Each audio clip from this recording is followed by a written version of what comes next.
Death Below the Dam by Esther Haven Fonseca. Part 1. Wanda awoke with a start. Even after she realized where she was, that feeling of sinking endlessly into space still clung around her like a gray and oppressive mist. There seemed to be a weight upon her chest, upon her whole body, as if they were still stupefied while only her mind lay awake. It came to her suddenly that dying might very well be like this, only a small part of one alive at the end after the rest had gone. But what a silly idea! She wasn't dying, only sleeping on her back with her mouth open from the feeling of it. She should have known better than to take a nap in the daytime. It always depressed her. But her mother had insisted. And then, all at once, her body seemed linked once more with her brain, and she was able to move under the down comforter and stretch luxuriously. The sound came to her in the middle of a yawn. Just a faint shuffling noise from the other end of the room, but she lay there with her mouth still open, listening, her heart beating wildly. There was someone there, over by the windows. Someone in her room. Perhaps that was what had awakened her in the first place. And then a voice crackled through the silence, breaking her fears into 1,000 ridiculous pieces. "It's time you were up, Wanda." It was her mother's voice, peevish yet affectionate. The voice of a woman who sees her authority slowly slipping away, and seeks to reassert it by 1,000 little acts of interference, even though she realizes they are irritating to her children. Wanda stifled her annoyance. Her mother had not intentionally crept into the room to frighten her, but she could not help saying, "I'm perfectly capable of getting up when it is time, Mother. You set the alarm yourself in case I should oversleep, and it really was frightening to wake up and hear you moving about over there." She almost said that she was afraid it had given her a headache, it being both the nap and the panic of the sudden awakening. But she remembered just in time that this would only bring down upon her a fresh shower of solicitous attention, for Mrs. Murray liked nothing better than to arrange endless combinations of pills, hot water bottles, and cold compresses for anyone whom she considered indisposed. "But you know you have to dress for the Pier Deck's dinner. I'll lay out your green." Mrs. Murray was busy pulling up the shades and arranging the wide ruffled curtains. Her hands made quick, nervous gestures that belied the placidity of her plump face and figure. "Not my green, Mother. I want the black velvet tonight. I told Peter not to bring his car if the rain should stop. Thought we would walk through the woods." She spoke lightly, with a hint of amusement in her voice, and the last statement was deliberately included to keep her mother from arguing about the dresses. Walk? No car! It had worked splendidly. Her mother had forgotten about caring whether she wore the green or the black. The thought of her daughter trailing through the March woods in a dinner dress, no matter what the color, was more than enough to confuse her. Mrs. Murray had never been able to accustom herself to her children's interest in outdoor sports of any kind. Such things had not been considered fashionable in her day. The Murrays lived in a spacious colonial house on the outskirts of Hartwood. Their grounds included 10 acres of landscaped gardens and 40 of beautifully wooded land, almost the entire lower half of an island. A family named Peerdeck owned the upper half. And yet, with a river on 3 sides and a breathtaking birch grove almost at the door, Mrs. Murray lived most of her life indoors. As her son Hamilton once said, "They built the house on the island because they imagined it would seem like an estate, and ever since they have put up with innumerable inconveniences from their point of view just for the use of that one word." "Yes, walk. Don't you think it will do me good? I need to get out in the air after this nap." Wanda sat on the edge of the bed, smiling innocently at her mother, her feet fumbling for her slippers. "If the rain has stopped, the path over Birch Knoll will be fairly dry, you know, and I can wear those fur-lined overshoes. They look dressy enough, and pull up my velvet so it won't get splashed. How about the rain? Has it stopped?" "Yes, but—" "Grand. Then I'll start my tub now, unless you want to do it for me. There's a dear." With an impulsive kiss and a smile that wiped away all signs of protest from her mother's face. "I don't know how I'd ever get ready without your help." After her mother had gone, Wanda lay back on the bed again and pulled a comforter over her. She did feel strangely tired, dopey as she put it to herself. Just a second more to relax, and then she would be ready to get up. Her brown hair lay about her on the pillow in soft waves, beautifully done that morning by the new Frenchman at Cecile's, and she had spent half the afternoon selecting just the proper earrings to go with the black velvet. Peter hadn't seen her in that yet, and lately what she wore when she was with him had seemed increasingly more important. She had no way of knowing, how could she, that before the evening was over, her earrings would be lying somewhere trampled in the mud, and the black velvet would have seen its last party.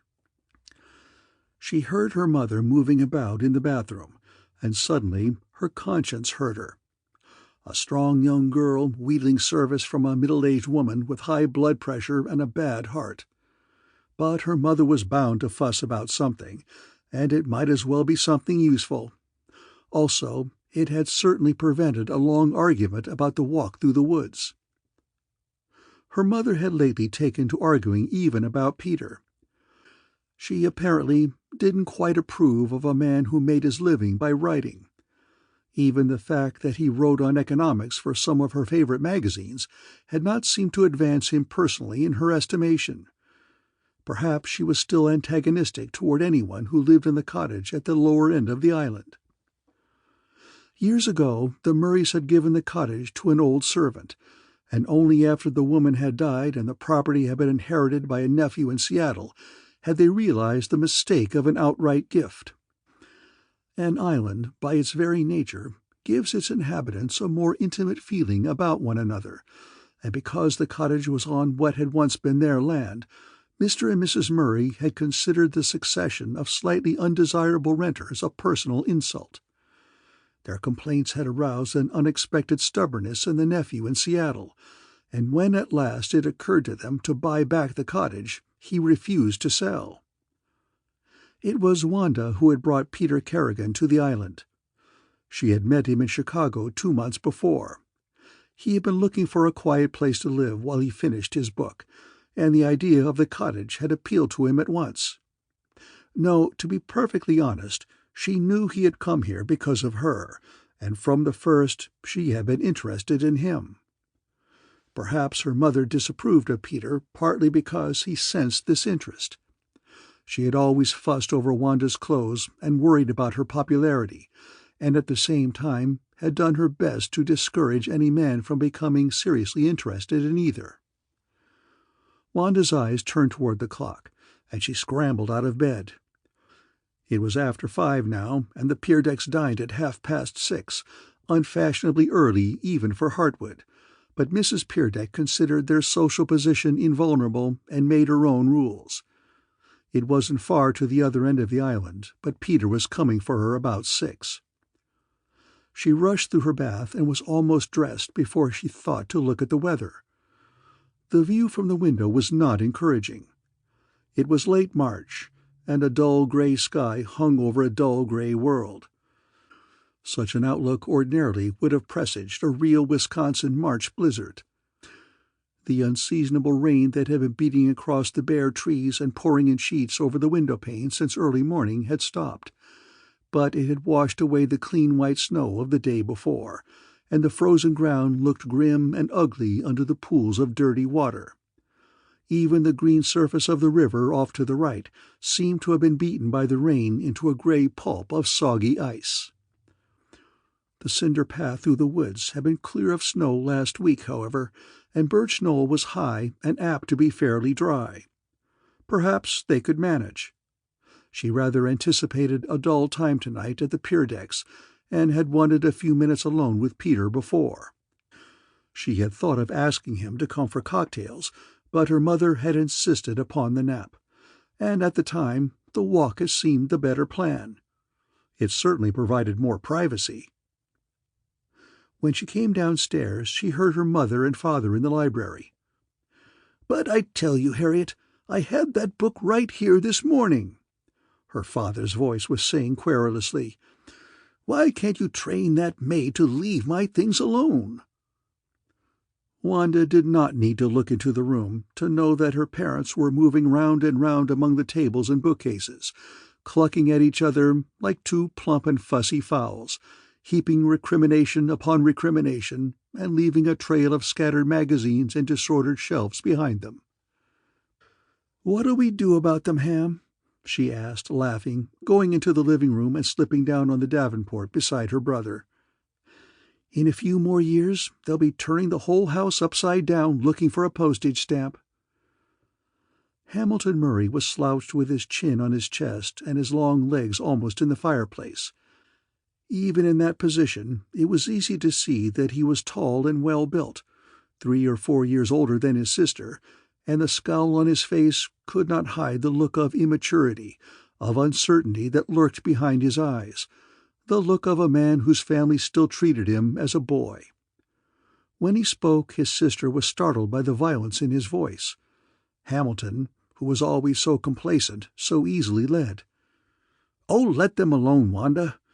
We'd have something to worry about if we had parents like those old fossils over there." And he nodded in a general northerly direction.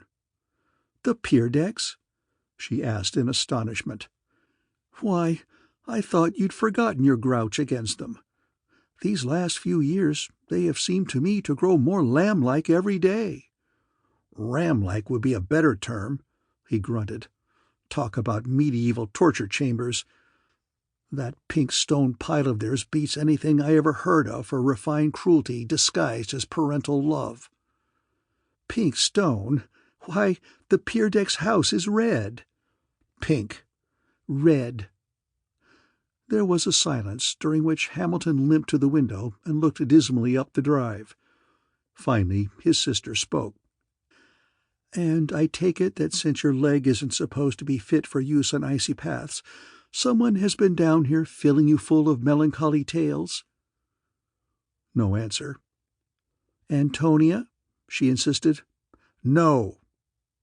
Typical answer of a brother who confides in his loving sister. Hamilton made no reply, and Wanda went over to the window and slipped her hand gently through his arm.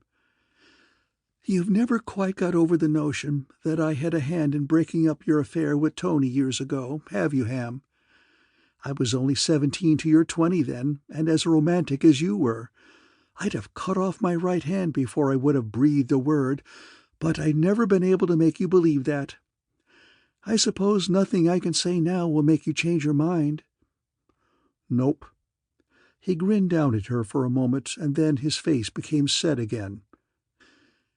"I can remember that you were the world's worst tease, a positive plague on my young life. Oh, you may feel differently now and imagine you had nothing to do with it, but I can't forget, that's all." There was another silence, and then his voice came out again, overloud. "The thing that gets me now is the way they've been treating her these last few months. Cut her allowance until she has hardly a dime, and everlastingly nag, nag.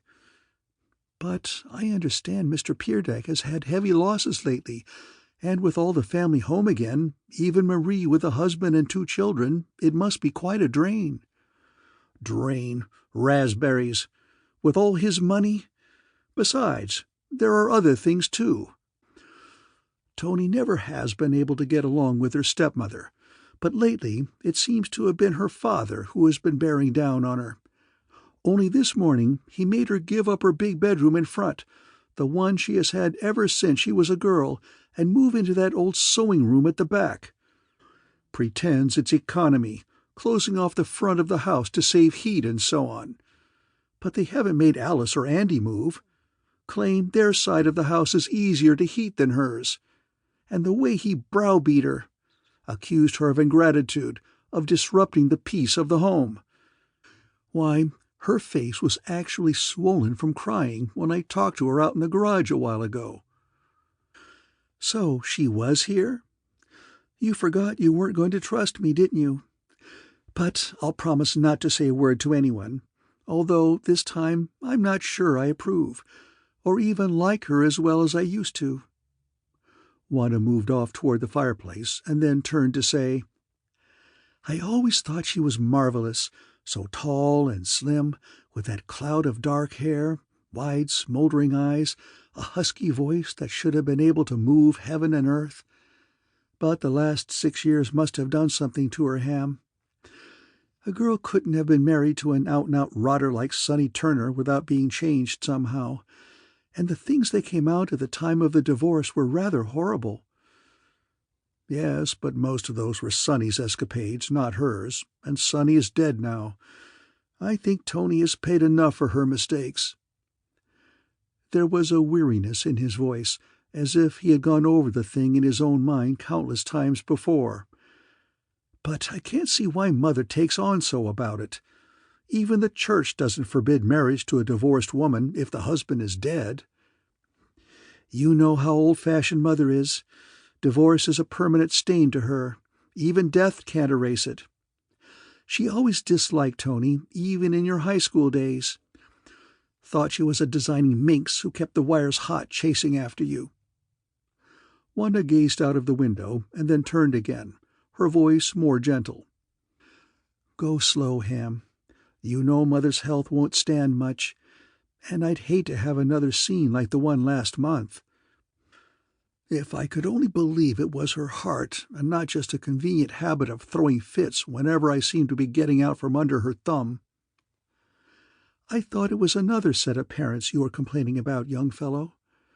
"I was, and if I'd been able to walk, I'd have gone up there this afternoon. Practically turning his own daughter out of the house. I'd like to wring that old man's neck."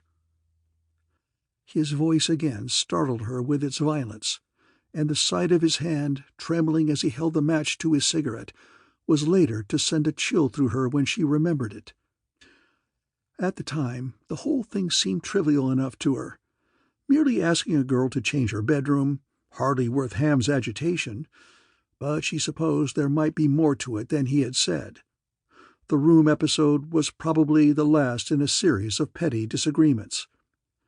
Antonia had been a self-willed and difficult young girl. Probably even the disaster to her marriage had not taught her patience nor given her the ability to compromise.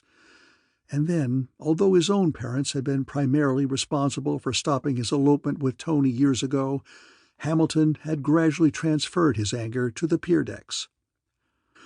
She could still see his desperate young face the night her mother discovered his suitcase, packed and ready behind the garage. He had been hustled off with his father on the late train that very night, the same suitcase, just as he had packed it for the elopement, clutched grimly in his hand. Mr. Murray had given him a week of New York sights. "Nothing like a little gaiety to take his mind off that girl," and then had bundled him off on a round-the-world cruise. The pier decks had locked Antonia in her room for 2 days with a great show of indignation, but the girl afterward declared that her parents were angry only because the thing had failed. "They'd have stood for anything, even an elopement, in order to get rid of me," she was reported to have said, and Mrs. Murray used that phrase to good effect in her letters to Hamilton, making him believe that the girl had been using him merely as a tool in order to get away from her parents. Tony's own actions had served to give credence to this tale, for by the time Hamilton reached Egypt she was married to Sonny Turner, the scapegrace son of a rich downstate politician. Old Tim Turner was in Leavenworth now, with 3 of his political pals. Sonny was dead, burned to death in an overturned car following a drunken brawl, and Tony, penniless and still haunted by the lurid tales of her useless divorce, had been forced to creep home again after several disastrous attempts to get on the stage or to run a tea-room. Wanda could well imagine that the pier deck house seemed like a prison to her. The doorbell rang just then, and she flew to get her coat and overshoes. Peter was rather late, and she wanted a leisurely walk. When she came down again, ready to go out, her father and mother were sitting in the living room talking to Peter, and Hamilton had disappeared. She wished she had had a minute more to talk to him. Something about his attitude worried her. Shut up in the house for 3 weeks by a wrenched knee, he might well be ripe for recklessness. If he would only let this affair with Tony slide for a while until they could win Mother over gradually. "Don't know how we will look when we get through the puddles," Peter said when they were out on the cinder path. "But it was a good idea of yours, Wanda. I've been in the house all day working on that article for National Opinion, and I need a bit of air before dinner." They walked slowly through the woods, picking their way over the icy spots and through the water that lay in the hollows. Once Wanda slipped and almost fell, laughing at Peter's description of their imaginary appearance at the dinner, mud-splashed and torn. Caption: "Sorry, hostess, we always take the air before meals." They did not know that they were later to look back on this laughter and wonder how they could have walked so cheerfully, so unsuspectingly into horror. Birch Knoll was disappointing, for the sunset was a dispirited thing of pale yellow, and a cold wind coming up from the river kept them from lingering to view even that. Once through the clanging iron gateway of the pier deck's drive, they seemed to be out of the wind and walked more slowly. Wanda studied Peter's profile in silence as they neared the house. He wasn't actually good-looking, but there was a strength and fineness about his face that meant more to her than good looks, and he was easily the most companionable person she had ever known. Suddenly he startled her by rumbling, "Hideous old pile." "What? The pier deck house?" "Yes, look at it. Medieval battlements, Moorish turrets, and American Victorian stained glass and gimcracks. It is rather awful, but I've looked at it for so many years that I suppose I don't really see it any more. It was built about 15 years before I was born, and I've seen those towers from my bedroom windows every day of my life." "Must have had money to build a thing like that." "They did, lots of it, back in the old days. Mr. Peerdeck's father was a wealthy man, ran a fair-sized brewery. A few of the buildings are still standing down by the river. But the present Mrs. Peerdeck didn't think the business was quite respectable, so they sold their equipment and have lived on their investments for the last 20 years. And you know what has happened to most investments nowadays." The pier deck house was on the highest part of the island, the northern end, set back only a few hundred yards from the sandstone cliff that jutted up into the river like the prow of a ship. The cliff was 30 feet above the water and divided the Beaver River into 2 channels, which flowed past on the east and west, not to unite again until the alder swamp on the southern tip of the island, 3/4 of a mile away, had shrunk to a tuft of cattails and a bunch of swamp grass. A half-mile up the river from the pier deck house and out of sight around a slight curve was the large dam belonging to the Hartwood Power Company.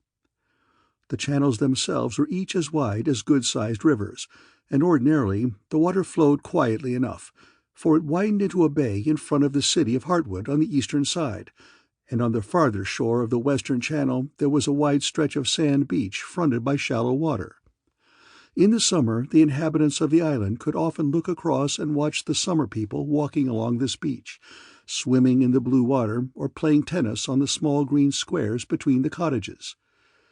But today the voice of the river was audible even above the rush of the wind, and Wanda commented on it as they passed the bare trellises of the rose garden.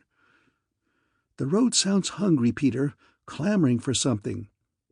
"Well, it's had its fill of drink today, at any rate. Think of the rain we've had," he said, stopping to look her full in the face. "But that remark doesn't sound like you, Wanda. What's the matter? Why so morbid?" It was strange that she had made that remark. It wasn't like her. Even to her own ears the words had carried an ominous sound. "Oh, I don't know." She tried to speak lightly. "I had a sort of nightmare when I woke up this afternoon. Perhaps I haven't shaken it off yet." She pointed out the formal garden with its empty cement pool just south of the house. Someone had begun their spring work prematurely, for the usual winter covering of boards lay in a pile beside it. There was a path leading straight north from the house to the edge of the cliff, she told him, and another leading east to the boathouse. There, she said, the bank was lower, merely a gradual slope of grass. "There's a screened porch on the top of the boathouse," she went on. "That makes a perfect place to sit in summer. It's especially marvelous just at twilight, when the lights begin to come on one by one over in Hartwood, and you can see the slim shapes of the canoes from the city park slowly moving up the shore and out of the bay into the dark." "That's something I'm hoping we can do together this summer," he said, and her heart skipped a beat at the feeling she sensed rather than heard in his voice. "The perfect companion and the perfect river," he said slowly. "It's a combination I've never met before." "That's a big order to live up to," she answered, keeping her voice calm with an effort. But her eyes caught his and held for a long second before she broke the spell and mounted the steps. The door was opened by a thin, round-shouldered girl of 17, who smiled at them out of vividly over-rouged lips. Wanda was amazed to see that the lanky child she had known last summer had bloomed so suddenly into this imitation of a woman. "I'll have to be careful not to spend another 6 months in the East, or you'll be a stranger, Alice," she said to the girl. Alice looked as pleased as anyone could who wore an expression habitually sulky, and she touched her carefully waved blonde hair with a self-conscious finger. "Mama was just saying today that she supposed we would have the house full of boys now. She just knows I'm going to be popular." There was a heavy silence during which Wanda tried not to look at Peter. Then the girl shook her earrings, and her orange lips smiled pettishly as she said, "You're a bum, Peter, not to meet me on the knoll for that walk you promised. I won't come to see you again if you treat me like that." Wanda looked at Peter quickly and was surprised to find him grinning unperturbed. It couldn't be possible, of course, that Peter actually made dates with that infant. Why, she was silly and impossible. Wanda watched in bewilderment as the girl slouched out of the room to call her mother. "The grace of a camel and the mind of an ostrich," she thought, and then was ashamed of herself. After all, Peter didn't belong to her. He was perfectly free to choose whatever he wanted, but she was terribly disappointed if this was a sample of his taste. "I didn't know she was a friend of yours," she said, careful to make her voice sound casual. "Not exactly a friend. Just a sort of stray that is grateful for any attention. She calls me her Peter Pumpkin-Eater. I take it she's lonesome around here, and she often tramps down my way. If I'm busy, I have Mattie fix her a package of cookies and sandwiches, and she has a picnic by herself on the knoll and thinks it's a great lark." The Peerdeck family trooped in just then, and Wanda forgot about the whole matter until much later, when this absurd combination of Peter and Alice was to rise up to cause her many hours of wretchedness. Sidney Brown, a pasty-faced youth of 19, who seemed to be Alice's guest, was introduced to Peter, and red-haired Andy Peerdeck, who worked for a commission house in the city and was about Wanda's age, came up and offered his freckled hand to both of them. Mrs. Peerdeck, who had never met Peter until the week before, but had then kept him almost an hour after his talk to the Women's Club, asking questions about the latest textile strike and his opinions of the new regulations of the power industries, was cordiality itself. The whole heavily paneled and over-furnished room seemed to take on a new life as she entered. "Peter was right the other day," Wanda thought, watching the two in animated conversation in front of the black marble fireplace. "She has a fine mind and a vibrant personality, but I've never been able to see those qualities before because of the many irritating things about her. The house is just as impossible as it was when she came as a bride, and her taste in clothes is equally atrocious. But, just as Peter says, you forget all that when she talks. It must have been a real disappointment to her when Alice turned out to be stupid." Alice stood beside Peter and her mother, listening to their conversation with such an overpowering expression of boredom on her face that Wanda knew the girl was wondering how a man, a very personable young man at that, could possibly stand the aged drivel coming from her mother's lips? Mr. Peerdeck bustled up just then, and Wanda had to listen to his spring garden plans and his eulogy of the new imported lily he had found for the pool. Marie, the eldest of the Peerdeck clan, slipped up and said a few words, but she seemed preoccupied, and her husband was not in sight. The children had just been put to bed, she told Wanda, in answer to her query. Just as dinner was announced, it began to rain again, the first drops coming with such force that they shook the wide plate-glass windows, and the room re-echoed to the fantastic sound of winter thunder. "A freak storm," Mr. Peerdeck said in his gentle yet authoritative way. It was easy to see that he prided himself on his nature lore. "A thunderstorm at this time of year can't possibly last long." Wanda was surprised to find that Mr. and Mrs. Peerdeck seemed to have changed since her last visit. Perhaps it was her own viewpoint that had shifted. She hadn't been inside the house for almost 2 years, and her opinion of Mrs. Peerdeck had certainly been altered by Peter's expressed admiration. But she thought it strange that it had never before occurred to her that Mrs. Peerdeck was an imposing woman, larger than her husband mentally as well as physically, or that Mr. Peerdeck was a timid, futile little man. Tonight he seemed actually to have shrunk bodily, and again he deferred to his wife about the most unimportant of matters. Antonia, who hadn't bothered to come into the living-room to greet them, sat in sullen silence, her reddened eyes fixed on her plate throughout the meal. Most of the conversation was carried on by Mrs. Peerdeck, who had placed Peter on her right, while Andy rattled on pleasantly halfway down the table, and Alice and Sidney carried on over in their corner in the unintelligible jargon of high school. Halfway through the meal, Jim Sears, Marie's husband, came in and sat down with a sheepish apology. Everything about him seemed to have deteriorated since the last time Wanda had seen him. A year and a half ago he had been an agreeable, well-dressed young bond salesman, newly out of a job. Tonight she noticed that his hands were uncared for, his nails actually dirty, and his face had a strange furtive look about the mouth. "They say over in town that we can expect quite a flood after this rain," Wanda heard him say in a low voice to Andy. "The ground is still frozen hard, so that no water can sink in. And Jobson calculates we had 3 inches of rain this morning, beside all the ice and snow that have been washed into the river. They've opened the dams now, full capacity, and they say that when the high water from up country finally gets down here, the river level will be the highest since 1850.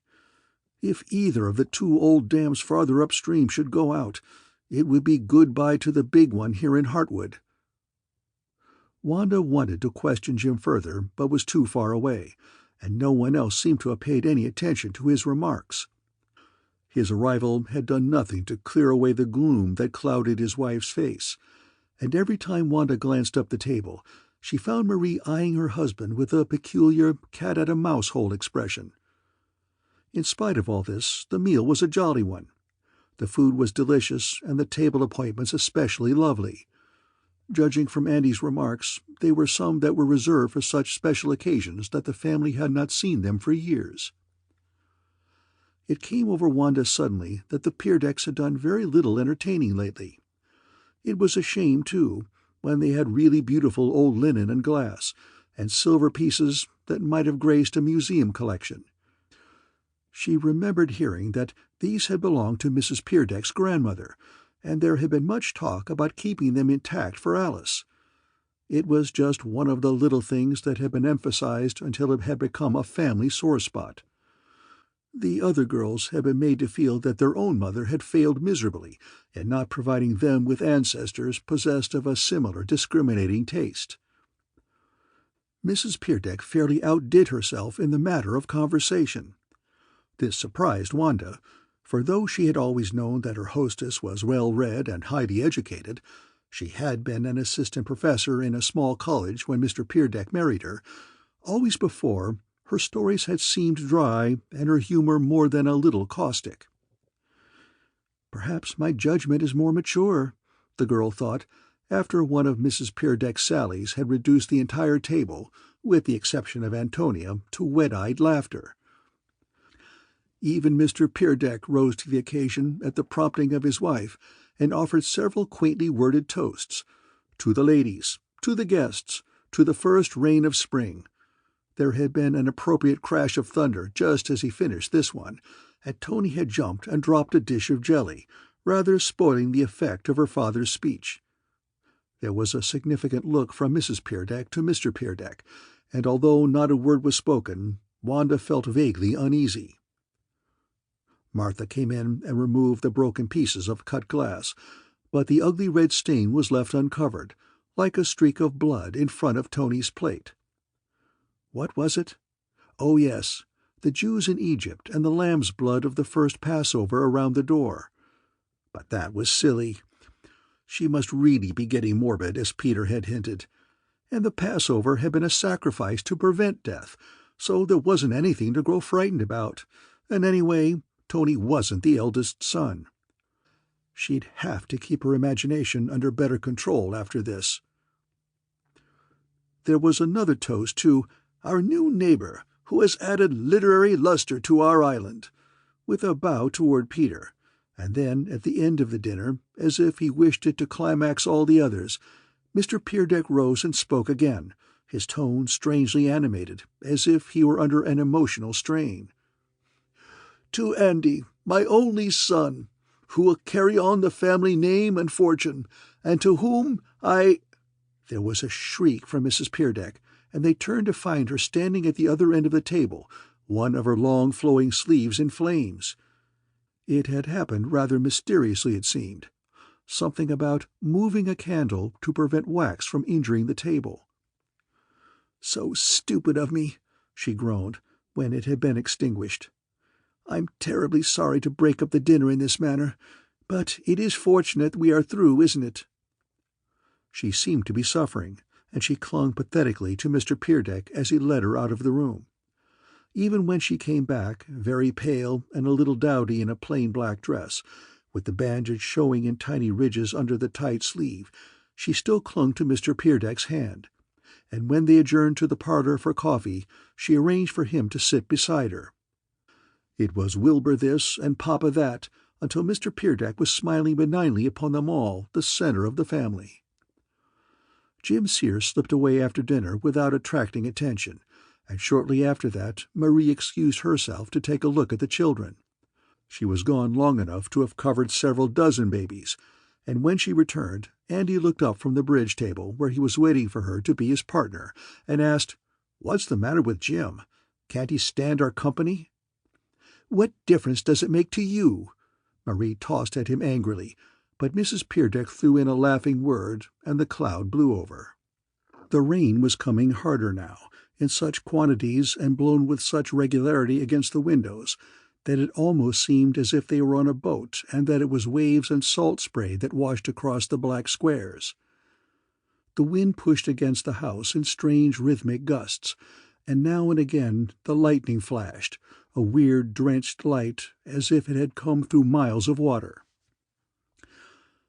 Sidney and Alice had intended to drive to town for a show, but the outlook discouraged them.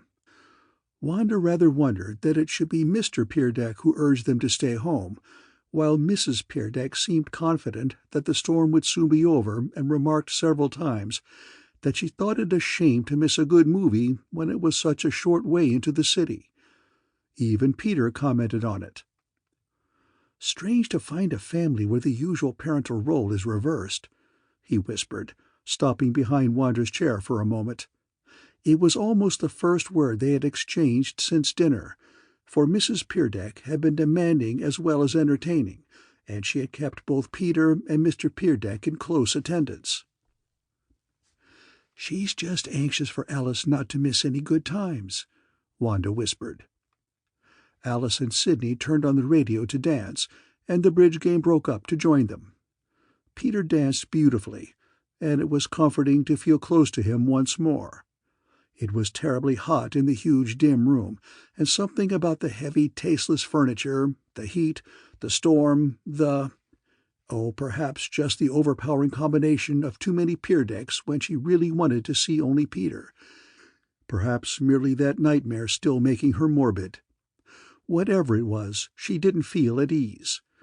There was an oppressive something in the air that weighed upon her spirits, and it had nothing to do with the heat. But the dancing did not last long.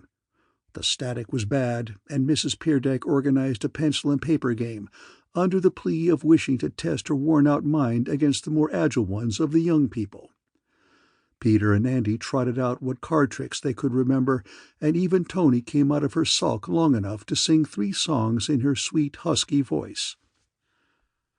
As the evening grew later, Wanda noticed Tony wandering from window to window, watching the sheets of rain and looking so disconsolate that Andy chaffed her about it. "Expecting to see a face at the window or something, Tony?" "Only my own face, to see if my nose needs powdering," she shot back at him. But Wanda remembered afterward that the girl kept away from the windows the rest of the evening. Mrs. Peerdeck had Peter beside her again and was arguing about law enforcement, but only when she began a dramatic tale of a recent jailbreak, giving details which had not been included in the news reports, and which she said had come to her from a relative who knew the politicians and sheriff involved, did the others gather around. She was a born raconteur, and when she chose to exert herself, she could tell a story with such vividness and spirit that even those who disagreed with her were swept along for the moment. "It isn't beyond the realms of possibility, you know," she said, her face no longer pale, "that some day a desperado the federal officers are hunting may find a hiding place on our property." "But we live on an island, Mother," Andy said, half laughing. "Surely no criminal would run the risk of being boxed up here when both the east and west bridges might be watched." "True, but unless they suspected something, the authorities would never think of having the bridges watched. There are only 3 houses here, and over 80 acres of wooded land. Those old warehouses of ours down by the West Bridge would make an excellent hideout. No one has gone near them for years, and they are so far from the house that almost anything might go on down there without our knowledge." Wanda, who sat next to Antonia, saw the girl's head go up and her mouth open and close, as if she had been about to say something and then had thought better of it. "And there is one entrance to the Middle Brewery Cave," the warm, excited voice went on, "that has never been properly boarded up. A man might live there for weeks without being discovered. Our wooded land is rather high and open, but the Murrays have a patch on the other side of Birch Knoll that is low and swampy. The underbrush is thick there, and the whole lower end of the island, beyond Mr. Kerrigan's cottage, is just one tangle of willows and alders. You know," her voice lowered and her fingers tightened about the arms of her chair, "I've lived on the island 22 years, and I've never grown quite used to it here. I've always been not afraid, that would be silly. But it's so isolated, so far from help. If anything should happen to us—" "Now, Lily, it's just your burn that has upset you," Mr. Peerdeck said with a worried frown. Marie tried to change the subject, and Wanda could see Sidney Brown's face growing whiter and whiter, and tried to signal Peter to turn on the radio beside him so that they might dance again. But Mrs. Peerdeck was not to be diverted. "Well, don't say I didn't warn you," she said, laughing suddenly, as if it had all been a joke.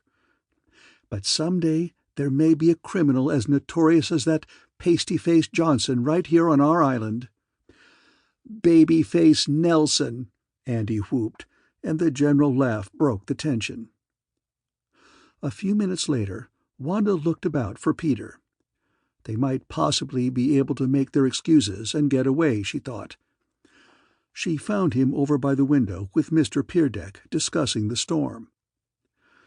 "Any possibility of the river rising and flooding my cottage?" Peter was asking. "I don't believe so," Mr. Peerdeck said thoughtfully. "I was born here on the island, you know. On this very spot, too, but the house was a small frame building then. That was the real way, small house, large brewery. We grew rich in those days.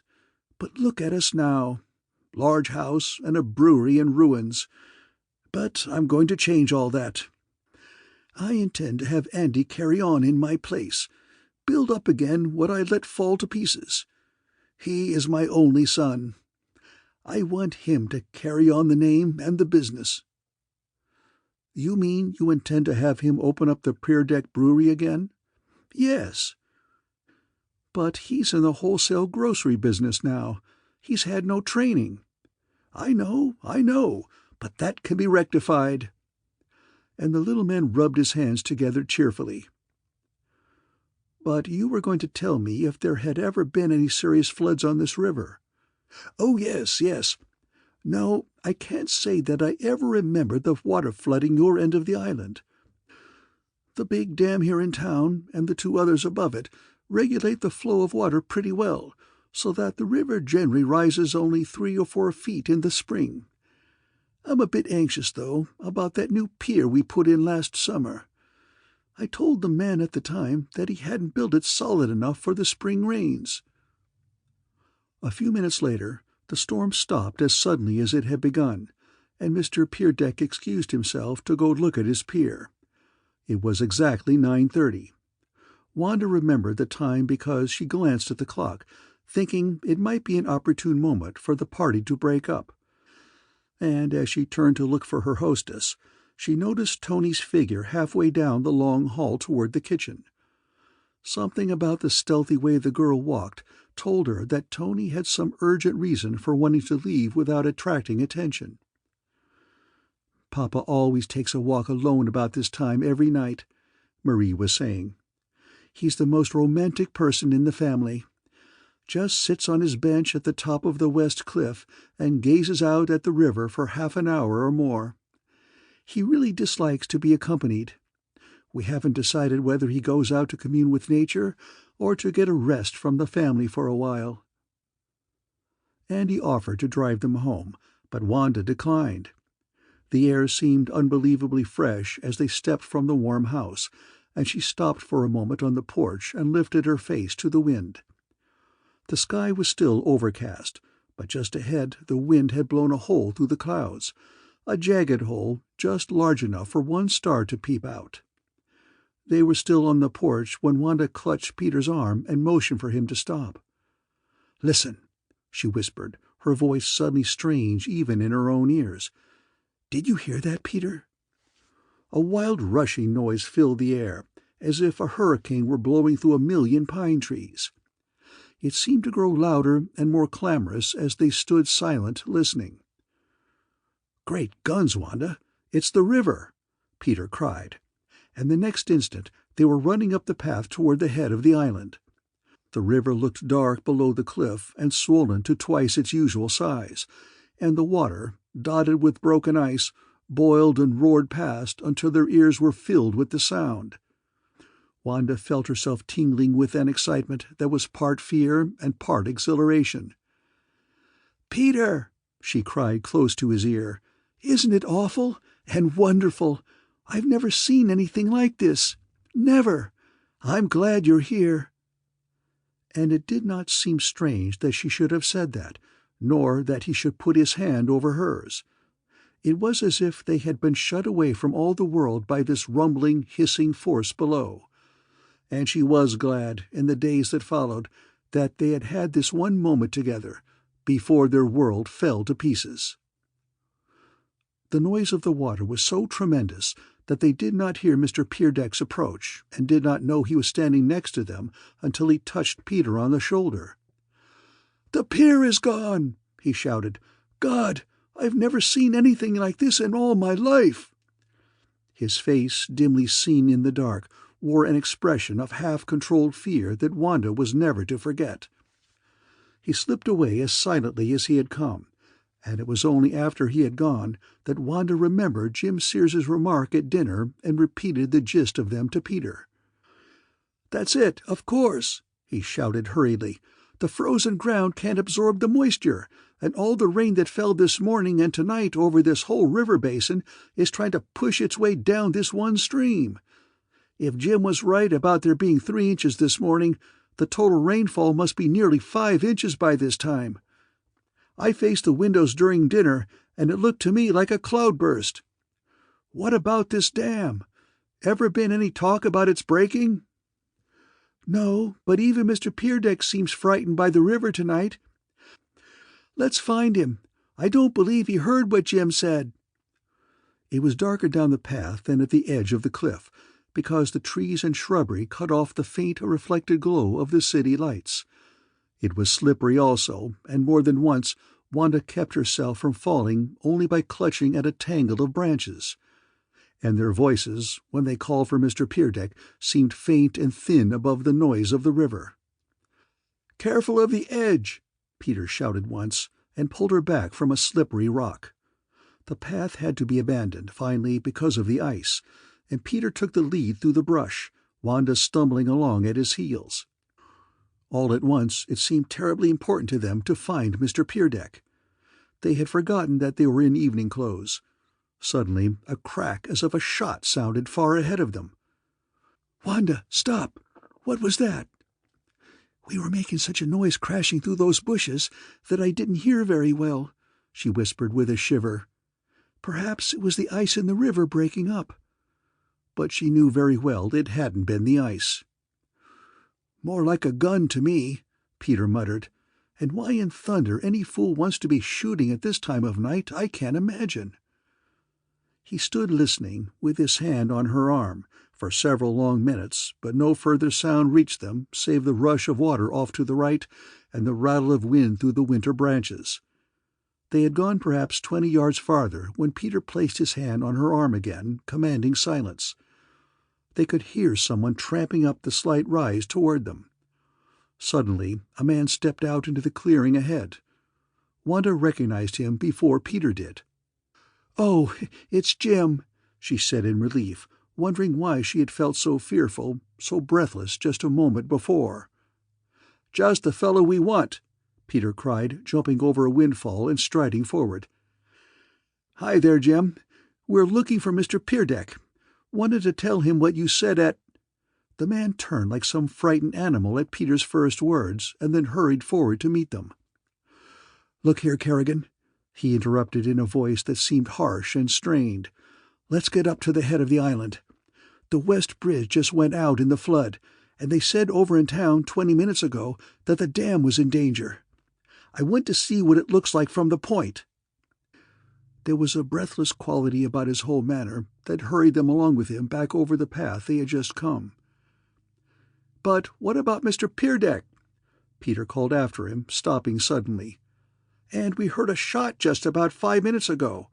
You didn't hear it, did you, Jim?" "A shot?" He seemed hardly to have grasped the question. "No, but I just came from the bridge. I tell you, it's an inferno down there. And the noise of the water would drown anything but a cannon. Mr. Peerdeck has probably gone back to the house by this time. He never stays out long." "Peter," Wanda cried, seeing him hesitate, "let's go with Jim. We ought to tell the others about the bridge and the danger to the dam. Let's go." The river, when they again stood on the cliff, seemed to have changed and widened, and its sound had grown deeper and more menacing.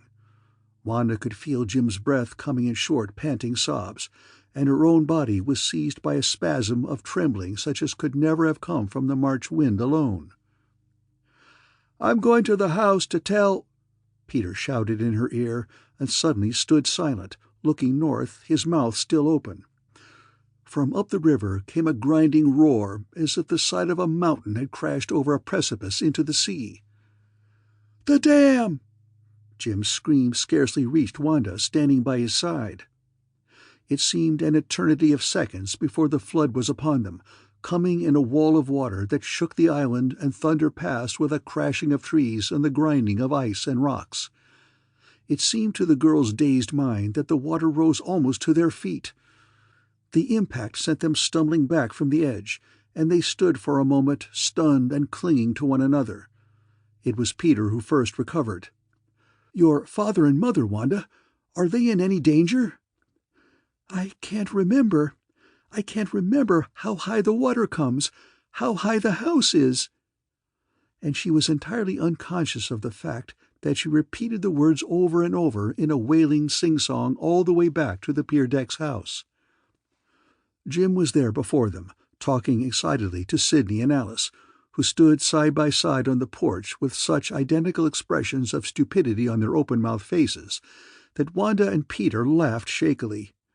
It never occurred to them to get Andy's car, and they ran on, the velvet dinner dress, torn and muddy, held high in front, and one of Peter's hands under her arm to steady her. The earrings had entirely disappeared. No one knew or cared where. By the time they reached the pier deck's iron gate, Wanda's breath was gone.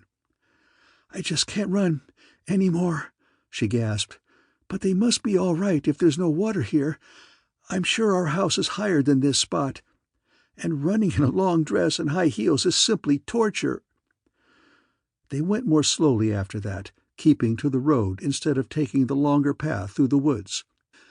And although they did not stop, they could see that where the east bridge had been, there was a gaping hole, with splintered timbers and twisted steel hanging crazily down into the roaring water.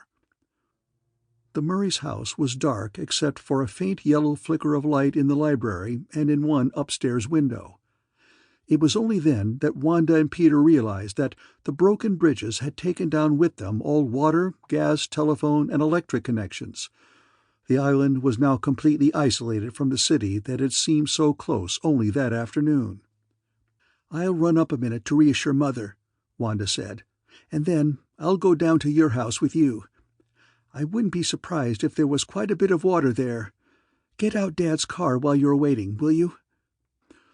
She came down in 5 minutes, dressed in a tweed skirt and a leather jacket, and carrying a lantern and 2 flashlights. "Dad found this in the attic," she said, waving the lantern. "And do you know, it's funny, but I couldn't find Ham anywhere. He surely wouldn't go out on a night like this with his legs still in bad shape. I didn't tell Mother about the dam. She thinks the storm did something to the lights, that's all. I suppose we'll have to tell her in the morning when she finds we're using well water." The lantern was an old-fashioned affair that threw a cheerful bobbing light along the path as they went out to the car. Peter wouldn't let her use the flashlights.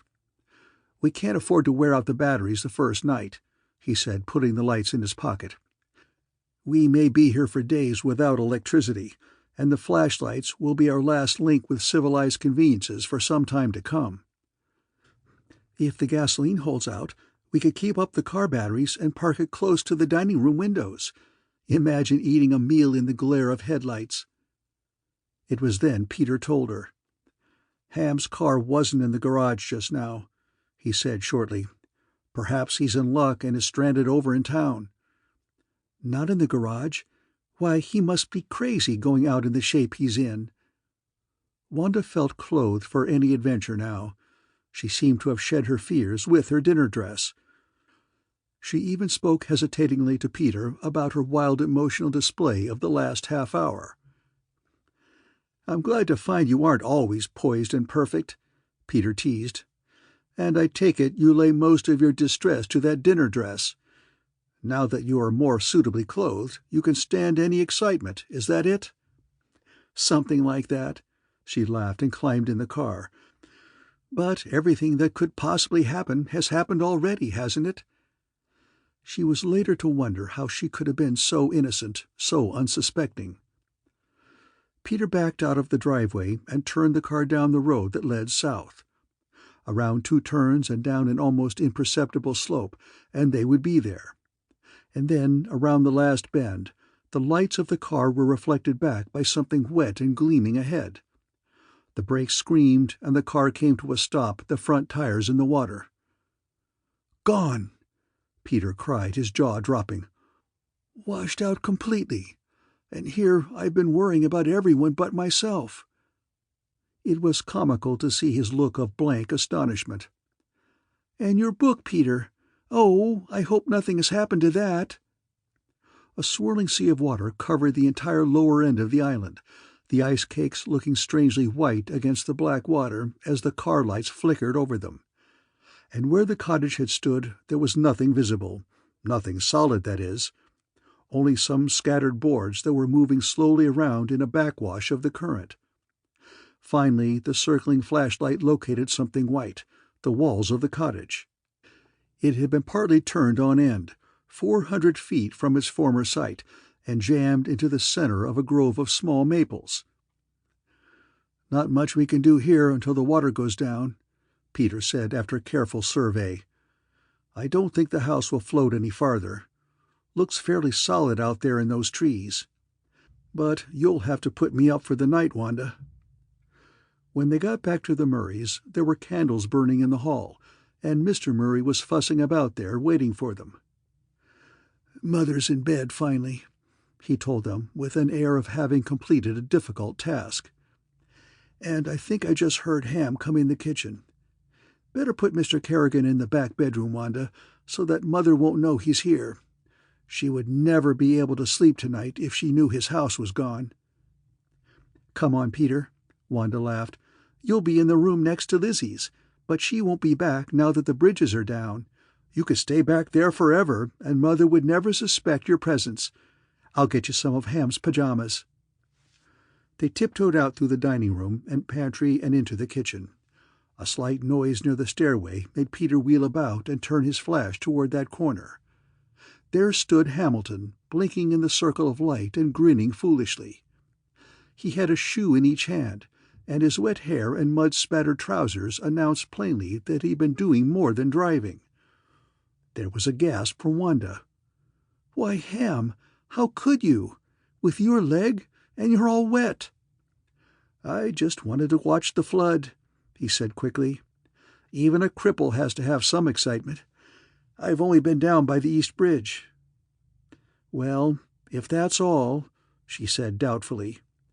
"But you look awfully wet, as if you'd gone through any amount of bushes. Go upstairs and put on dry things and lay out a pair of pajamas for Peter. He's going to sleep in the back bedroom tonight. His house has gone." A step outside on the gravel brought her up short, her hand at her breast. Then she recognized Sidney Brown's voice calling timidly from the yard. "They can't find Mr. Peerdeck," he said thickly, sinking down into the nearest chair. "They want you to come back to help hunt for him. Jim says you were the last to see him. His bench, where he usually sits for his evening smoke, was washed away in the flood, and they're afraid he went too, maybe lying hurt somewhere."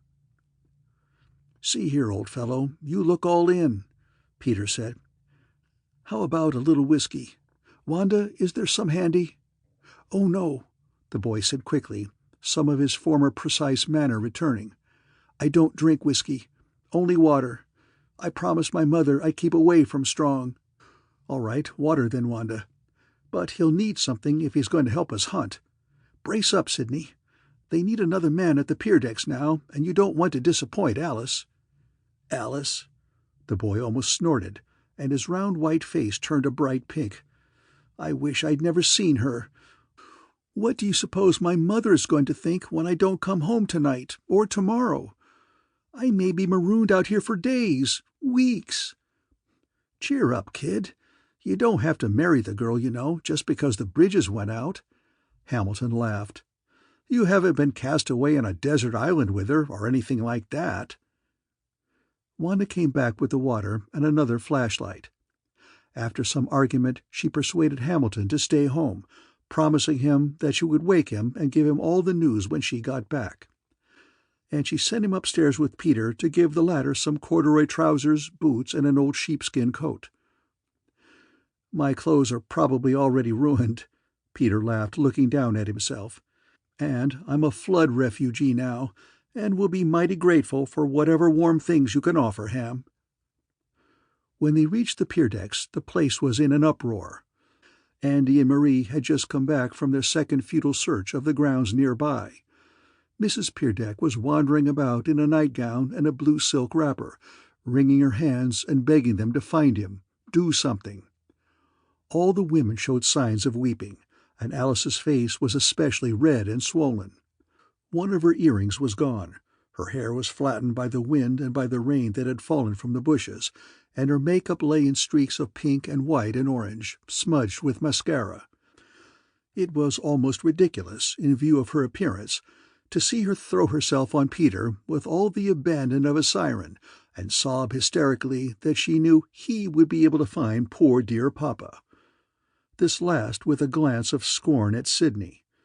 Evidently, the latter had failed to measure up to expectations. "What's the matter with Tony?"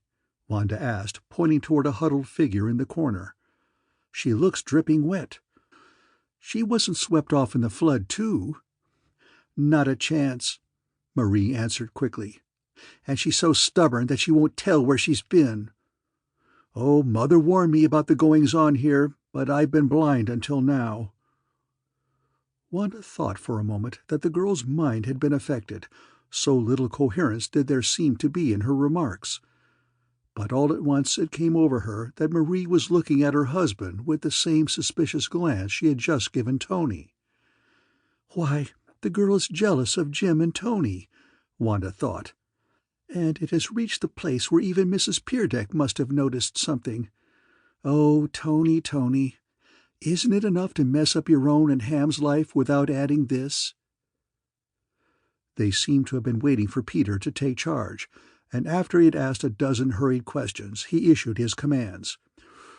Marie was to run the house, see that Antonia changed into dry clothes, and that Mrs. Peerdeck was put to bed. Jim and Andy were to take lights and go along the west cliff. Peter and Wanda would take the inner path. Both groups were to call from time to time to keep in touch with each other, and Sidney was to take Andy's car and meet them by the old brewery buildings. "The lights of the car may help," Peter said, "for we must search all the warehouses and sheds, and perhaps the caves. Mr. Peerdeck may have gone in out of the storm and fallen, or been injured somewhere, or perhaps been hurt going through the woods. I can't believe that a man in full control of his senses would remain sitting peacefully on a bench with a raging flood like this going on. That bench is near the shore, with half the height of the cliff rising behind it, so Andy says, and it's true he wouldn't have been able to escape once the water was on top of him. But he surely would have heard the roar when the dam broke. There was a moment or two when he might have scrambled to the top of the cliff to see what was happening upriver. We'll hunt along the shore below the bench as a last resort, but I can't make myself believe he was actually swept away." The hours that followed were always to remain a nightmare to Wanda. The wind grew colder, and their lanterns flickered and flared in every gust. It seemed to her that they walked miles through the woods, this way and that, calling first eagerly and then hopelessly. She fell so many times that she lost count, and her knees and hands were scratched and chapped from clinging to rocks or pushing through the brush. Sidney slipped over an icy ledge and cut his head so badly that Peter sent him back to the house for first aid, and Tony came in his place, looking like some tall and beautiful wood-nymph in her brown corduroy. They climbed ladders and poked into forgotten stalls and dusty old bins. They searched the old warehouses and the stables thoroughly and found nothing. Nothing except a strangely clean spot in the far corner of one warehouse. But they were only mildly curious about this, for it seemed to have not the remotest connection with the disappearance of Mr. Peerdeck. Jim insisted it was useless to bother looking in the caves, because they were locked. He had noticed that only yesterday when he passed there. And Tony agreed with him, so they turned and filed wearily down the path until it disappeared in a tangle of alders below the west bridge. Here the land was lower, the cliffs and rocks disappeared, and the brown waters of the river had swept in and obliterated all traces of the path. Wanda had tramped through these woods hundreds of times. She had even had a tent here as a child, yet now the whole scene seemed unfamiliar, infinitely changed. The tired voices of the searchers, the darkness, the feeble lights, the menace of the hungry water, it was like something at the end of the world. The girl stayed back on dry ground while the men waded out into the current, flashing their lights into every likely clump of trees. It was heartbreaking work, and fruitless, and by 3 in the morning they were back at the pier decks, drying their clothes and discussing what to do next. Marie made hot coffee and sandwiches, and Wanda fell asleep in front of the fireplace before she had finished eating. She awoke with a start, her whole body cramped and aching. The candles on the mantel had burned down to an untidy heap of wax, and a thin foggy light was coming in the windows.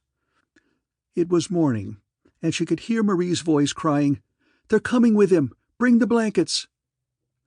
There was a wave of cold air from the hall, the stamping and shuffling of many feet.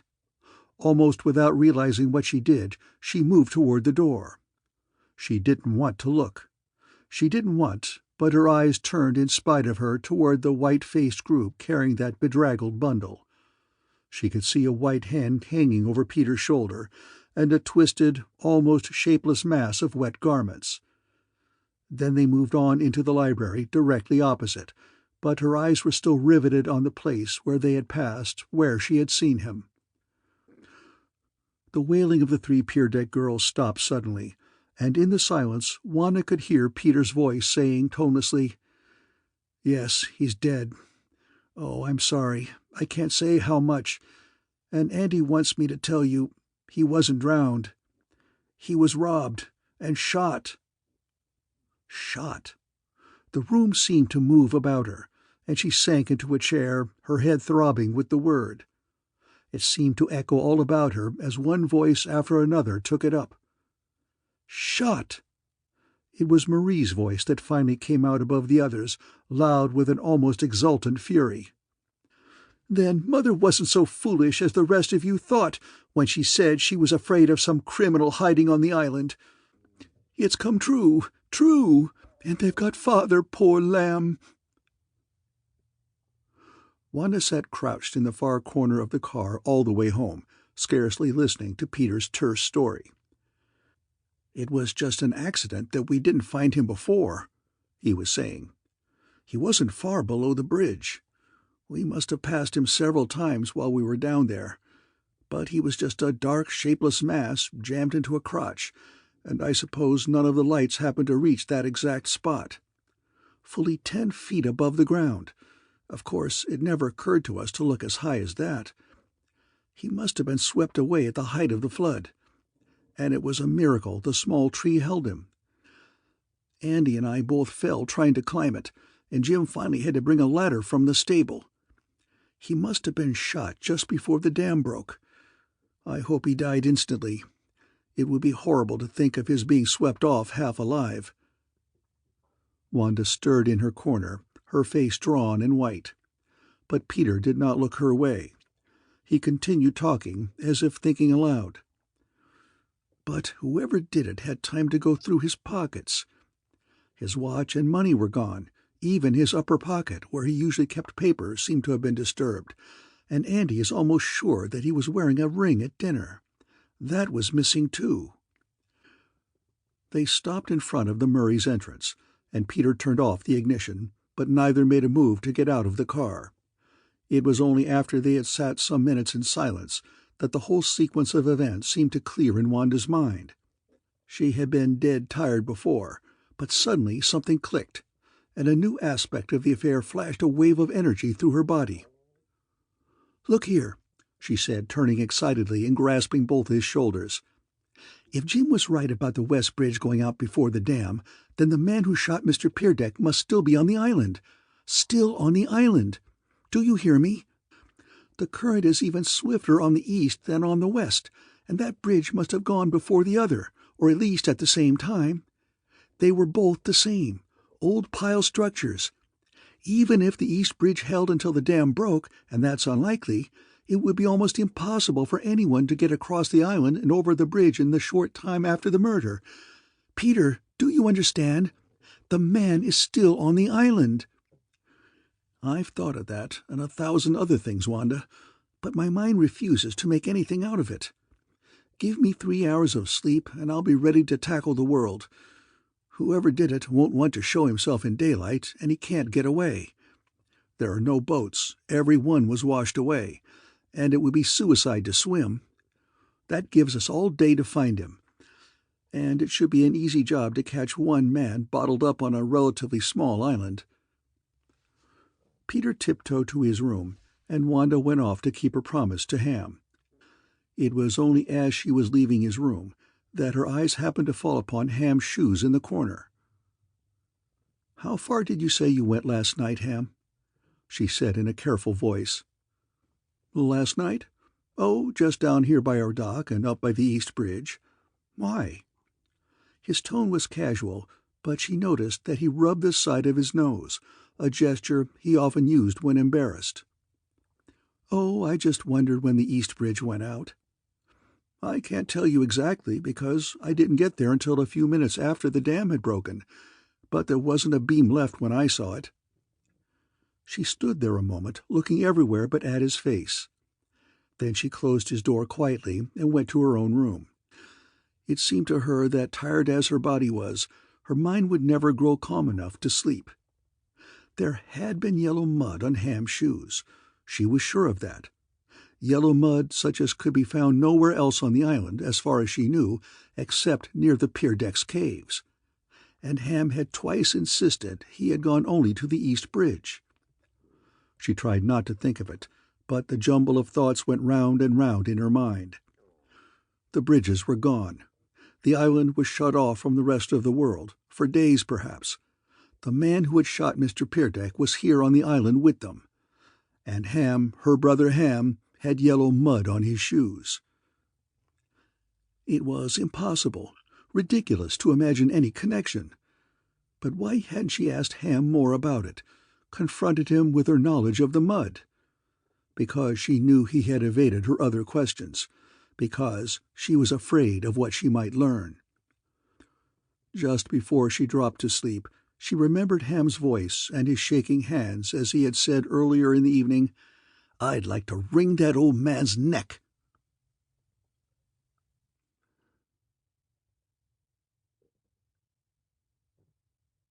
Part 2. A soft tapping on her door awoke her, and she was surprised to find it was nearly noon. It was Hamilton at the door, bringing her breakfast. "When both women stay in bed, the men have to buddle," he said, grinning. "Mother's still in bed, had a bad spell in the night, but is quite contented now. We had to tell her about the bridges, in order to explain why Lizzie and Ida aren't here, but Father thought it best not to say anything about Mr. Peerdeck being shot. Later, we might tell her he died of exposure, or something like that. We're going to try to keep her in bed for the next few days, until the excitement is over anyway." She noticed that Hamilton looked badly, deep circles under his eyes, and that he limped as if his leg bothered him more. Probably having to pay for his jaunt out in the rain last night, she thought. It was surprising how a little sleep had dissipated her fears. That mud on Ham's shoes. Of course, it couldn't have any especial significance. She must have been too tired to be rational when she came home last night. She was half through breakfast when he came into her room again and stood about awkwardly, as if he had something to say and didn't know where to begin. "Going to tell me something, little boy?" she teased. "Guess so," he grinned wanly. "In fact, I couldn't sleep after you left last night, thinking about it. Wanda, I saw something. Well, it makes me believe that the person who shot Mr. Peerdeck was crazy. Some escaped lunatic, perhaps. And as long as you say you believe the murderer is still on the island, well, it seemed to me you ought to warn the Peerdecks. And we should arm ourselves and guard the house. We can't fall back on the police. The phone isn't working, and they won't be able to get over here until the water goes down anyway. I have my gun here." He patted his hip. "And I'll get others for you and Peter and Father. But I wish you would run up and tell the Peerdecks. I'd rather not be the one to do it, and it's dangerous for them with a murderous lunatic at large." Wanda's heart had been sinking during this speech, and her lips were so dry that she could scarcely form her next words. So Ham had seen something. He must have been by the caves then. And this story about a lunatic? He even had his gun in his pocket. "But what makes you think it was a crazy person, Ham? That sounds awfully far-fetched," she stammered. "Because I saw him, Wanda. He ran out of the bushes just ahead of me last night and disappeared down the path toward the river. It was a very large man. I didn't see his face, only his back as he ran. Probably over 6 feet tall, black-haired, and either nude or wearing long white winter underwear. Just a white blurring human form pattering off through the mud. If I hadn't heard the sound, I might have thought my eyes were playing tricks on me." "Ham, do you realize what you're saying?" "Yes, of course." "Then you were over by the caves last night in spite of what you told me?" "Yes, and I knew that after you had left my room last night that you had seen the mud on my shoes. Pretty smart little sister, after all. No use trying to kid her. I'm the dumb one for forgetting to clean that off." It came to her that perhaps he was telling all this only because he knew she had seen the mud, and he hoped to cover things up, divert her with this story of a crazy person. "But why did you tell me you went only as far as our bridge?" "Because I knew you would jump all over me for being out at all on a night like that." "Maybe, but that doesn't explain what you were doing in such an out-of-the-way place as the pier deck's cave path." "I wasn't doing anything, and that's a fact. Just walking." "For your health, I suppose? And you with a bad leg and the ground wet and icy? I know what you were doing over there, trying to spy on the pier decks, or looking for Tony. That's what you were doing, Hamilton Murray. Now admit it." She hoped passionately that she was right, that he would admit it. But his voice was cold with denial when he answered. "I wasn't doing any such thing, and I don't admit it. There's no use your rushing off to tell Mother and Dad to ship me away for fear Tony is on my trail again, because it isn't true. I wouldn't walk 20 feet to see that girl, even if I had 2 good legs." His face was flushed and angry, and Wanda was bewildered by this very evident change of feeling toward Tony. His dislike of the girl seemed genuine, and yet only a few hours before she had been wondering if the old love weren't about to flare up again. "Then you'll swear you were just out walking? That you weren't over there to see Tony, or anyone else?"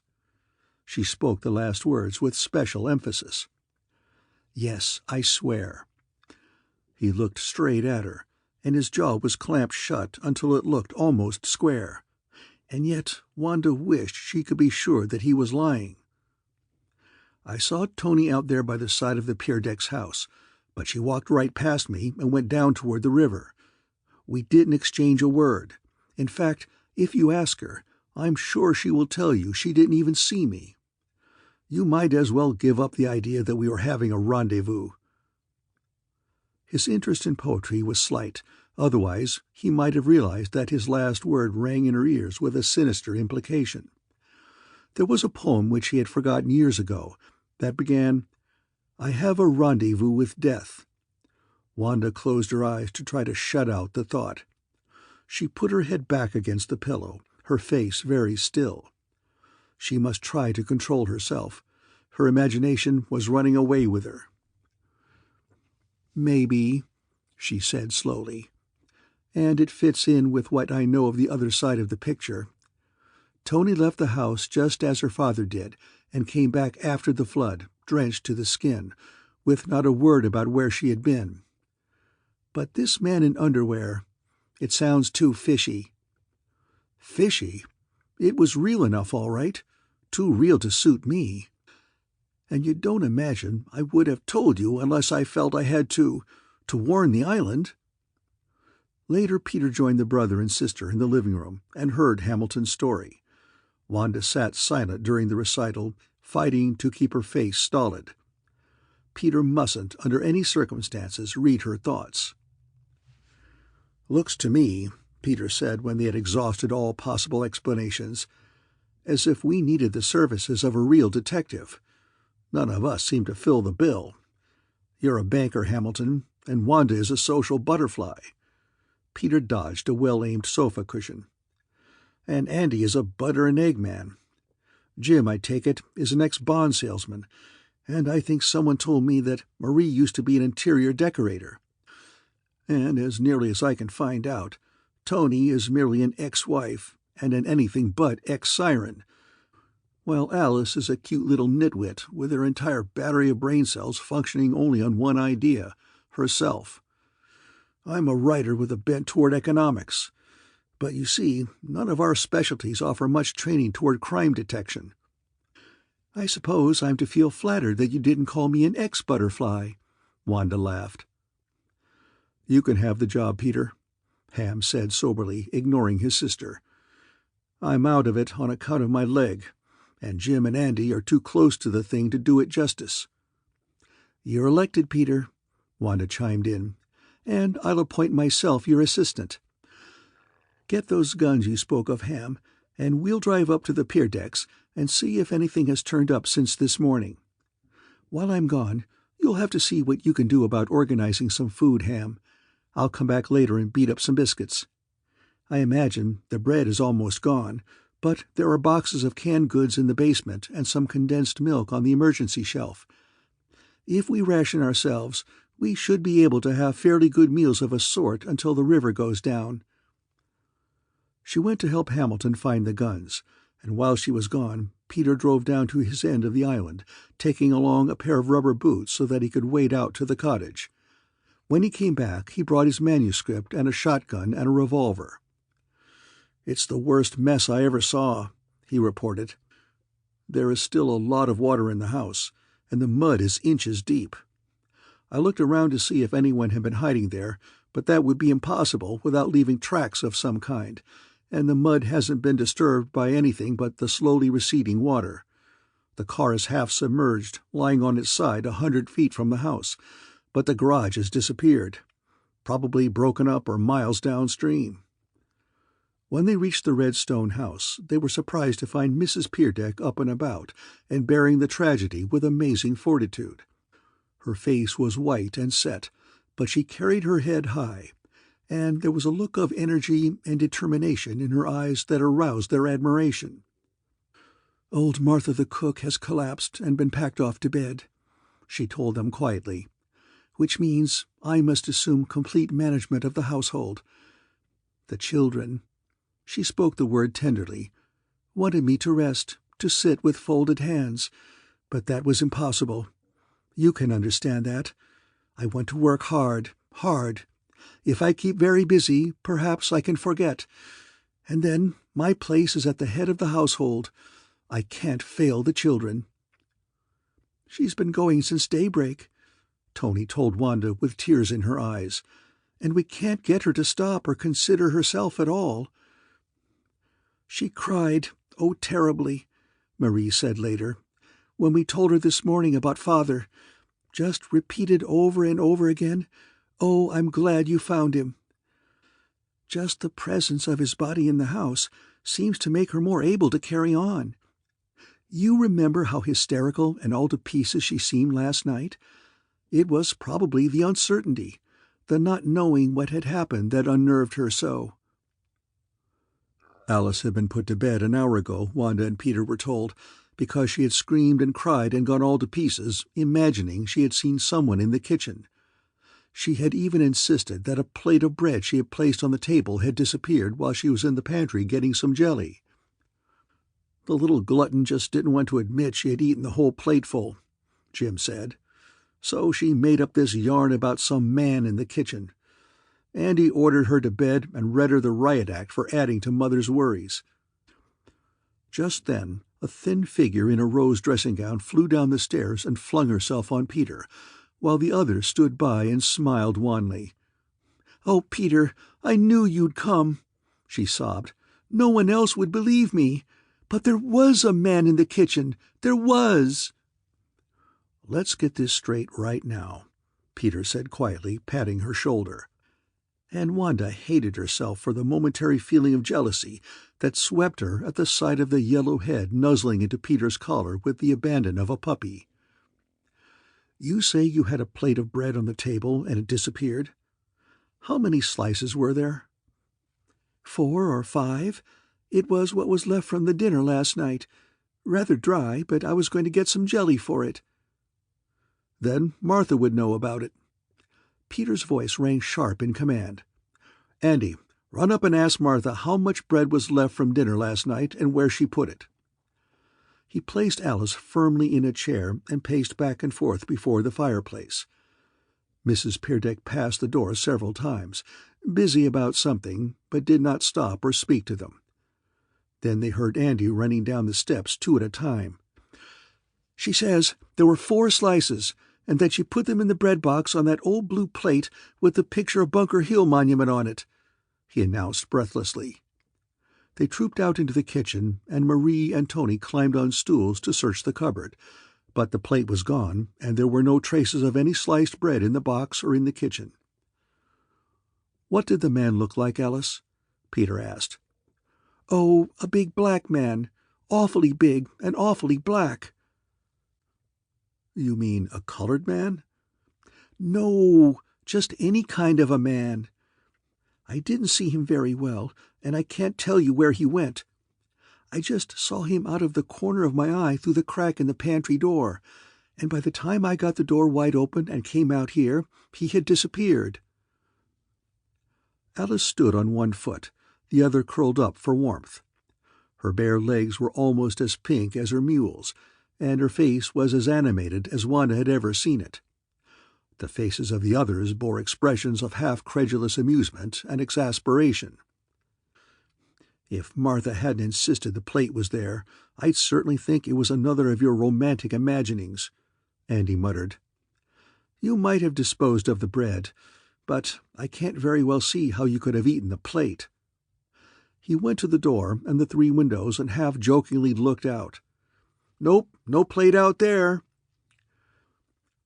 Jim stood a little apart from the rest, a queer look on his face, and when Peter suggested they divide into groups and search the premises, he remained deep in thought. "Come on, Jim," Peter said, taking him by the arm. "You're to help the girls with the house, and don't forget the attic and any old storerooms. Andy and Sidney and I will do the basement and the summer kitchen." It was early in the afternoon, but the day was cloudy, and the long corridors and high-ceilinged rooms seemed particularly dismal. Several of the rooms on the second floor were locked, and Tony's former room among them, and they had to get the keys from Mrs. Peerdeck. Wanda hadn't been in the attic since she was a child. It had seemed dimly mysterious in those days, an enormous space large enough for 3 good-sized rooms and filled with queer old furniture, trunks of delightful clothes, and boxes of old toys. Now it seemed merely huge and dingy. The place had not been cleaned or aired for years. Wanda supposed it was hard for them now, with only old Martha when there had formerly been 3 maids. The girls, trailing behind Jim, turned over piles of dusty rugs and draperies that had been stored in the attic since the days of the first Mrs. Peerdeck. Downstairs they poked under beds and into closets, opened old wardrobes that squeaked on rusty hinges. Tony stood sullenly outside while they looked in the sewing-room, into which she had moved her things only the day before. Wanda had been skeptical of Alice's story at first, but as the search went on, the man became more of a reality to her, and she jumped nervously when Tony suddenly said in a sepulchral voice, "And what in the world are we going to do with a big black man if we do find him?" For the most part, they searched silently, touched by tiny irrational fears, and oppressed by the knowledge of the quiet form lying so motionless in the front bedroom. There was something heartbreaking and disquieting, too, in the sight of Mrs. Peerdeck slipping like a shadow noiselessly up and down the corridors on business of her own. Jim seemed to take the search lightly, and Marie took him to task for it, and their quarrel, lasting until the group joined Peter in the kitchen, grew more and more embarrassing to Wanda and Tony. Alice seemed not to care. "No luck," Peter said grimly, brushing the dust from his shoulders. "And we've been over every inch of the basement and even crawled under the porches. I think our next bet is to leave someone on guard in the house in case the man returns, while the rest of us comb the yard and the summer house." There were several other suggestions, and a babble of voices filled the kitchen. Finally, Peters rose above the others, commanding silence. "It's all right to make fun of Alice's man when you are sure he is purely imaginary," he said, a seriousness in his tone that turned all eyes toward him. "But first, let's face the facts. The man who shot your father is still on the island. He is shut up here with us and can't get away until the river goes down. And the man Alice saw may be the murderer. If so, it's up to us to find him before he does any more damage." He surveyed the startled faces before him and then glanced up suddenly to find Mrs. Peerdeck standing in the doorway leading from the dining room. "I hadn't thought of that," she said slowly in her full, rich voice. "This criminal who killed and robbed your father is still on the island? Are you sure about that? Did the bridges go out before Wilbur was shot?" The last thought seemed to have just occurred to her, and her eyes were wide and troubled. "That is the only way Wanda and I can figure it out," Peter said, and explained the chronology of the previous evening as they had worked it out going home that morning. "Of course, we don't know exactly the time the East Bridge went out, and there is a possibility the murderer could have got away over it just before it went, but that seems rather slim." When he mentioned meeting Mr. Peerdeck on the cliff's edge, Mrs. Peerdeck said softly, "The last to talk to him, the last." And when he told of the shot they had heard in the woods, she grew so pale that Andy and Marie hurried to help her to a chair. "Thank you, children, thank you," she said, waving away a glass of water. "I'm all right now. It just made things a little too vivid." Wanda noticed that even Tony's uncompromising features softened at her mother's words, and that her eyes were so filled with tears that she turned toward the window quickly to hide them. "Just one more thing, Mrs. Peerdeck," Peter said gently. "Andy thought last night that his father had been robbed. Do you think that too?" "Yes. Didn't they tell you? His money and watch are gone, and the ring he always wore on his right hand." She had been looking out of the window, but now her eyes met Peter's wonderingly. "What other motive could there have been for murdering him? He didn't have an enemy in the world." "That does seem to be the only answer," Peter said slowly. "I must confess I didn't take much stock in the fears you expressed last night that some criminal might be hiding on the island. But it begins to look as if you were right." "It must have been a premonition. I've always considered such things rank superstition, but I wish now I had been less sensible, less intelligent. A more primitive woman would have kept her husband from going out alone after a warning such as that. Oh, it was my fault. I should have foreseen." And she began to cry softly, until all the young people crowded about her, patting her shoulder, telling her she was talking nonsense. Of course it wasn't her fault. Papa always went out alone, had done it for years. How could she have foreseen what would happen? It was beyond anyone's wildest imagination. She made an effort to pull herself together after that, and 5 minutes later was deep in a discussion with Peter as to what measures should be undertaken next. She seemed hesitant about the advisability of searching the grounds again, protesting that it was too dangerous, that it would be better if they barricaded themselves in the house and waited until the police were able to get over from the mainland. "I've never believed in vengeance," she said wearily, pushing her hair back from her forehead. "And after all, it is more important to preserve the lives of those of us who are still alive than it is to catch one criminal. No matter how murderous and horrible this man may be, his capture is not worth even a small injury to one of us. Perhaps if we wait a few days, he'll swim the river and we'll be rid of him without endangering ourselves." A chorus of protest followed her words. "I didn't know I had such a bloodthirsty family," she said, looking from one to another and smiling wanly. "Well, perhaps you are right. It may be better to take our courage in our hands." Peter was determined to search the stables and the warehouses again. "We were looking for Mr. Peerdeck before," he reminded them, "and that's a different matter from hunting for a criminal who would be using all possible cunning in hiding from us. Also, he might have been in some other place at the time we were looking down there, and perhaps has changed his hideout several times since last night. Then, too, we failed to look in the caves, and as Mrs. Peerdeck said last night, they would make an ideal place of concealment." "But the caves are locked," Jim said gruffly. "I told you that before. No one could possibly get in." "Locked?" Mrs. Peerdeck looked up quickly. "Why, I saw the door to the middle one swinging open only day before yesterday." "That's where he is, then," Peter said, excitement making his voice husky. And the 3 caves are connected by a passage at the rear end, didn't you say, Andy? Wanda, you're a good shot. You stay here in the kitchen and watch this end of the house. Sidney can have this other gun and stand outside by the arbor. Tony can guard the front door, and Jim and Andy will come with me." After the men had gone, the women drifted away one by one to attend to their household tasks, and Wanda was left alone in the kitchen. She fingered her gun cautiously. She was fairly good at target practice, but it was a different matter to be given a weapon and told you might have to use it on a human being. But then there was small chance of anyone coming in here. The men would surely find him in the caves, or if not, Sidney would have to tackle him as he came around the house.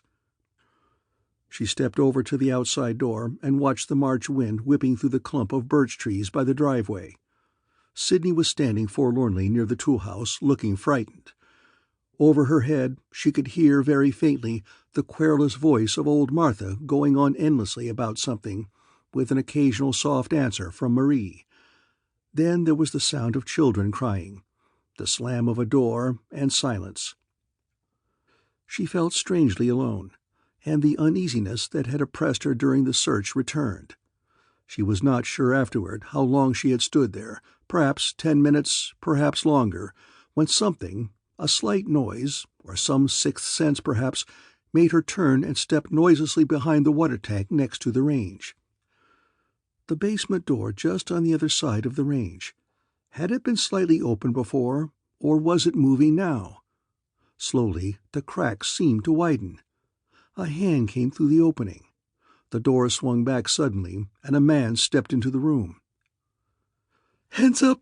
she cried, in a voice as thin and shrill as the call of a sandpiper. The man whirled, his mouth opened slightly, and something in his arms fell to the floor with a terrible crash. The noise shattered something within her, and the next instant she was standing on a chair, the gun pointing in the region of the man's stomach, her own voice filling the room with shrieks such as she would never have imagined possible from a human throat. The man was large and dark. Even from her perch on the chair he seemed to tower over her, his dirty face twisted with fear, and a long lock of greasy black hair tumbling down into his eyes. After a moment she was able to hear his voice above her own, calling frantically, "Don't shoot, lady! For Cripe's sake, don't shoot!" She did not dare to look on the floor to see what it was that had fallen from his arms, but she had an illogical but terribly real fear that it was a bomb. At any moment, it seemed to her, the whole kitchen might be blown to the clouds.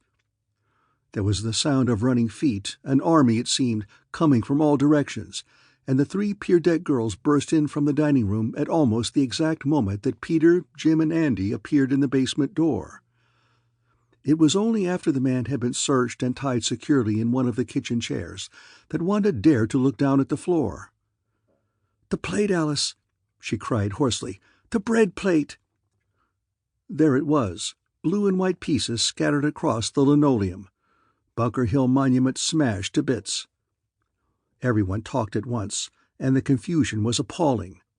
But out of the welter of sound, Wanda learned that the 3 men had actually found an opening from the caves into the basement, and had been exploring there when they heard her scream.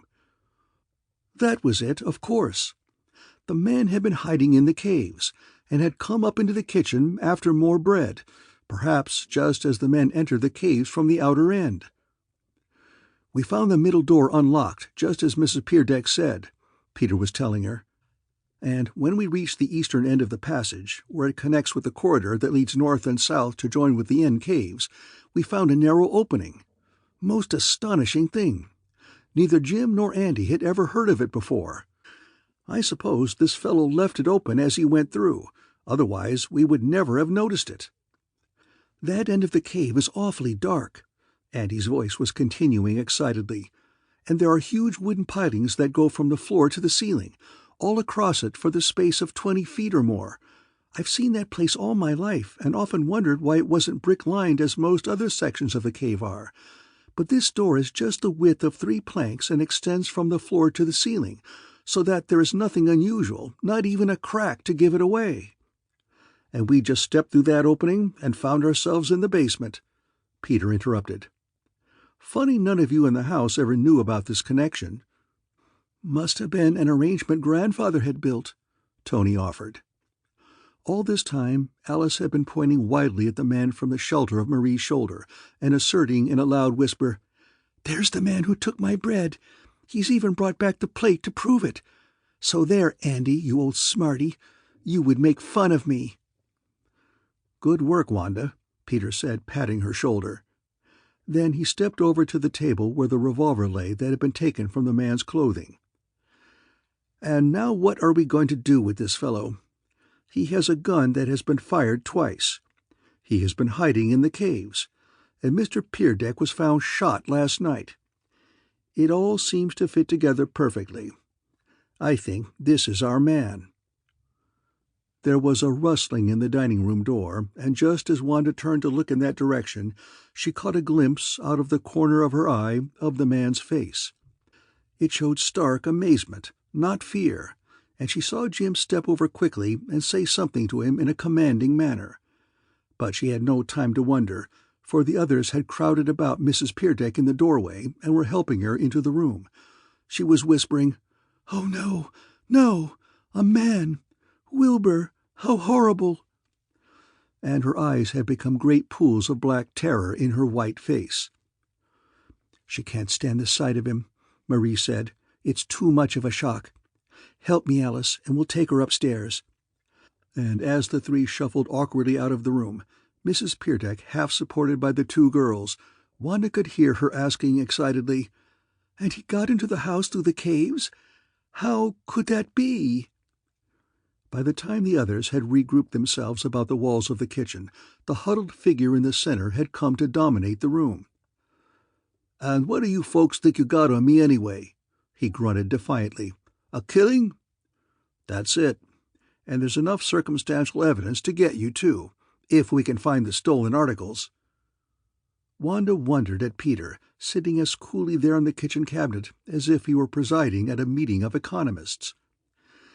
"We'll search the caves and the basement thoroughly. You may have buried the loot somewhere. Pity you had to take a man's life for the sake of a few trinkets." Then he turned to Andy. "You and Sidney go down now and make a thorough search. Where is Sidney, by the way?" Tony ran out in the yard and returned in a moment dragging a very sick and shamefaced boy. "Don't know whether it is our cooking or the general excitement," she said, smiling not unkindly, "but Sidney's lost his dinner and his dignity. Perhaps we had better pack him off to bed with the rest of our invalids."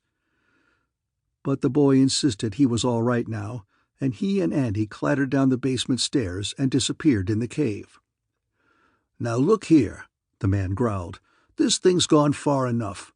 I'm not in on any murder, and just because some guy got bumped off the same night I got stuck on your island ain't no proof you got anything on me.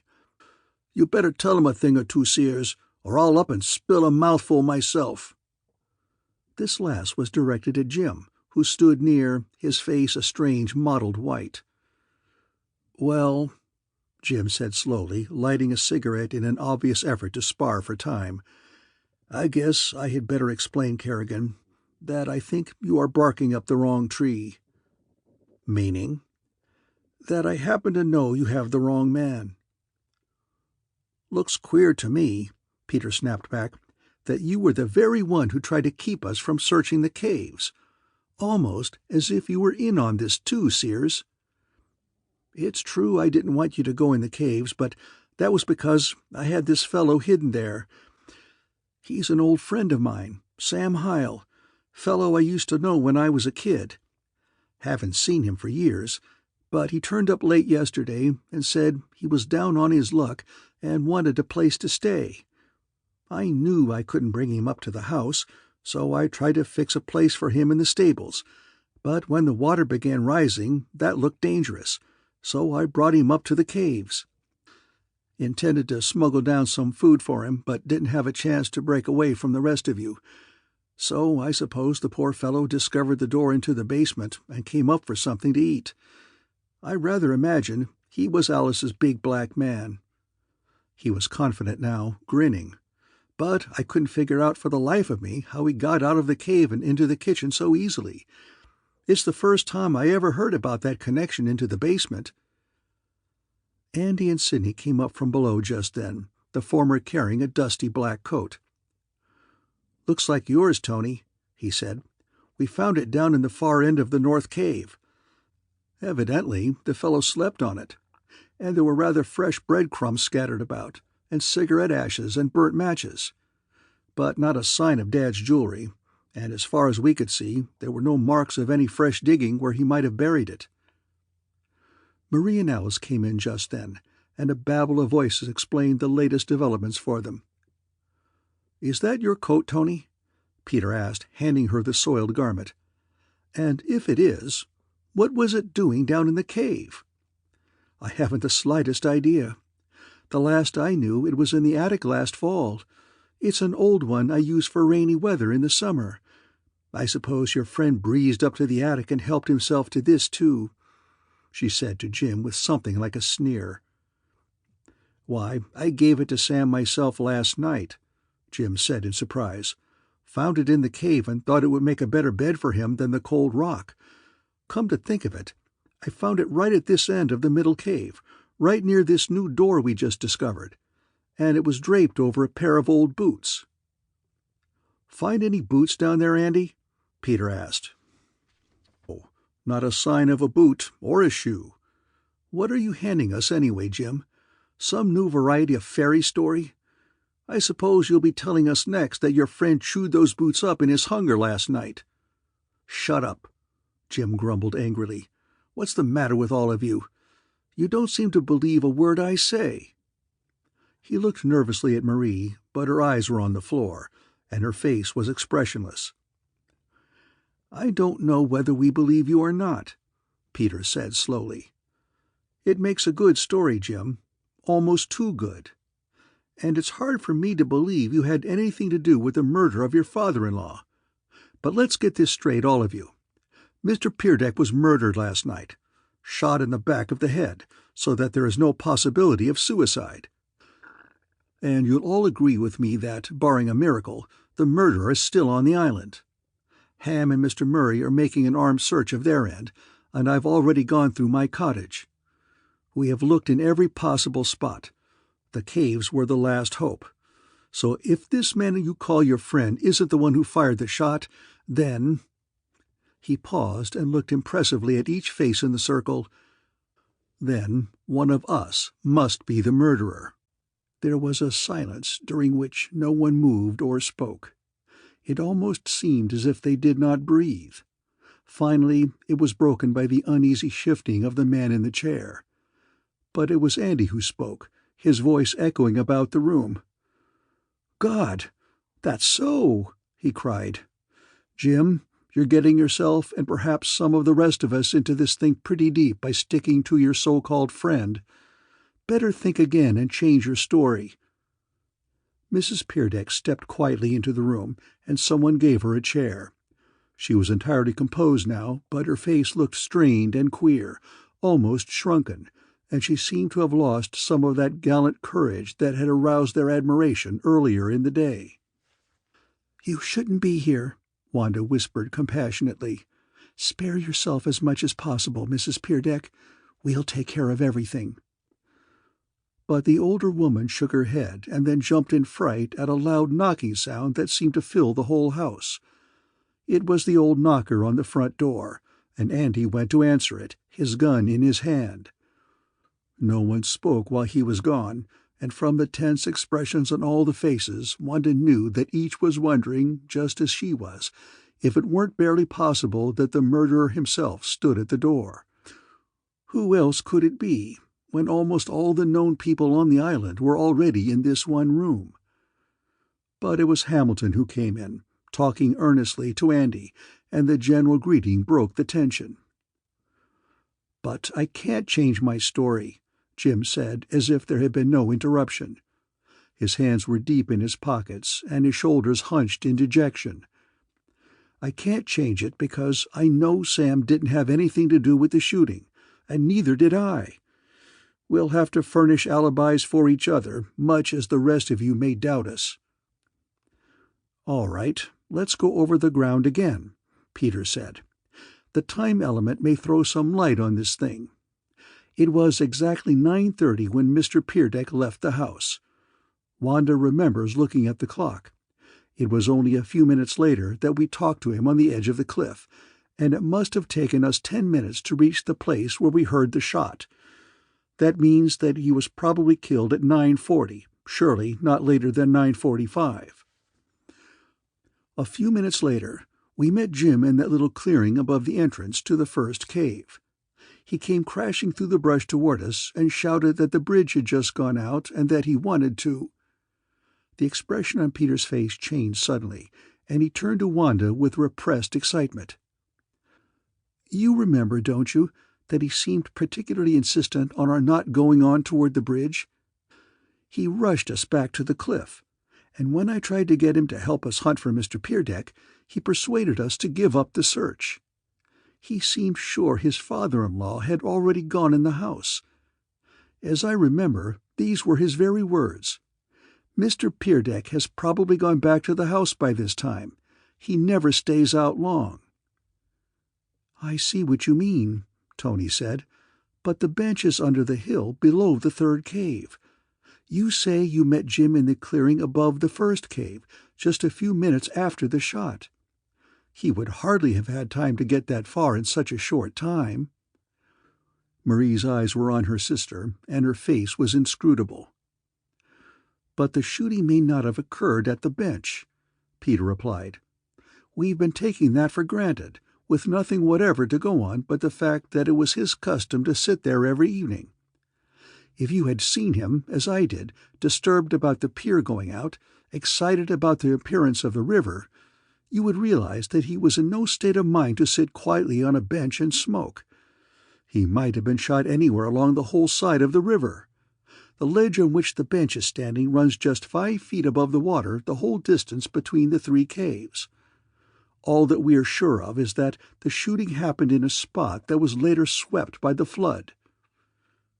"Unless," Andy said, and shuddered, "the murderer deliberately pushed the body off the ledge, intending to remove all trace of the crime." "And the flood upset all his plans by carrying it into a tree," Peter added.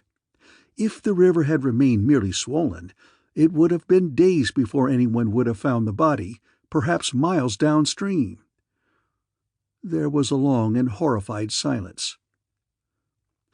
"But can't you see that I was only trying to keep you from going back to the caves where I had Sam hidden?" Jim said miserably. "I wasn't crazy to have anyone find out about him." "Why so mysterious about him if he was actually a friend?" Andy put in sarcastically. "I don't blame you for being ashamed of his looks, but then, if he's a friend, why not bring him up to the house, offer him a decent bed? Shabby way to treat a friend, I'd say." Jim began tracing a design on the table oilcloth with his finger. The man in the chair grinned and shot a stream of tobacco juice at the sink on the near wall. "Come on now," he said, looking at Jim.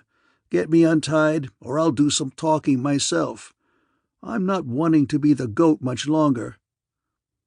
"Now, Kerrigan, listen to reason," Jim said, squaring his shoulders. "I told you last night when I met you that I had just come from the bridge. Sam can bear me out on that. He saw it go out, too. We came straight to the middle cave, the one that was unlocked, and after I had found the coat and taken him to a comfortable place off in the end of the north cave, I came out again through the north door. It unlocks from the inside, and cut up through the woods toward the house. That was when you met me. I didn't hear a shot, and I don't believe Sam did either. Whoever killed Mr. Peerdeck must have done it while we were arranging matters in the cave. We would certainly have heard it if it had come before we got there, and you say yourself that only a few minutes elapsed between the shot and the time you saw me." "How about it, Hyle?" Peter turned quickly toward the man in the chair. "Any sound of shooting come your way?" "No, and it's just as Jim here says. We was up in the end of the north cave making me a bed out of this lady's coat. If any murder was pulled off, it must have been then, because I didn't hear nothing while I was with Jim, or after he left neither." "You didn't hear anything after he left? "You are sure of that?" Mrs. Peerdeck asked. "No, ma'am. Just something rustling once, but I thought it was bats." "It isn't likely that one of them would go back on the other's story," Andy muttered. "They seem to be in it together, and naturally agree." Wanda, who sat facing Marie, saw the latter's shoulders stiffen and her head go up. "There is more than one side to this," Marie said in a voice devoid of all feeling. "Several other people were out of the house at the time Papa was killed. Tony, for one," and she gave her sister a long, steady look. "You remember I went up to see about the children just as she left the house? I watched out of the south window, because—" here she hesitated just perceptibly, "because I wanted to see where on earth she could be going in such weather." "I remember," Andy added. "And I had been razzing her for staring out of the window so much." "And you remember, too, that she came back to the house after the dam broke, dripping wet, and refusing to give us a word of explanation." It was Mrs. Peerdeck who spoke this time, and it was impossible to tell from her voice whether she was accusing her daughter of murder or merely of disobedience. This sudden shifting of suspicion from his shoulders to those of Antonia fairly dazed Jim, and he sat on the edge of the kitchen table, with his jaw slowly dropping lower and lower. Wanda watched Marie move over to his side and heard her say in an undertone, "Close your mouth and look alive, Jim." Now that there is real danger hanging over his head, Wanda thought, she's decided to forget that she was angry with him about Tony. Probably has made herself believe that he was merely weak and that Tony was the aggressor, chasing him in her usual fashion. Dainty, quiet Marie, artistic and home-loving. It's no wonder she can't understand a tempestuous, sullen person like Tony, always driven to dabbling in whatever is most apt to wreck the lives of others. Suddenly Hamilton cleared his throat and his sister turned to look at him, but before he had a chance to speak, the calm voice of Mrs. Peerdeck broke in above the hum of conversation. "Just before I came to the door," she said, "I heard Mr. Kerrigan say that one of us must be the murderer. He seems to imply that it must be one of the Peerdeck family, although he should hardly consider himself immune, or Wanda either, since they were admittedly the last ones to speak to Wilbur, and have no other alibi than each other's word. And I think we should consider also the fact that we have accepted the time of the shooting merely on their story. No one else heard the shot. No one else saw Mr. Peerdeck. The facts they have presented fit almost too perfectly." Wanda shivered, although the room was very warm. In some subtle fashion, the figures about the wall seemed to have regrouped themselves, without anyone having actually moved, and she felt herself and Peter very much alone, the Peerdecks massed against them. Peter's face changed too, but she could detect no fear, merely a slight tightening about the jaw. "Of course, I'm not accusing anyone, merely presenting the possibilities." The deep, calm voice of Mrs. Peerdeck went on. "But since this terrible thing has befallen the Peerdeck family, and since, as Mr. Kerrigan has said, we are all under suspicion, well—" She threw out both hands in a little gesture of appeal. "Suppose it was one of our family. It would have to be someone who had a motive, who had quarreled with Wilbur, and I don't think any of us have." "Except Tony." The last was said with a surprised lift in her voice, as if it had just occurred to her.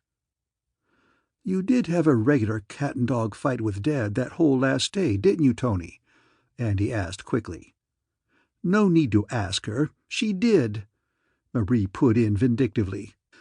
"And she wailed and raged and stamped about the house as if it were a life-and-death matter where she spent her nights." "That's just it. How can you believe I would kill anyone about something so trivial?" Tony was standing now, facing the whole room, her large eyes searching each face piteously. "You made a personal grievance out of something that should have been a matter of family economy." and he stepped forward and looked at his sister's face closely. "Come to think of it, you fairly foamed at the mouth with rage. I believe you were almost insane." "Oh, now, Andy, you know how I usually carry on. It wasn't any worse yesterday than it has been 1,000 times before." "Perhaps not, but when one is as uncontrolled as you are," Marie said, "almost anything might happen. Or so it seems to the rest of us." "I thought you accepted my tantrums as just a part of me, Tony's ravings you used to call them. I never thought you would believe something really awful about me." Tears were streaming down her cheeks, and she fumbled clumsily in her pocket for a handkerchief. "But nothing really awful ever happened in the family before, you see," Mrs. Peerdyk said sadly. "Just a minute." Peter spoke with an attempt at a laugh. "Now that we have reached the point of accusing each other, we'd better have some system here. I don't propose to take charge if you are all opposed to it, but in spite of several remarks, I still believe Wanda and I are the least implicated in this thing. I'm sure you want to get to the bottom of the murder, and it will make a nasty mess if the Peerdyk family accuse each other in the presence of the police. In any event, those gentlemen will not be able to get over here until the case is so cold that a solution may never be discovered." He paused and looked about the room, but no one spoke. "All right, then, if no one objects, I'll do a little organizing. Any of the rest of you who have questions can ask them, of course. And, Wanda, I'd like to have you write down any unusual angles that may come out during the questioning. It's especially important to make a note of the exact whereabouts of each one of us from the moment Mr. Peerdyk left the house until the three of us ran back with the news the dam had broken. I'll start with someone else and give Tony a rest. She's been the center of attention long enough." "The butt, you mean," she said with just a flash of her old spirit. "Alice, suppose you tell me what you did and where you were the latter part of the evening?" The girl reddened under his gaze and put on a self-conscious smile. She had been surreptitiously eating out of the cookie jar just around the corner in the pantry, and in her haste to dispose of a large mouthful her cheeks bulged like a squirrel's. "Oh, now, Peter, you know where I was," she bridled, her voice half choked with crumbs. "Perhaps I can guess, but I'd rather have you tell me." "Why, I never left the parlor. Sidney and I danced a bit to the radio after you all went, but the static was still bad. The rest of the family had gone upstairs, so we just sat on the davenport and talked, didn't we, Sidney?" This to the white-faced boy who stood leaning dejectedly against the door. He looked back at her with something akin to loathing in his eyes, the same expression that he might have given a half-empty box of chocolates that had just made him desperately ill. "He wonders how on earth he could have sat there last night, smirking and letting her hold his hand when he hates her so now," Wanda thought with a half-smile. "Is that so, Sidney?" Peter asked, and the boy nodded. "Yes, and we were together all the time," Alice went on coyly, entirely unconscious of his animosity. "Sidney never left me for a minute, until after you three had run up and found us on the front porch. We had been so busy talking out there that we really hadn't paid much attention to the noise of the flood until you mentioned it." "Kissing while Rome burns," Andy said, half under his breath, and Marie gave him a dirty look. "Oh, I heard the river all right," Sidney said with a flush. "But Alice was razzing me so hard about wanting to go home so early that I didn't mention it." "And now you're wishing you'd gone home quite a bit earlier, razzing or no razzing, eh, son?" Peter teased, not unkindly. "Well, I don't blame you, but we're all in the same mess, except that the others have their belongings with them, and you and I have to depend on charity." Then his manner changed to one of deference as he turned to Mrs. Peerdyk. "Perhaps I should have allowed you to tell your story first, Mrs. Peerdyk, but I hated to bother you with this questioning when you have so much else to contend with. But perhaps you can throw some light on the activities of the other members of the family." "Oh, I understand, Mr. Kerrigan," she said, smiling. "Well, I went upstairs as soon as I had said goodbye to you and Wanda. As nearly as I can remember, Marie came up with me, and Andy a few minutes later. I stopped at Martha's room and spoke to her about breakfast, and then went directly to my own room and prepared to take a bath. The children were restless, and Marie was in their room.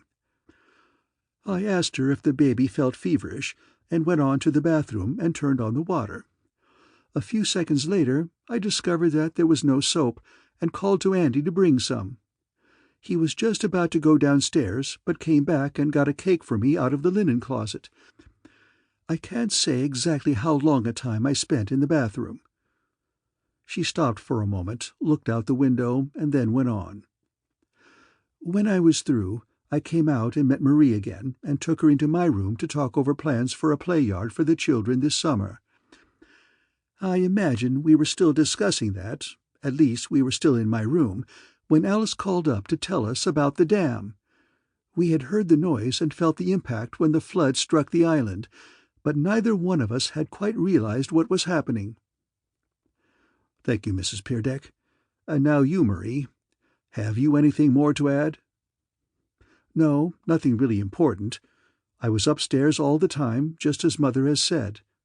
The baby seemed feverish, and I was busy arranging his bed and bathing his face with cold water.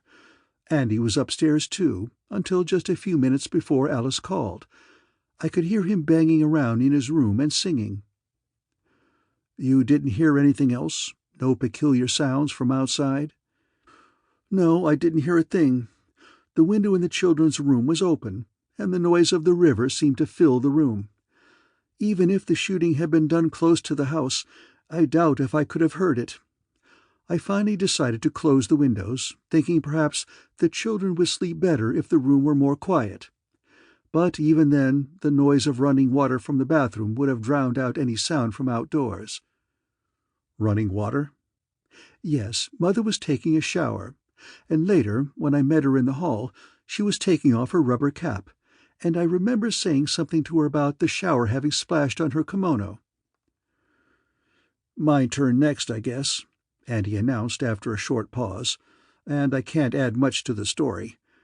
I came upstairs directly behind Mother and Marie and went to my room to get a book.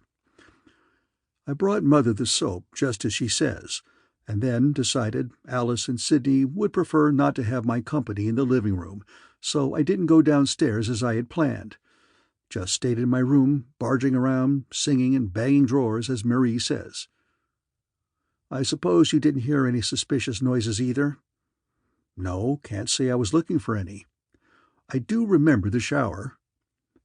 "All right, now we have Mrs. Peerdeck, Alice, Sidney, and Marie accounted for. How about you, Jim? Anything more you would like to add to your story?" "No, I'll stick by it as it stands." "Then it's your turn again, Tony. Now, if you'll just tell us in detail what you were doing during the 3/4 of an hour you were gone." "Just walking," the girl answered calmly, and a little insolently, it seemed to Wanda. "Not a very satisfactory answer, Tony," Peter said. "You'll have to do better than that. You don't look like the kind of a girl who is in the habit of taking walks on wet and stormy evenings." Tony was still wearing the brown corduroy, and even in this shabby and severe garment there was something exotic about her. "No, but anyone is entitled to get out in the air. The fact is, I felt a headache coming on, and thought—" "That's right, she always gets a headache after she has had a tantrum," Alice said. Tony did not turn her head to look at her. "Where did you walk?" "Oh, just around in the yard and then down to the warehouse." "The warehouse? Then you must have known the bridge had gone out. Or had you started back before?" "No, I was there when it went." "The deuce you were! Then you saw Jim and this man?" Peter's eyes were mere slits in a tense face. "Yes, I saw them." Her voice was as calm as if she had just admitted seeing them in church. "Then, Jim, your story seems to be confirmed in part, at least," Peter said, facing Jim quickly. but it seemed to Wanda that neither Marie nor her husband looked particularly pleased at the turn of events. Marie is jealous of Tony again, she thought. No telling what she imagines the two of them doing, meeting down there at the warehouse. And Jim looks as if the devil had jumped up and bitten him. "Well now, I called that real nice of the lady," the man in the chair was rumbling. "And if she'll just say she saw the two of us, real peaceful-like, and didn't hear any shots, maybe someone'll untie me. I'm getting darn cramped trussed up here." "All right," Tony offered in a dead voice. "I did see them both. They just got off the bridge before it crashed. But the truck went down. It was rather horrible for a moment when I thought they wouldn't get out in time." "The truck? What truck?" Peter looked quickly from Tony to Jim. "You didn't say anything about a truck." "Didn't think it was important," Jim said thickly. "Just a truck that belonged to Sam, that's all." "Seems to me there are a lot of things being concealed around here," Andy put in. "And I thought you said your friend was so hard up he needed food. A fellow that owns a truck can't be very destitute, unless, of course, the truck doesn't belong to him." "Accusing me of stealing a truck?" the man spat out sharply. "Not yet." The two glared at one another for several long seconds, until Peter cut in with, "And what about a shot, Tony?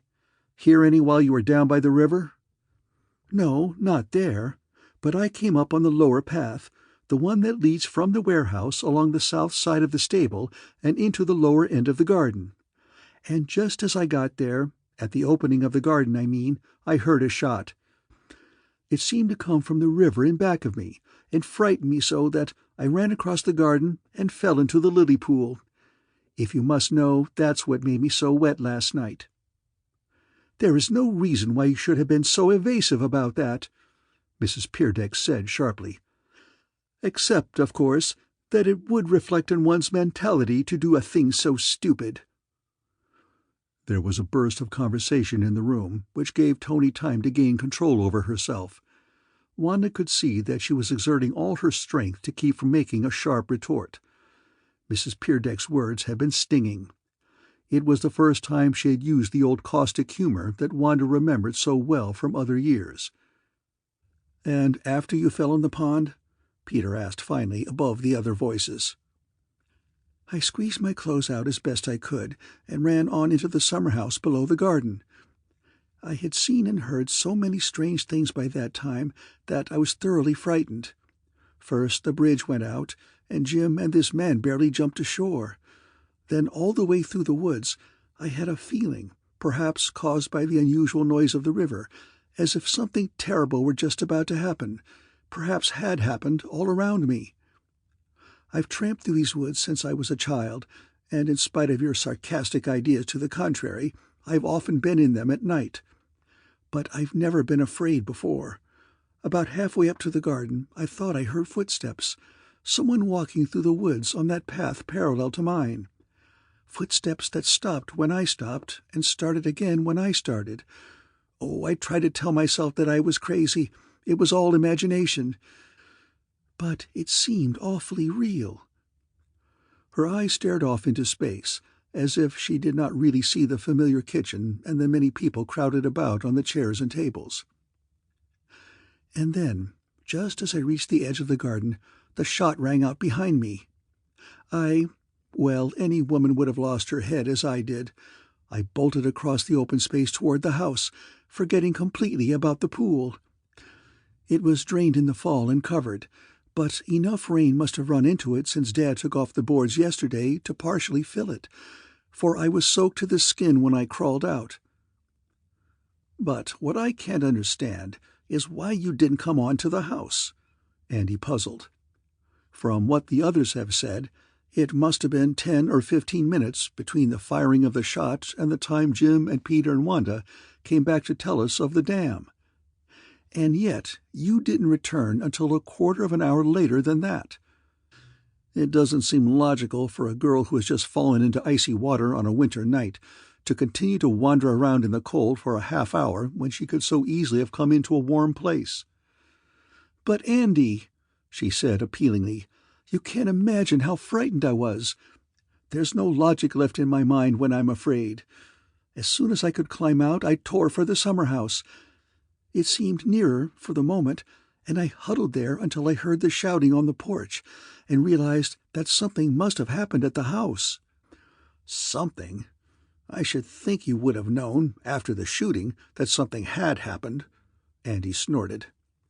"If you'd had your wits about you, you might have been the first back to the house with the news." "All right, smarty. If you think you'd have had so much more wits, why didn't you come outside instead of sitting snugly in your nice warm room? It's no joke to be all wet and shivering with fright in a summer house in March. Well, for Pete's sake, if I'd known there was going to be any trouble, don't you think I'd have come out to help? And I'd have yanked you home in short order, I can tell you that." "Come on, let's change the subject," Peter interrupted. "What I want to know, Tony, is about this other person you heard in the woods. Did you actually see him?" "No, I didn't." "It makes a good story, but hard to prove. None of the known people on the island seem to have been in that locality. You realize that, as far as the time element goes, you had plenty of time to have been by the bench when your father was shot, and then to have run up through the garden and fallen in the pool. Oh, I'm not saying I believe you shot him, only that you might have been there, might have seen who did. Perhaps you are afraid to tell, or are shielding someone.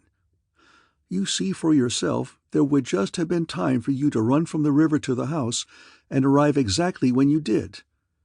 Any of these other possibilities would be easier for us to believe than the array of facts you have presented as your story."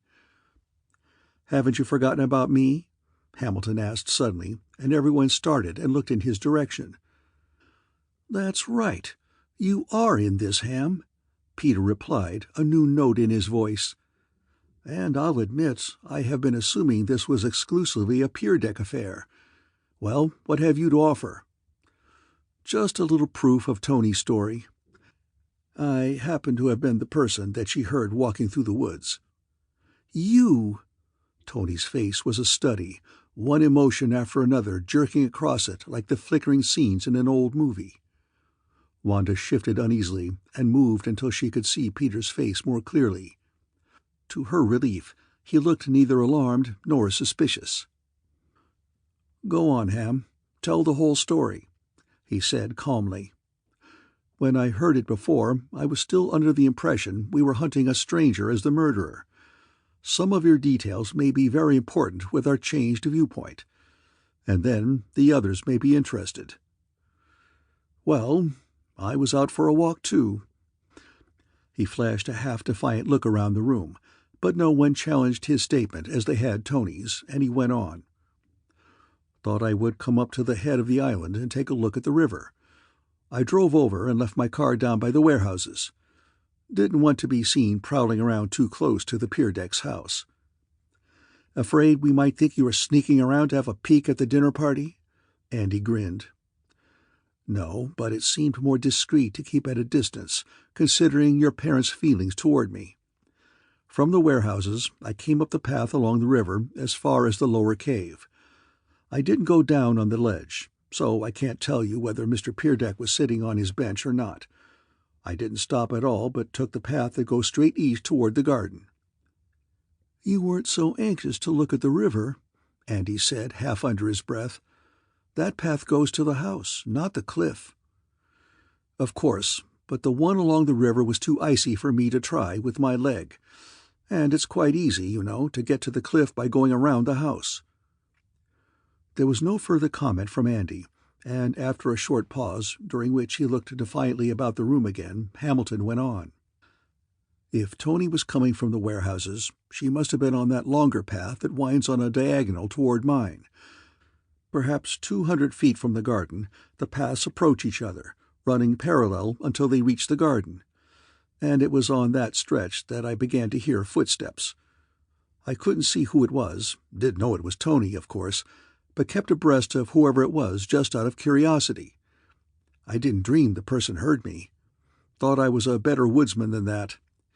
In fact, I rather imagined I was stealing along like a shadow. But you haven't fawn's ears for nothing, have you, Tony?" "You're a beast, Hamilton Murray," she flung at him angrily. "A beast! I believe you knew who it was all the time and did it to frighten me. But why didn't you come forward at least to help me out of the pool, or come over to the summer house when you saw I was there? Why, that very thing proves I didn't know it was you, don't you see?" he said, and Wanda was just in time to catch the end of a warning look that he flashed at the girl. "What about the shot, Ham? Did you hear that too?" Peter asked.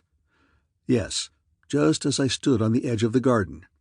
I could hear it plainly, even above the roar of the river.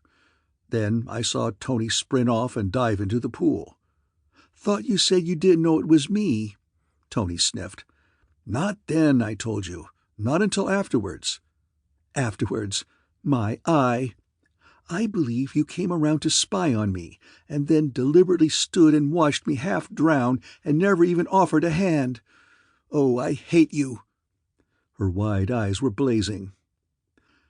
"I think Tony is more than half right," Mrs. Peerdeck said indignantly.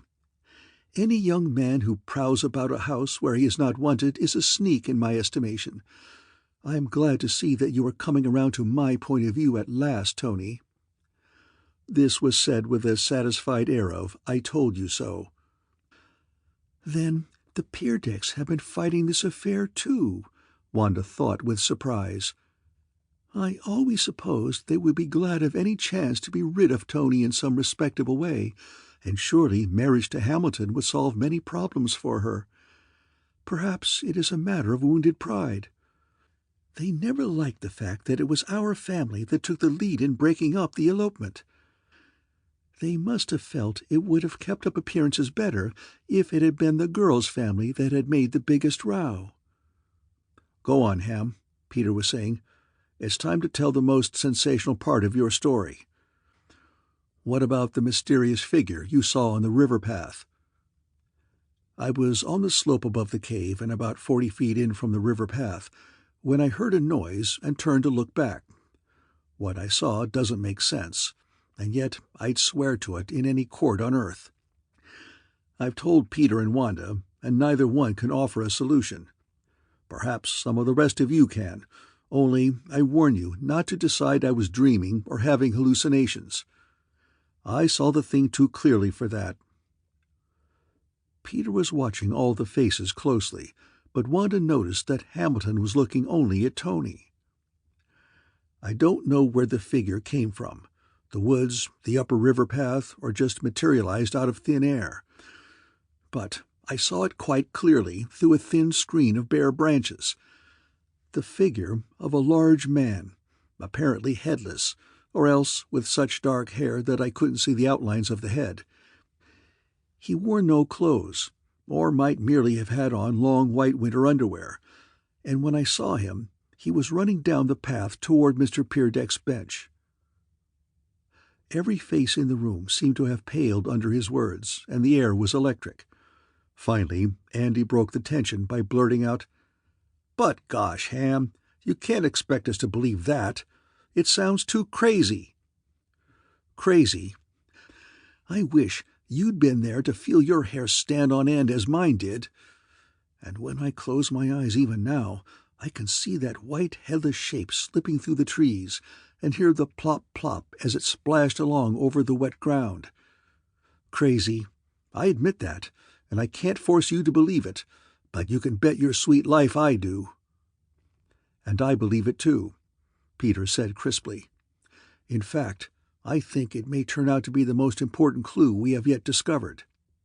The question is, was this man in underwear one of those who are known to have been outside during the fateful half-hour? Hyle," he paused significantly, "or Jim, or Tony, or Wanda, or myself? Or is there still another person hiding on the island?" "I don't believe there could be anyone else hiding here," Hamilton said, "unless there is a secret cave. Father and I have combed our property from end to end, and that includes the point where Peter's house formerly stood. And from what I've told you, you have gone over every inch of this house, the caves, the warehouses, and the stables. Someone might be able to swim across to the mainland, but the current is terrific, and the rapids a quarter of a mile below the island must be a boiling hell by now. They would get him, even if he took a chance on not trying to buck the river and just let the current sweep him to shore somewhere downstream. Perhaps a man who knows he is being hunted would take the chance, but it looks dangerous. "And is," Jim put in casually. "I tried it this morning and had to turn back." There was no chatter of voices after this remark, only a silence so deep and still, so pregnant with unasked questions, that everyone seemed to have stopped breathing. "You tried to swim the river? Oh, Jim," Marie moaned. "Yes, I tried it, on the east side, but the current is terrible, and the ice cakes are impossible to dodge, and I'm perhaps the best swimmer in this group. Of course, I didn't have the urge that a man might have who is fleeing for his life." He looked darkly about the room, "but I don't think even that would have got a sane man through the river. And there isn't a boat left on the island. They all went with the boathouses. I made a careful survey to find that out." "What were you running away for, or from? It must have taken a powerful urge to get you into icy water," Andy blurted. "It was a powerful motive, simply that I knew we were in a desperate situation over here and needed help. I thought if I could get across, I might be able to persuade Olafson to take out his big launch. We need the police, but we need an undertaker even more, you know." No one spoke. It was evident from all their faces that the reason he had given was not fully believed, and yet the new vista he opened up by his remarks confused them. It was true they would need an undertaker, or a gravedigger, and soon, too. Suddenly, they were all too tired to think clearly any more. "A large black-haired man in underwear," Andy said. "That lets Tony and Wanda out, and Dad. He was too small. The only possibilities, then, are Peter, Jim, Ham, and Hyle. Peter is light-haired and was with Wanda all the time. Ham is the fellow who saw it, so he can't be the one unless he was frightened by his own shadow. And Jim isn't especially large, and would have had a hard time getting dressed in time to meet Wanda and Peter a few minutes later. And what in the world would Hyle be doing running out of the cave in his underwear to rob a man? Anyone contemplating crime would naturally wear as dark clothes as possible in order to escape detection." "Then it must be an insane person," Wanda said wearily. "What would any sane man be doing in the woods in winter without clothes? This whole affair grows more complicated and crazy every minute. There are 7 people who have admitted being out on the banks of the river last night between 9:30 and 10, and yet not one of them saw Mr. Peerdeck shot." And she looked at the slip of paper that contained her notes. "Peter and I saw Mr. Peerdeck and Jim, and no one else. Jim claims he saw only his friend and Peter and me. Tony admits she saw Jim and his friend, but didn't see Ham, and Ham says he saw Tony and this mysterious figure and no one else. None of it makes any sense to me. Just a merry-go-round." "You have put it very well, Wanda." Mrs. Peerdeck rose with an air of finality. "And now that you have opened the subject, perhaps I can put my thoughts into words. You have mentioned the fact that we are divided into 2 groups, those who were out of the house during that half-hour and those who were inside. Has it ever occurred to you that all those who were outside must be under suspicion, no matter how plausible their story? And that it is a little ridiculous to have this investigation conducted by one who is himself among the goats, as it were?"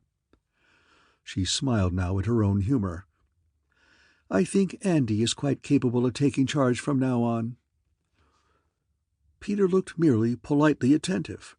He seemed not to notice that any reference had been made to him.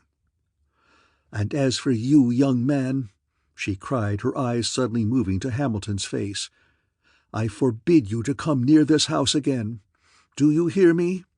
Sneaking, prowling, following my daughter about. and injecting your lurid tales of undressed people into the death of my husband." Her voice was angry, almost quivering, and she controlled herself with a visible effort. Hamilton, his face very red, was waving his arms and expostulating. Jim and Hyle were talking earnestly under the cover of the noise. Peter was rapping for silence, and Marie was running back and forth between Wanda and Andy, gesturing excitedly. Only Sidney Brown seemed out of it all, standing back against the door, his white face wearing a look of infinite boredom and aloofness. "Either he knows more than he has admitted and despises all of us for our ignorance, or he is going to be sick again," Wanda thought, catching a glimpse of his face around the curve of the water tank. Hamilton and Peter had a short conference and then untied Hyle and led him out of the room. They were back in a few moments, Hyle looking very angry, and the others rather disappointed. "I had Ham take a look at Hyle in his underwear," Wanda heard Peter say in a low voice to Andy, "but he can't be sure." "I think we have had enough quizzing today," Peter said, turning to the room at large. "And I'm sorry we have worn Mrs. Peerdeck out with this long session. There are several things I'm still curious about, but I believe I can get my information by talking to each one separately. I had intended to go down to the cottage and look over my things this afternoon, but I'll put that off until evening, if you'll each let me have a little more time." He paused and looked around, but no one spoke. "In spite of Mrs. Peerdeck's remarks, I consider myself still in charge here. She has been through a great deal today, and perhaps isn't entirely herself just now. Ham, you better take Wanda home now so that she can beat up those biscuits she promised. I may bring Sidney home to supper. He looks depressed and as if he needed a change. In the meantime, he and Alice, Andy and Tony can go down in the caves again. I'm not entirely satisfied that we have searched thoroughly for Mr. Peerdeck's missing property. Hyle could have had no motive for murder except robbery, and it is just possible the articles were buried in the caves or hidden behind a loose stone or brick. I want every crack in the caves and basement searched. I'll be talking to Jim and Hyle while you are gone. And Marie, as soon as you make your mother comfortable, I wish you'd come back here. There are several things you might be able to tell me." The group began to break up wearily. Mrs. Peerdeck started toward the dining room, leaning on Marie's arm. Then she seemed to brace herself and came back and stood in front of Peter. "I know you will forgive me, Mr. Kerrigan," she said gently. "My statements were overwrought, hysterical. This day has seemed 1,000 years long, but you understand what I have been through. I do depend on you, Mr. Kerrigan. There seems no one else to take the responsibility. If you weren't here, I don't know what I would do."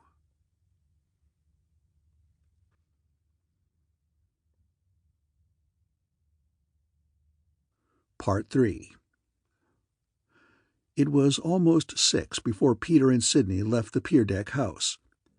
The search in the caves had proved fruitless, but Peter seemed satisfied, although he admitted to Wanda when she met him at the Murray's door that he had learned little of importance in his talks with Jim and Tony and Marie. "Then you have a theory of some kind?" she asked eagerly. "I've been dying to know what you thought. My own suspicions have veered about like a weather vane all afternoon." "And I'm dying for a bite of those biscuits," he replied. "Have a heart, Wanda. I'm just a poor famished Sherlock. All right, I'll let you off now, but you'll have to promise to tell me everything you know after dinner. I'll not be able to wait much longer." Mr. Murray did most of the talking during the meal, sputtering and fuming about this disgraceful thing old Peerdeck has brought down upon us. He took the whole affair as a personal affront and considered that the island had been degraded. "A common murder! A common murder!" he would mutter whenever the conversation got off on another subject. Having heard just enough of the details from Wanda, the idea was firmly fixed in his mind that Tony was responsible for the crime, and he bombarded Hamilton with his convictions until the boy was reduced to sullen silence. "Ham isn't so sure about her himself, Father," the girl said quietly. "But there isn't any better way to drive him back to her than the way you are talking. If you had the remotest idea of psychology, you'd realize you are actually forcing him to defend her." "Psychology? Fiddlesticks!" the old gentleman exploded. "I don't need to know any psychology to see through that young woman's morals. And if a son of mine is so weak that he can be twisted about her finger, then surely no words of mine will have any effect one way or another. She was a self-willed, impertinent girl, and now that she has grown to be a dangerously attractive woman, those former traits have also grown threefold. To my mind, she is a vicious woman, fully capable of doing away with her father if he stood in her way." Hamilton, white-faced and tight-lipped, threw down his napkin and rose from his chair, preparing to leave the room. But Wanda put her hand on his arm and drew him back. "You're still cross about the time she called you a frog, Father," Wanda said, laughing. "I think she was 10 at the time, and irrepressible. Something about your morning coat and silk hat tickled her fancy, and she pranced ahead of you shrieking, 'A froggy widow wooing go! Mr. Murray's a frog! A frog! A frog!' And what better proof of her early character?" the old gentleman sputtered. "I called her impertinent, and she was. And you have neglected to mention one of the worst features of that incident. It happened in front of a church, just before services Sunday morning." "And you were one of the trustees in those days, if I remember correctly," Wanda added mischievously. "I suppose that made it even more insulting." Peter came to the rescue then, and between them they managed to change the subject. Sidney, looking considerably revived after Wanda's good dinner, roused himself to tell a few long-winded stories. But it was obvious that only a small part of Mr. Murray's mind had been diverted. Finally, during the coffee, he interrupted Peter, who had launched into an enthusiastic description of a South Seas cruise he hoped to take some day. "Just a small boat with a congenial crew, and a whole year to coast lazily along through the islands," Peter was saying, his eyes aglow.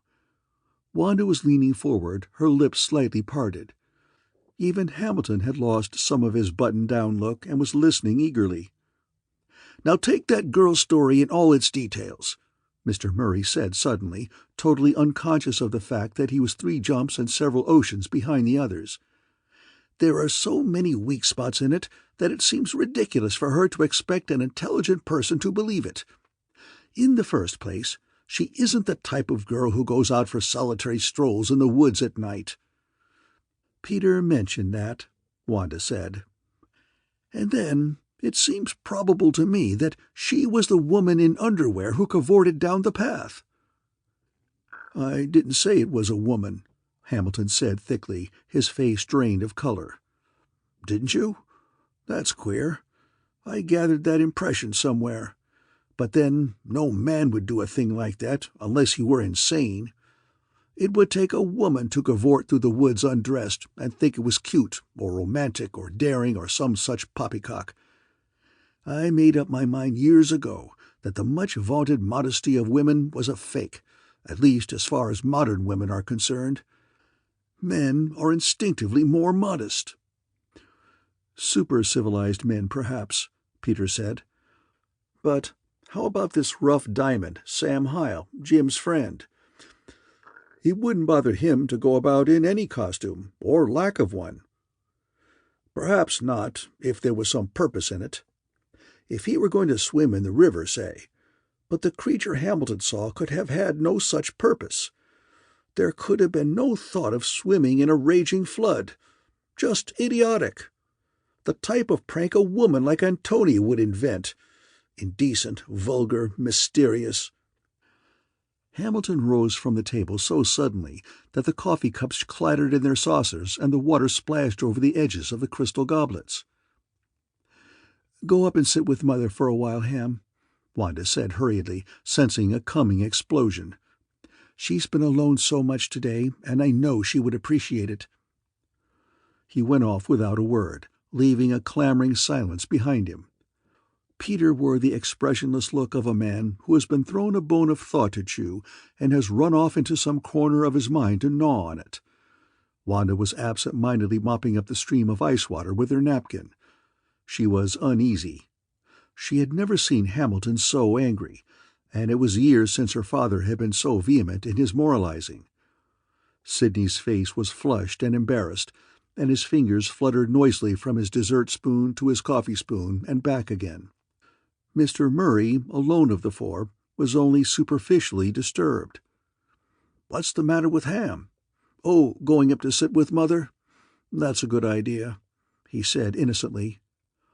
But before he could get back to his subject again, Wanda had arisen from the table and led the way into the living room. Peter lit the fire already laid in the white fireplace with its graceful Georgian mantel. The men settled themselves in comfortable chairs, with ashtrays and cigars handy, and Wanda excused herself to clear off the table. In a few minutes, Peter followed her out to the kitchen. "Need a hand?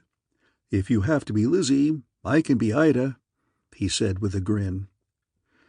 "Your father is off again on his books, and seems to have found a crony in Sydney, for the two were getting along famously in the library when I left.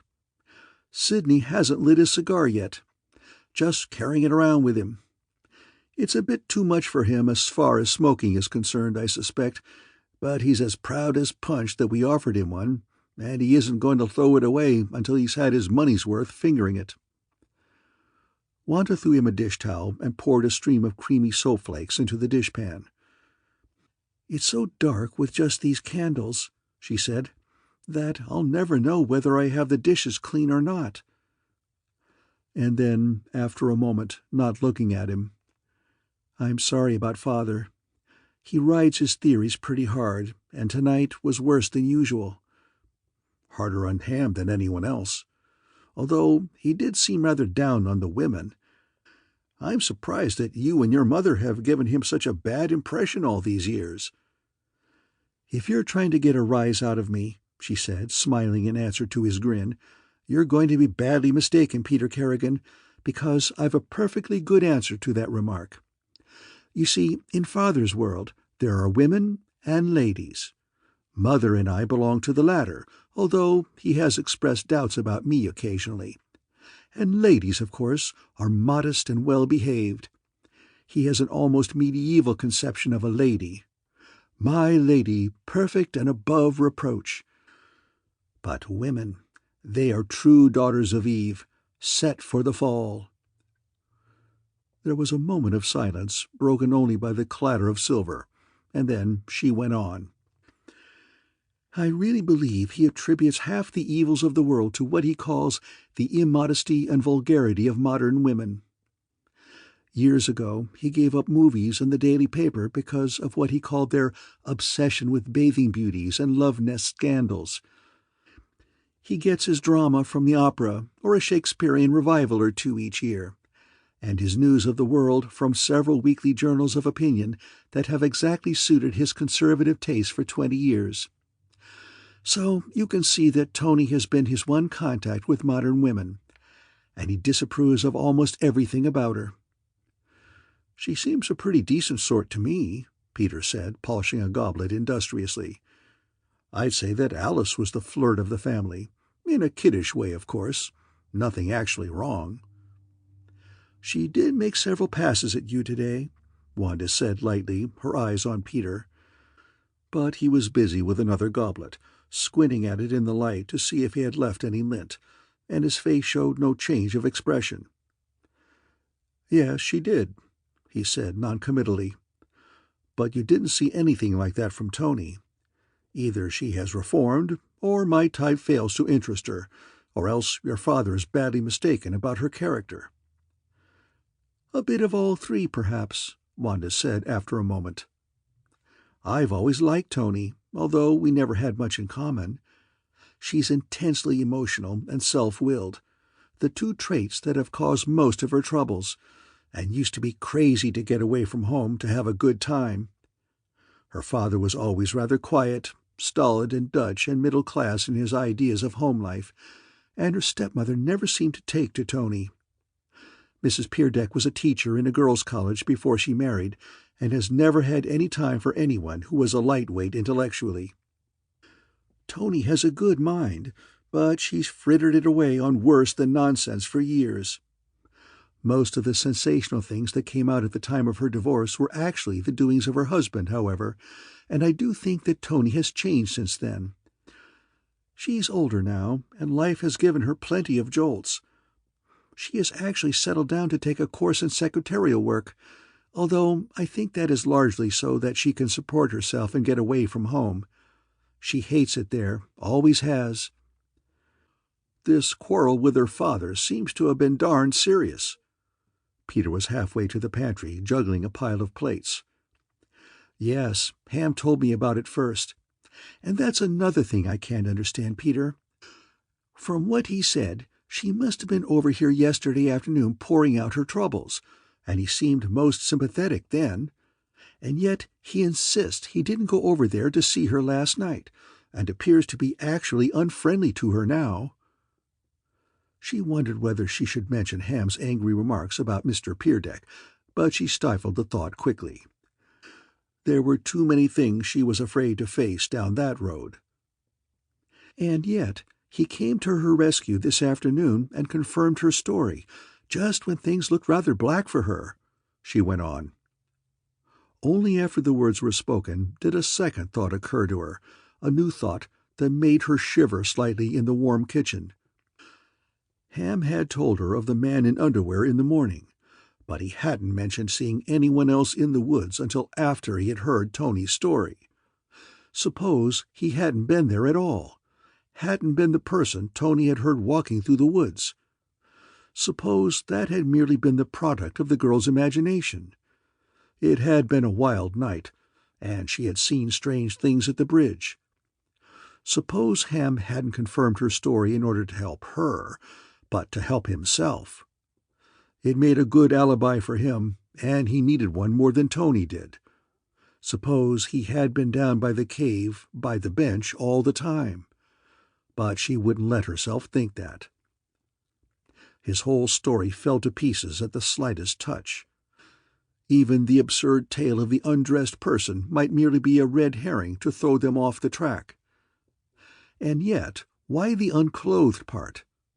It wasn't like Ham to be imaginative or foul-minded, and only someone with a Freudian complex would have invented a story of that kind. She began to wonder just how well she knew her brother after all. Suddenly she realized that Peter had asked her a question. "I'm sorry, ask me again. I'm back now," she said contritely. "Just wanted to know whether I have to stay out here to wipe all those pans." "Of course you do. That's part of Ida's job, and I'm not going to be left out here to do the dirtiest work alone." Once back in the living room, Peter built up the fire again, and Wanda moved about the room, pulling down the window shades, trying to do it casually, and to make it appear that the Murrays were accustomed to closing themselves in at night as if they lived in a crowded city district. Tonight she had an irrational feeling that someone, something, might be outside there in the dark, behind the shrubbery, around the end of the porch, across the drive, watching, listening, waiting for she knew not what. She knew that Peter was convinced that there was no one on the island, no one unknown, that is. But even some of the unknown people might be out tonight. Everything had changed in the last few days. Mr. Peerdeck dead, Mrs. Peerdeck changed into a sad old woman. Ham and Tony, so different, so puzzling. Alice had grown from a child into a coquette. Even Jim Sears had been transformed from a model husband into a hang-dog creature with something furtive about him. And Marie, good old substantial, kind-hearted, level-headed Marie, had developed a sharp tongue and a mysterious jealousy of her own sister. Only Andy seemed the same, and Peter. Even there she couldn't quite forget the unpleasant sensation it had given her to learn that he and Alice were good friends. The girl went to see him often, it appeared, and was obviously infatuated with him, and yet he had never mentioned before that he as much as knew her. Wanda could hear her father and Sidney in the library, deep in some argument. Peter was standing in front of the fire, his face sober, watching her. Just what do you think of it all, Peter?" she cried suddenly. "It seems to me my mind has stopped thinking." "Wish mine would. I've been over the same ground 1,000 times. Some of the things that seemed important clues one moment look like utter nonsense the next. Right now, it seems to me that the murder would be solved if we could answer even 1 or 2 of the 100 questions I've been asking myself." "What questions?" She leaned back in the wing chair and kept her eyes on the fire. She mustn't let Peter see what she was worried about, anyone's connection with the murder. And yet, she had to find out if he thought Ham's story had any bearing on the crime, if some of the questions he wanted answered were about her brother. "If we could find out why Tony went down by the bridge," Peter was saying, "and why she waited so long in the summer house, it might clear up many things. I talked with her for a long time after you left this afternoon. She told exactly the same story as before. I was unable to shake her, and everything seemed open and above board, and yet I feel sure she is concealing something. And Jim and this Sam Hyle. I questioned them separately and together, but got nowhere. I refuse to believe Sam is Jim's friend, and yet Mrs. Peerdeck's idea is equally absurd.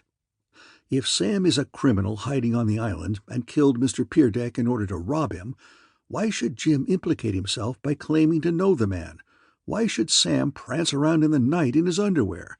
And where are the stolen articles? Unless he committed the crime while he was walking in his sleep. He is the only one who fits Ham's description." He stooped for a moment and moved a log in the fire. His face looked very stern, almost hard in the clear yellow light.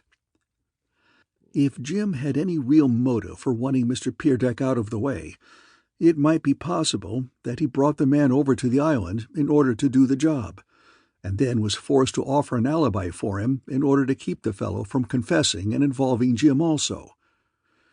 But no one, not even Mrs. Peerdeck, has been able to offer any reason why Jim might want to kill his father-in-law.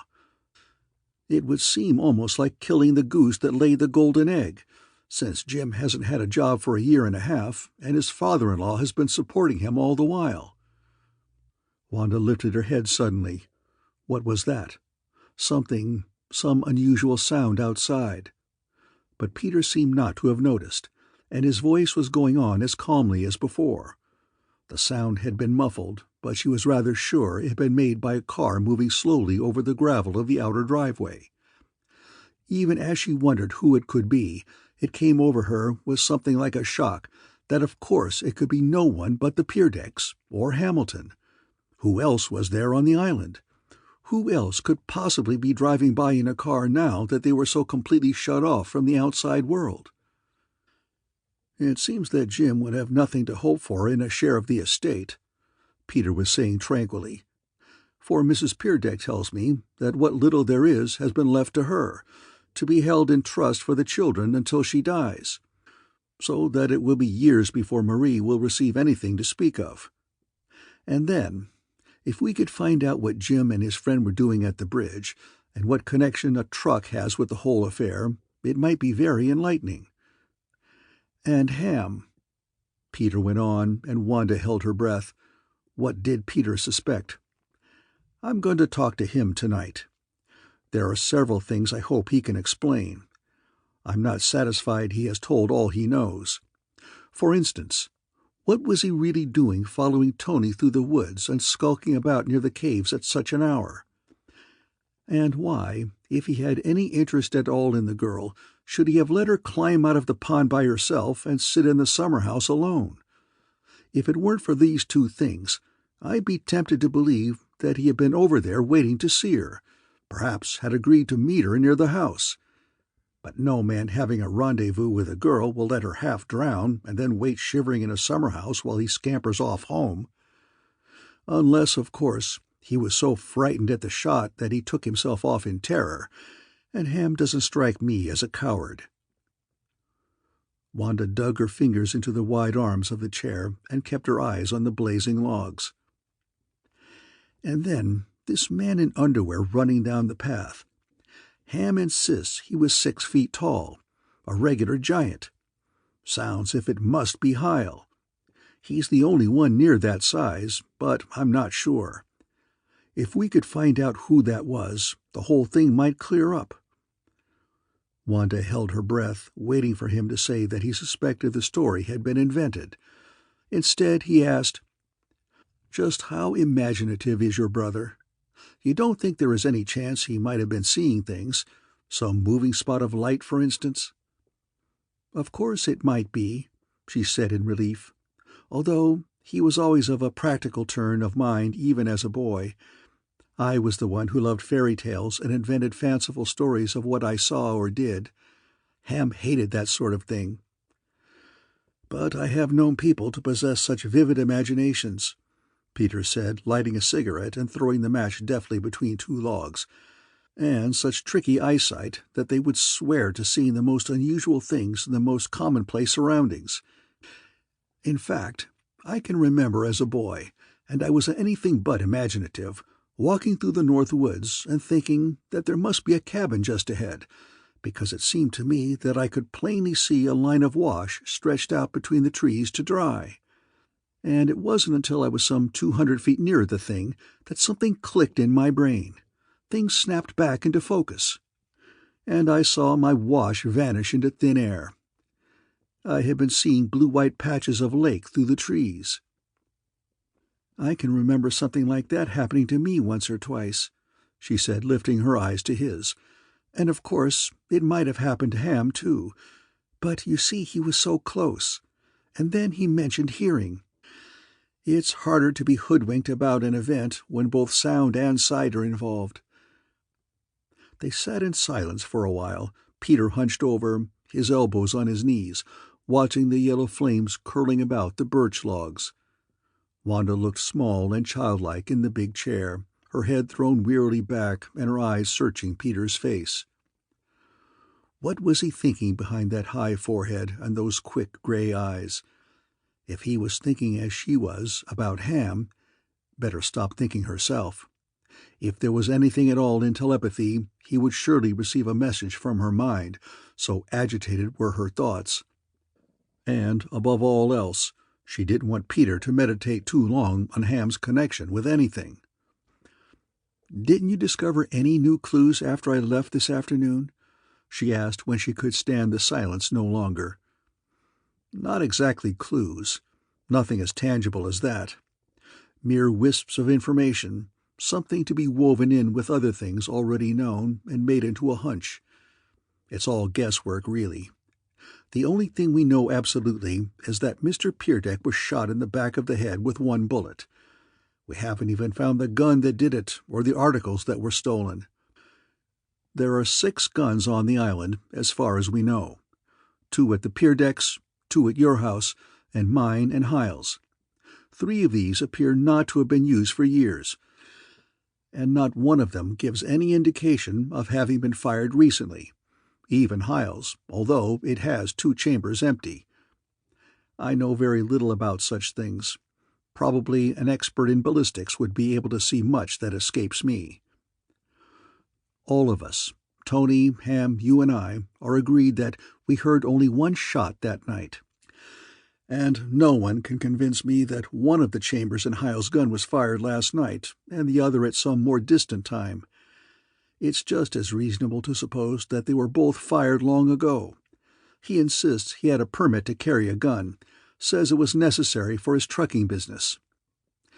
Andy thought there had once been another gun in the house, but no one's been able to find it, and Marie finally remembered that they had loaned it to a cousin in Blakesfield.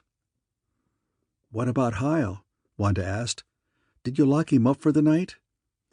Mrs. Peerdeck insisted on it. Put him in the front bedroom, the one that had been Tony's, the one she and her father quarreled over. And Mrs. Peerdeck took the key herself. Said she would feel much safer if she were certain that the desperado was not at large. "I'm surprised she is willing to have him in the house at all," Wanda offered. "She might have insisted on locking him in the stables or the warehouse. I'd never sleep if I knew he was in our house. Too much of a chance for him to escape there. Those buildings are old and in bad repair. He would be able to pry out a few boards or a window with ease and creep up on the house and do away with the whole family. Peter, don't. I'm just reporting her attitude. Those aren't my thoughts, Wanda. Sorry if I frightened you. I don't know why, but I feel creepy tonight. Perhaps I'm tired, but I've actually heard things several times this evening. Nothing definite, just unusual shuffling noises, such as I never noticed before. Just a branch rubbing against the side of the house, Peter said, looking at her with a strange mixture of surprise and concern in his face. Or a case of overacute hearing brought on by nerves. You've been through a lot in the last 24 hours. They both glanced at the clock. It was 9:25. At this time last night, you were talking to Mr. Peerdeck, Wanda began, then her voice trailed off, and they sat silent, absorbed in memories. The little man seemed almost to stand before them, his white mustache glistening softly in the candlelight, his face rosy with animation. It doesn't seem possible all this could have happened since then. She arose and began restlessly moving about the room, straightening a chair here and there, adjusting a lamp. I've really got the jitters tonight, Peter.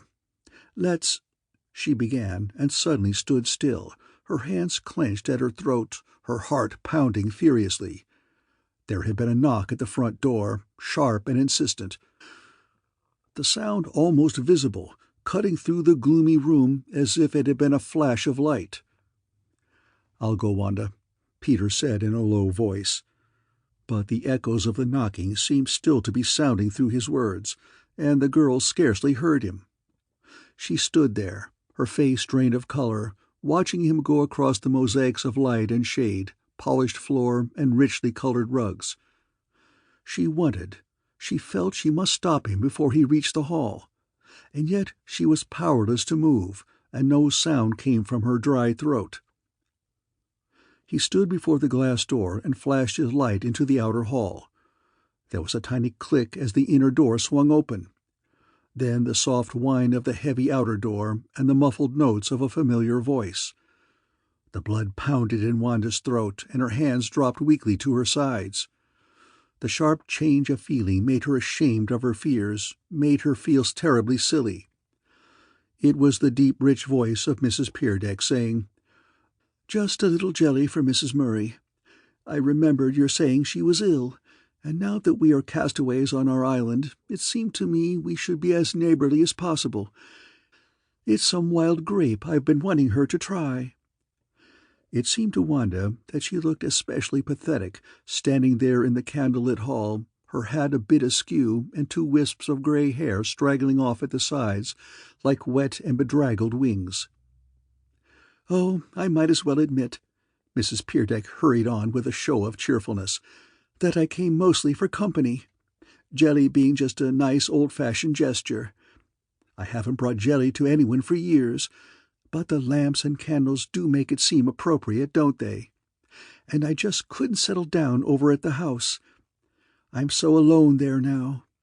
Her voice hesitated a bit, "except for the young people.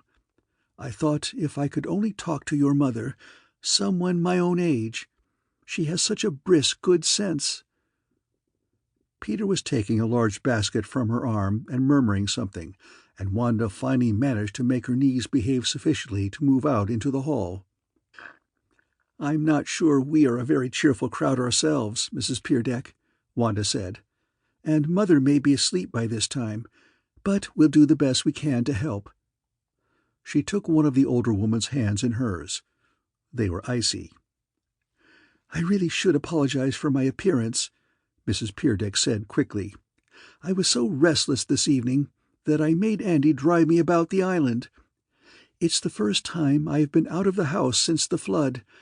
I climbed about to see what I could of the bridges, but it was rather dark, and the headlights of the car only succeeded in making the ruins look particularly ghastly.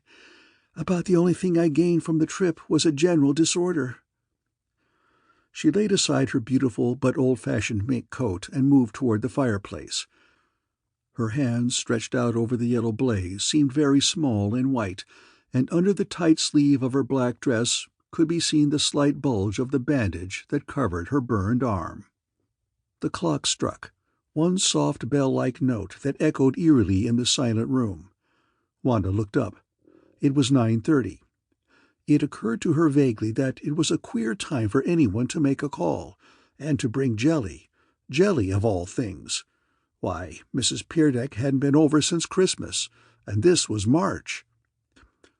She had never been a chatty woman, and apparently possessed sufficient resources within herself for amusement, for she seldom gave women's parties and was too dignified and aloof from gossip to have any very close friends. And then there had been a coldness the last few years between the two families, some dispute about the use of the east driveway, and about a clump of blue spruce that Mr. Murray had planted on what Mrs. Peerdeck claimed was her land. She must really have been feeling very miserable this evening, very much alone, to have come to them for companionship. But murder, of course, that could change many things. Wanda moved closer to the quiet figure and put her arm about the slightly bent shoulders. Mrs. Peerdeck no longer seemed the hypercritical, remote person for whom she had formerly felt nothing but respect and a faint dislike. Tonight she was merely a human being in trouble, deep trouble, needing every assistance they could offer her. Peter threw another log on the fire and drew up a chair for Mrs. Peerdeck. "If you'll excuse me," Wanda said, moving toward the door, "I'll go up and find out if Mother can see you." She picked up a short red candle stuck in a saucer. It had been standing on a small table in the hall. The flame bent and twisted as she walked, and the shadows shifting ahead of her made her throat grow tight. It was like Stevenson's, "And all round the candle the crooked shadows come and go marching along up the stair." Even now, after all the years, the memory of the childish fright that this verse had always produced rose up to haunt her, and joined with a strange, entirely adult fear that had nothing to do with candles. Or had it?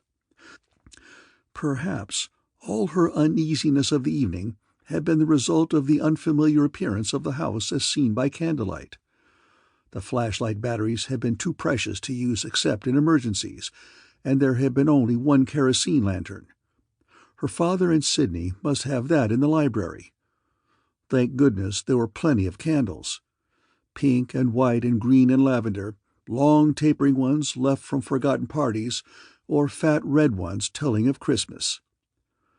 As she opened the door of her mother's room, she surprised a startled listening look on Hamilton's face. "Oh, it's you," he said strangely. "Who's down there?" "Mrs. Peerdeck is here to see you, Mother," Wanda announced gently, ignoring his blunt question. Hamilton stood up so quickly that the bed-table teetered perilously, and the cards that had been lying on it cascaded off into the pink folds of Mrs. Murray's bed-jacket. "Then you won't need me any more tonight, Mother." He spoke firmly, as if he had just come to some quick decision, kissed his mother carefully on the forehead, and was off through the door before the two women had had time to right the slanting table.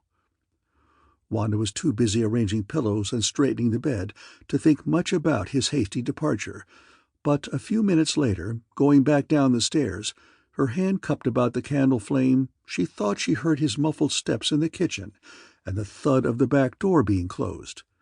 A second later there was the sound of a car starting. Or had she imagined it? Before she had time to decide, she was standing before the fireplace, explaining rather breathlessly, "We haven't told Mother about Mr. Peerdeck."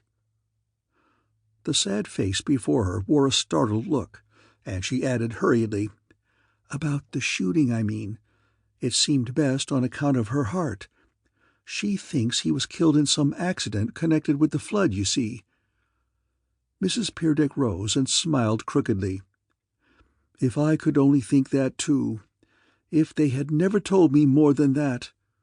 She threw her hands out in a helpless gesture, as if to say, "But of course I had to know." She picked up her basket again in the hall and went heavily up the stairs after Wanda. Mr. Murray and Sidney were in the living room talking to Peter when Wanda came down again. Her father's face was flushed and happy, and he was still rambling on about his books. His audience, however, was no longer attentive. Sidney's face looked more composed than Wanda had seen it all day, and instead of an expression of sick fear, it now wore merely a peevish cast. "It's awfully kind of you," he was saying to Mr. Murray in his high, thin voice, "to invite me to sleep here. I don't believe I could have remained over there another night without seriously endangering my health. I have always been delicate, and the thought of that thing lying downstairs, and those people shuffling around upstairs—" "I take it you are permanently finished with Alice and the Pier Decks," Peter said quietly. "Yes, oh yes, I am." There was a hysterical, almost feminine quality about his voice as he spoke. Peter's eyes narrowed, and then he grinned slightly at Wanda, but none of the four had any idea that his words were actually prophetic. "But I must go back after my things," the boy went on more calmly. "I've a comb and an extra handkerchief, and a hat somewhere in that house. I must get them tonight, now that I feel well enough to hunt around for them." Peter broke into a hearty laugh and then changed to teasing when he saw the boy was serious. Wanda offered to lend him any amount of combs and handkerchiefs and pajamas from Hamilton's wardrobe, but Sidney was adamant. He not only had a horror of remaining in the Pier Deck house himself, but he could not rest, apparently, until he had removed every possession of his from what he considered its tainted atmosphere. "If we can borrow your car, Mr. Murray," Peter said, when he was at last convinced the boy was in earnest, "Sidney can drive up to the Pier Decks after his property, and if he'll swing around the lower bend, I'll go with him as far as my house. I intended to go there and work all evening, but Wanda's housework put me off. There are some important papers I forgot to look up this morning. I'll take the lantern, if I may, and walk back. No telling when I'll be through, and I wouldn't want to keep Sidney waiting." And so it was arranged. And it wasn't until after they had gone, the lights of the car gleaming with a comforting brilliance after the dimness of the house, sweeping off in a wide curve among the hedges and evergreens, that Wanda remembered Mrs. Peerdeck. "Oh, well," she thought, "I'll have Sidney drive her home when he comes back." It was a bleak March night, black as pitch, with low scudding clouds and a wind that wailed and whistled through the pines and around the corners of the house. Wanda watched the lights of the car become tiny moving points among the trees and then vanish altogether. She wished Peter had not gone. She felt so safe when he was there. Suddenly she remembered about Hamilton and wondered where he could be. It seemed impossible that he had gone to the Pier Decks, and it was a cold, raw night for him to be sitting out in his car or driving through the woods. She hurried into the house, slamming the door against the blackness that seemed to crowd in behind her skirts. The glimpse that she caught of herself in the hall mirror showed a white-faced girl with wide, startled eyes that seemed to be opened for hearing as well as for sight, listening for sounds beyond the range of the human ear. Her father was still beaming and anxious to talk. He arranged a row of candles on the mantel, where their light glinted softly over the gracefully wrought figures on a small gilt clock and cast long slanting beams across the portrait above. It was a large oil painting of Wanda's grandfather, a picture full of shadows and dark characterless garments, done in the stiff style of the period, and the flickering candles brought out only the whitest blotches of the hands and face, so that they seemed to stand out from the rest of the darkness like three blobs of human flesh, floating slowly away on a black and oily river. Mr. Murray rambled on happily for a few minutes, talking about Sidney. It was not often that he met a young person who took what he considered a proper interest in his first editions. And Sidney, it also turned out, shared his interest in philately as well. The two had made an appointment to compare their collections as soon as Sidney could get over to the mainland. Wanda got up from her chair after a time and began restlessly moving about the room, blowing dust here and there, picking up scattered newspapers, pinching a handful of dead leaves from the potted plants near the east windows. The room looked dismal and uncared for. Lizzie and Ida were gone, and Mrs. Murray had been upstairs in bed all day. Wanda began to appreciate, for the first time, the hours of careful polishing and quiet dusting that had always given her mother's house the look of gracious living and luxurious ease. Twice she went to the window and looked up the driveway. It seemed strange that Sidney did not return, and equally strange that Mrs. Peerdeck should stay so long. Her father had dozed off in the big wing chair in front of the fire, and the house was so quiet that she could hear the intermittent murmur of voices from the room above. She wondered what her mother and Mrs. Peerdeck could possibly have found to talk about. At last she heard the crunch of gravel and the squeal of brakes from the driveway outside. Almost at the same instant, as if she had been waiting for the signal, Mrs. Peerdeck came out of the room upstairs and moved slowly down the steps. Both her face and her manner told of an almost overpowering fatigue, and a wave of sympathy swept over Wanda as she gazed up at the white face with the courageous eyes and the lifted chin. "Sidney will be glad to take you home, I'm sure," the girl said, taking the woman's arm and helping her down the last steps. Wanda was not looking directly at Sidney as she said this, and it was only the next day that she found a meaning for the strange expression she noticed on his face when she looked his way a few seconds later. His pale mouth was twitching at the corners, and his eyes seemed actually to have shrunk behind his colorless lashes, until they became the tiny beady eyes of an animal peering out over his fat cheeks. He neither moved nor spoke, and Wanda was forced to help Mrs. Peerdeck into her coat. She became irritated at what she considered to be only another example of his boorishness, and when she spoke to him again her voice was sharp. "I can take her over myself if you do not care to go, Sidney," she said. "Oh, no, no. I'll go, of course," the boy said in a thin, strange voice, moving his eyes uneasily toward the door and back again. Her sudden burst of anger had apparently given Wanda renewed energy, for after they had gone she went about with a flashlight, busily locking windows, setting the table, measuring the coffee for breakfast. "Even if we look down at the heel," she thought, "I'll show Peter that I can cook at least." She rummaged about in the kitchen cabinet for the old cookbook she had used when a girl. Wheat cakes would be just the thing to serve 4 hungry men in the morning, and she had always been able to make delicious cakes. Popovers were really her specialty, but they needed careful baking, and she was uncertain about the old kerosene affair Ham had brought in from the garage to take the place of the now useless gas stove. She moved the rusty lever that turned up the wick and applied a match. Might as well get some oatmeal started while she was waiting. Her father always wanted his cooked an hour. But the stove smoked, dismal black wisps curling up the fat white sides of the double boiler, and it was only then, when she tried to open the back door to air out the room, that she made a new discovery, one that was to have far-reaching consequences. The door was locked, and the key gone. Hamilton, of course, and a flood of anger swept over her. The idea of his sneaking off and leaving them locked in like that. What if the front part of the house caught on fire? They would be trapped in the back with no way of escape, and all because of some silly prank of his.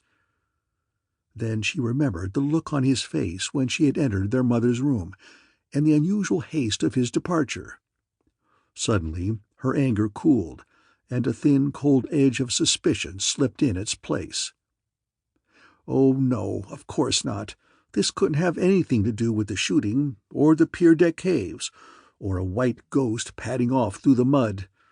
This couldn't, or could it? Had it given him an opportunity to slip away unobserved, to meet someone, perhaps the white figure itself? For a moment she was shaken by the combined rush of her old fears augmented by this new dread. She picked up her flashlight and was halfway through the pantry on her way to her father when reason caught up with her. It was no use going to him with this new suspicion, upsetting him perhaps for the rest of the night. He was old and fussy and set in his opinions, and he would be more firmly convinced than ever that Tony was at the bottom of all the mysteries. And then he might worry if he knew Hamilton had gone off in that manner, alone, unlocking the door behind him as if he intended to be gone half the night. No, she would have to wait until Peter returned. He might know what to do.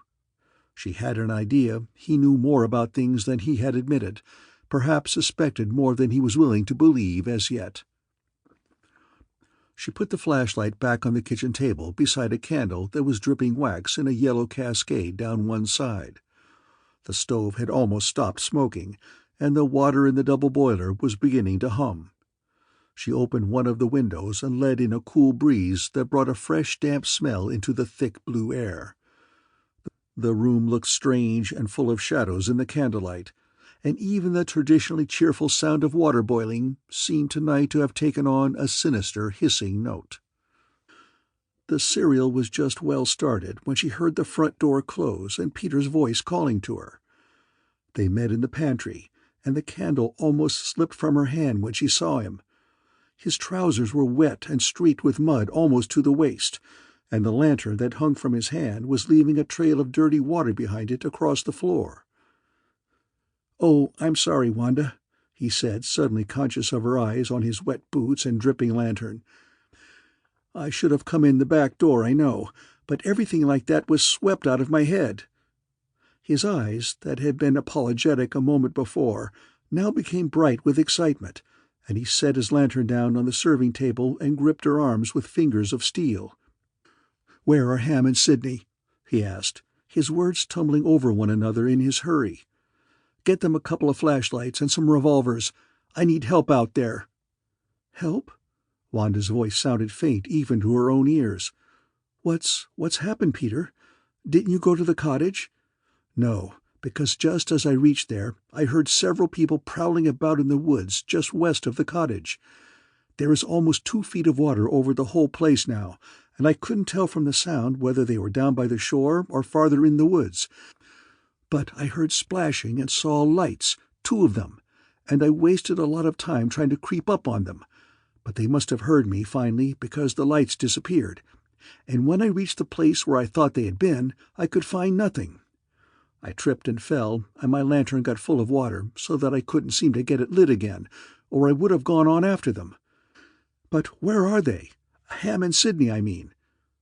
She told him, and when she mentioned Ham's absence and the locked door, his face grew grave.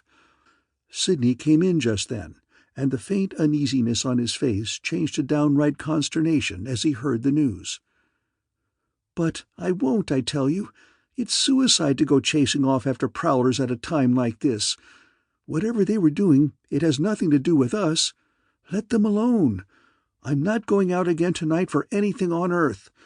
What's the use of deliberately putting our heads in a trap?"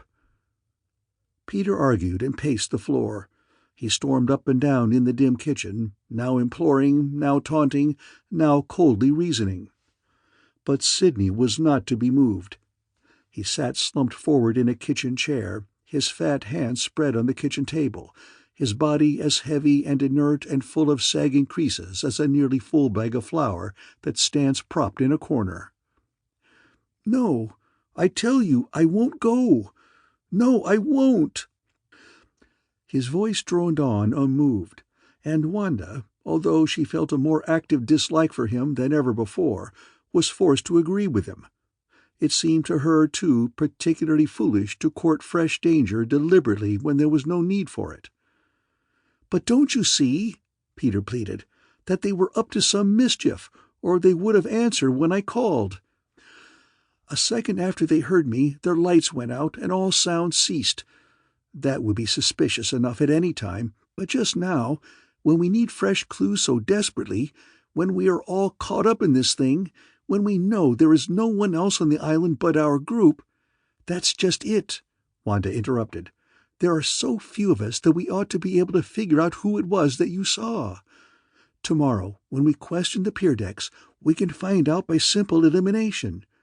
We might even be able to figure it out tonight. Sidney has just come from there. Who did you see?" turning toward the boy. "Mrs. Peerdeck and Andy and Marie," he answered indifferently. What, no Alice this time? Wanda felt that Peter had chosen a rather inopportune time for his joke. "Why, no," Sidney said, lifting his eyes from the table for the first time. "They told me, although I didn't ask, that she had gone to bed." "Anything else you noticed or heard?" "No. The first time I went, Marie was the only one I saw. She helped me find my things. When I drove Mrs. Peerdeck over, I had to help her in the house.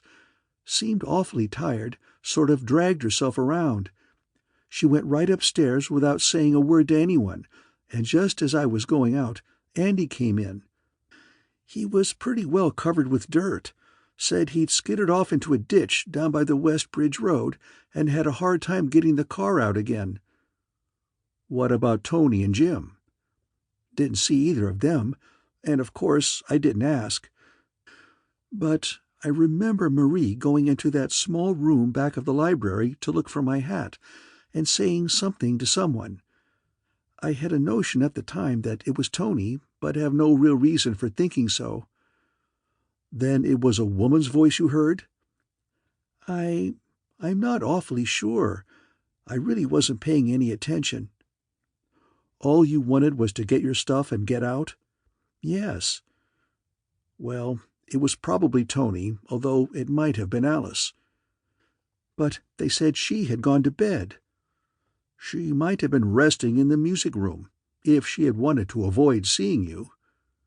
Sidney glanced up, his eyes angry. "But let's say it was Tony," Peter went on. "That leaves only Jim and Andy. I saw 2 lights in the woods and heard enough splashing for a herd of elephants.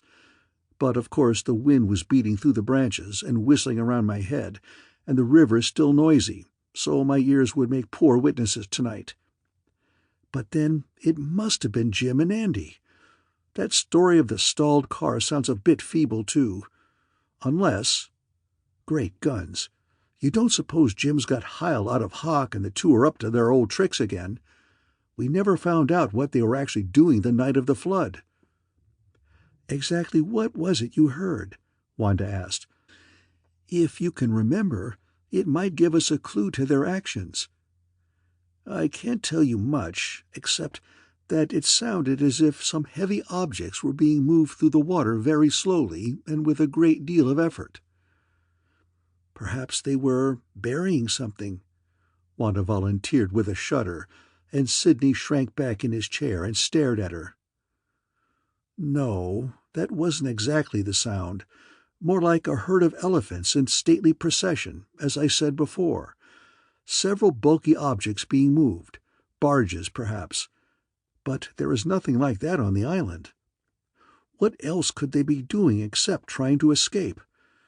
Jim admitted this afternoon that he had already tried to swim, and I haven't yet figured out why he should have wanted to clear out in that suspicious manner, unless he was actually involved in the shooting." "Anybody want to get away from here, suspicion or no suspicion," Sidney said with unaccustomed animation. And then, "Perhaps they were making a raft." The others merely looked at him wearily.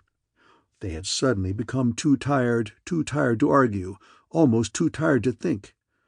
They could hear Mr. Murray moving about in the front of the house and calling peevishly. Peter looked at his watch. 5 minutes of 11. "They've certainly taken themselves off by now," he said. "Too late to do anything tonight, and any traces they might have left will be gone by tomorrow, I suppose."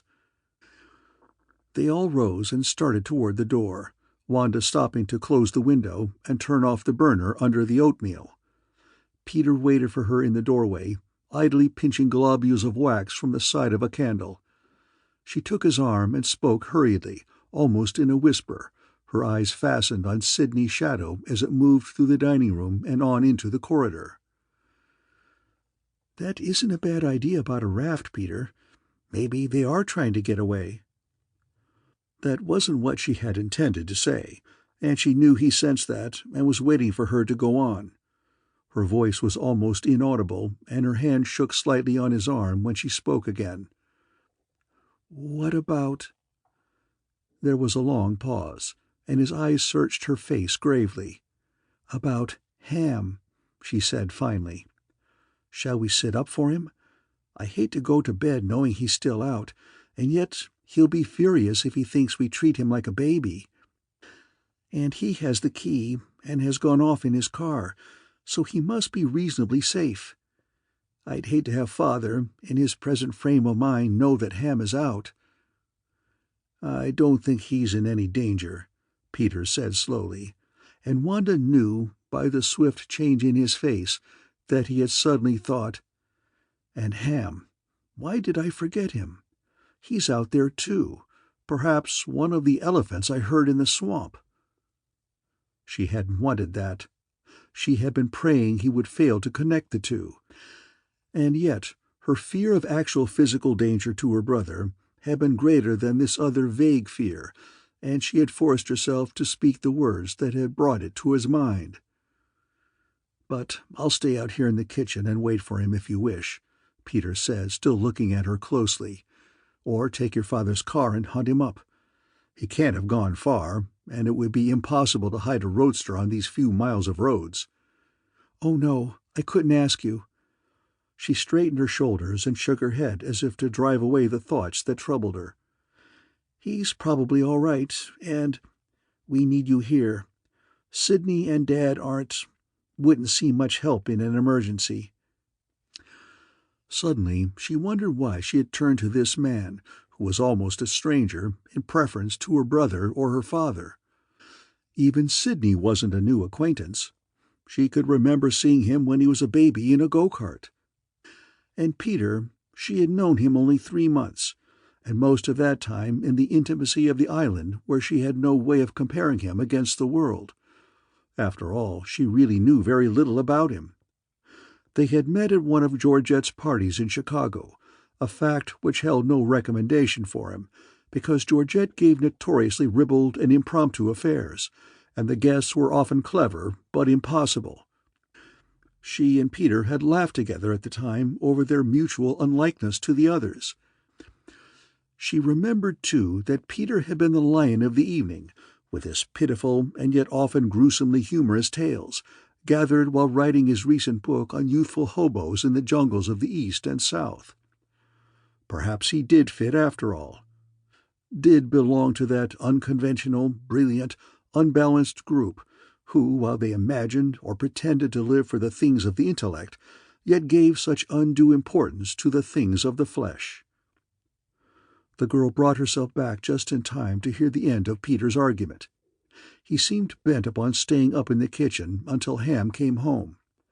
Wanda was too tired to offer more than feeble objections, and she could hear her father calling fretfully from the front of the house. So they left it at that, Peter promising to wake her if Ham should fail to return in an hour. After she had helped her father upstairs and had found some pajamas for Sidney, she trailed slowly down the wide hall toward her own room. It seemed to her that she would never be able to reach the safety and the comfort of that familiar place. She was so tired, dead tired, bone tired. She stole a glance at herself in the mirror and was surprised to find that her face looked much the same. A little pale, a little strained, but certainly not the middle-aged, sagging, dreary mask she had expected. She set her candle on the dresser and drew herself on the bed, face down, her arms above her head in a gesture of utter weariness. Perhaps if she took a moment to rest she would feel more able to undress. Once she roused enough to wonder why such a funny light was burning in her room, and once she stirred slightly at some sound and turned over on her back. Suddenly she found herself sitting bolt upright in bed, her eyes straining into the darkness, her heart beating wildly. What was it? What had she heard? The dull echo of a sound still seemed to fill the room. Her room. A room that had suddenly become charged with secret terror. Was there someone, something, actually moving ahead of her in the blackness? Her skirt was wrapped about her legs until she could scarcely move. Where was she? Why was she dressed and in the dark like this? One of her arms was asleep and the other was aching horribly. Her thoughts raced madly but got nowhere. Suddenly some mental barrier crumbled, and she put out her hand and touched the head of the bed. That was it, of course. She had gone to sleep facing the wrong way. She had been vainly trying to look through the solid wood of the bed and the plaster of the wall. No wonder the room had seemed so strangely, fearfully dark. She turned around and could see the gray outlines of the 3 windows at the far end of the room. The candle, but of course it must have burned out. It had been rather short, but not short enough to have burned out in 1 hour. And that meant many things. Ham had not come back. Peter had not called her as he had promised. She got off the bed quickly and stumbled toward the dresser. She must find out what time it was. The matches should be here, right in the saucer. But what could have happened to Hamilton? It seemed to her that it must be nearly morning, and Peter had not kept his promise. And then the noise came again, not very loud. Just a dull slamming below, but this time there was the staccato sound of footsteps ascending the back stairs. She was at the door in an instant, her hand on the knob, the matches scattered on the floor behind her. She opened the door noiselessly, just in time to see Peter stepping up the last rise and starting toward her down the hall. She stood there in the dark, watching him come. He was staring straight ahead, but did not seem to see her, and the light of his candle glittered back from his eyes until they appeared dead and glassy. She wondered for a moment if he could be walking in his sleep. He was carrying the candle in his hand, close to his body and on a level with his waist, and the light streamed up across the muscles of his jaw and the bony ridges of his nose and forehead, giving his face an unfamiliar and forbidding aspect that did nothing to allay the chill that was clutching at her heart. Perhaps she moved slightly. Perhaps he had at last come close enough so that his eyes could pierce his own circle of light and see her there, beyond in the dark. Perhaps he altered the position of the candle so that the shadows changed on his face. At any rate, his features seemed to shift, to soften, so that she saw once more the Peter she had known and liked. "Ham, where is he?" The words slipped from her with a little gasp. "Oh, he's all right. Just got in. I was coming up to see if you were awake, to tell you." His face was once more kind and intelligent, and yet she could scarcely forget the grotesque, mask-like appearance it had worn a moment before. "Then you weren't going to wake me?" "Not if you were asleep, young lady. But what's all this?" His eyes swept her crumpled dress and hastily pinned-up hair. "Haven't you been in bed?" "Oh, yes, dead to the world. I forgot to undress, and the candle must have burned down. I haven't the slightest idea what time it is either, because my wristwatch has stopped running. Everything about me seems to have burned out or run down." And she glanced at the tiny jeweled watch on her wrist. "You don't know what time it is, do you?" "Somewhere around 12:30, he said lightly. "Only 12:30?" Her voice was incredulous. "Why, I thought I had been asleep hours, centuries. But you promised to call me if Ham didn't get here by 12. "I hated to bother you when I knew it was only a matter of a few minutes. I was sure he would be along soon. He was just driving around, blowing off steam.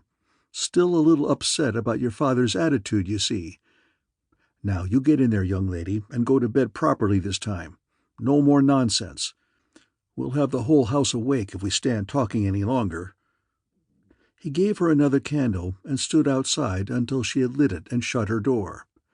When he was sure she could no longer see him, he turned and went toward his own room, then changed his direction suddenly and went softly back down the hall to the top of the kitchen stairs. Here he set down his candle and took off his shoes. A moment later he was creeping noiselessly down the stairs in his stocking feet. Wanda slipped out of her clothes and left them where they lay, little heaps of green tweed, wood-brown, and flesh-pink across the floor. Nothing mattered but getting into bed. Only after she had blown out the candle and had crept between the cool sheets did she remember that she had forgotten to set her watch. Well, that didn't matter either. Ham was back. Peter had said so, and time had no importance now.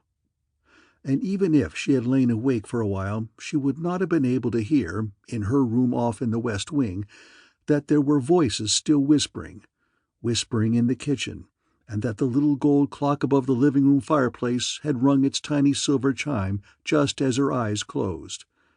And still less would she have been able to see that the long, slender hand of that little clock pointed to 12, while the short, stubby one rested on 3.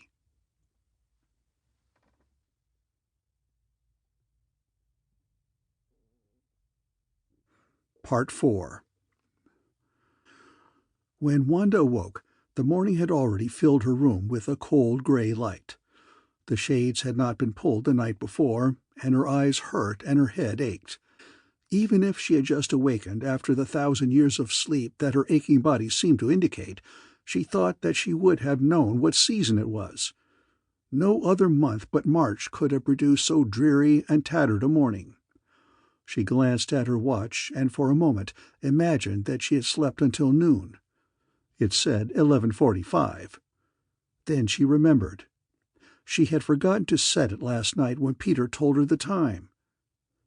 Peter. She hoped he was still sleeping. He had looked actually haggard last night. Ham.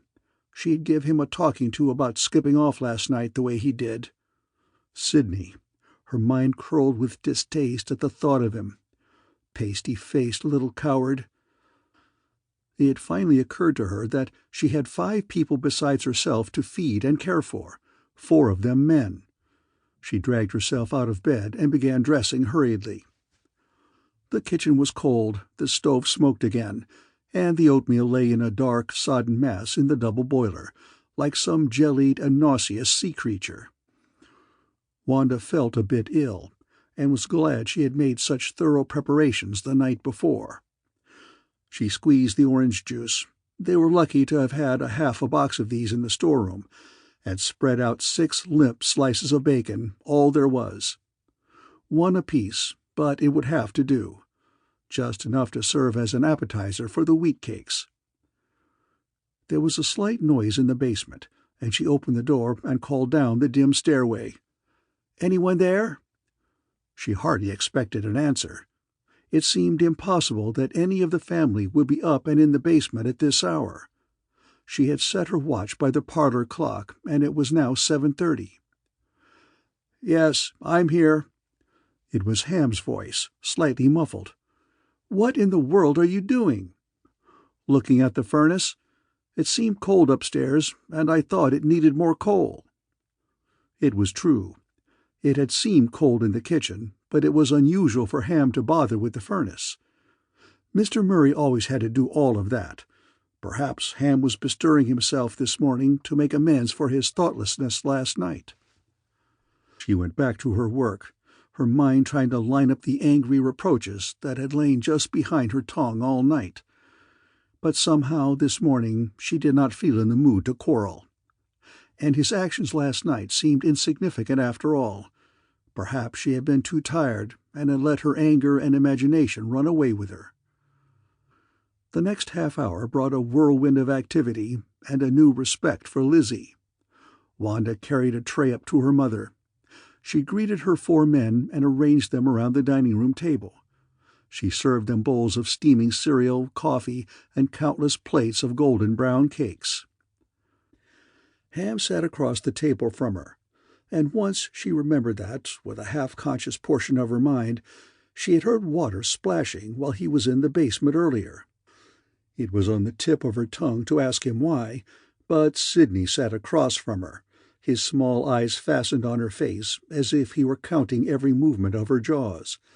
And Peter came in just then, flourishing an immense platter he had found somewhere, with his pile of cakes in the center, a la Bunker Hill, he said, and she forgot about Ham and the water. It seemed unimportant anyway, and the gruesome events of the later morning were to drive it completely out of her mind. So that eventually, when she did remember, she was to feel as if it had been some other girl in some other world who had heard her brother's voice through a veil of water. Mr. Murray, his conversational powers entirely restored by a night's sleep, pounced upon Sidney and dragged him off to the library for another discussion on books. Peter and Hamilton did the dishes, and Wanda flew about with a dust mop and a cloth, making beds and removing the worst of the gray fluff that lay in rolls under the beds and in a thin, dulling film over the fine mahogany furniture. "People may be able to get across in boats by this afternoon," she said, "and I can't have Lizzie and Ida coming back and finding us in filth. I'd lose caste forever, I'm afraid." It was almost 9 before she stopped, out of breath and only half satisfied. "It's only a lick and a promise, and mostly promise, but if you can't wait—" This to Peter, who was walking up and down by the front door. He was impatient to get off to his cottage, and Wanda begged to accompany him.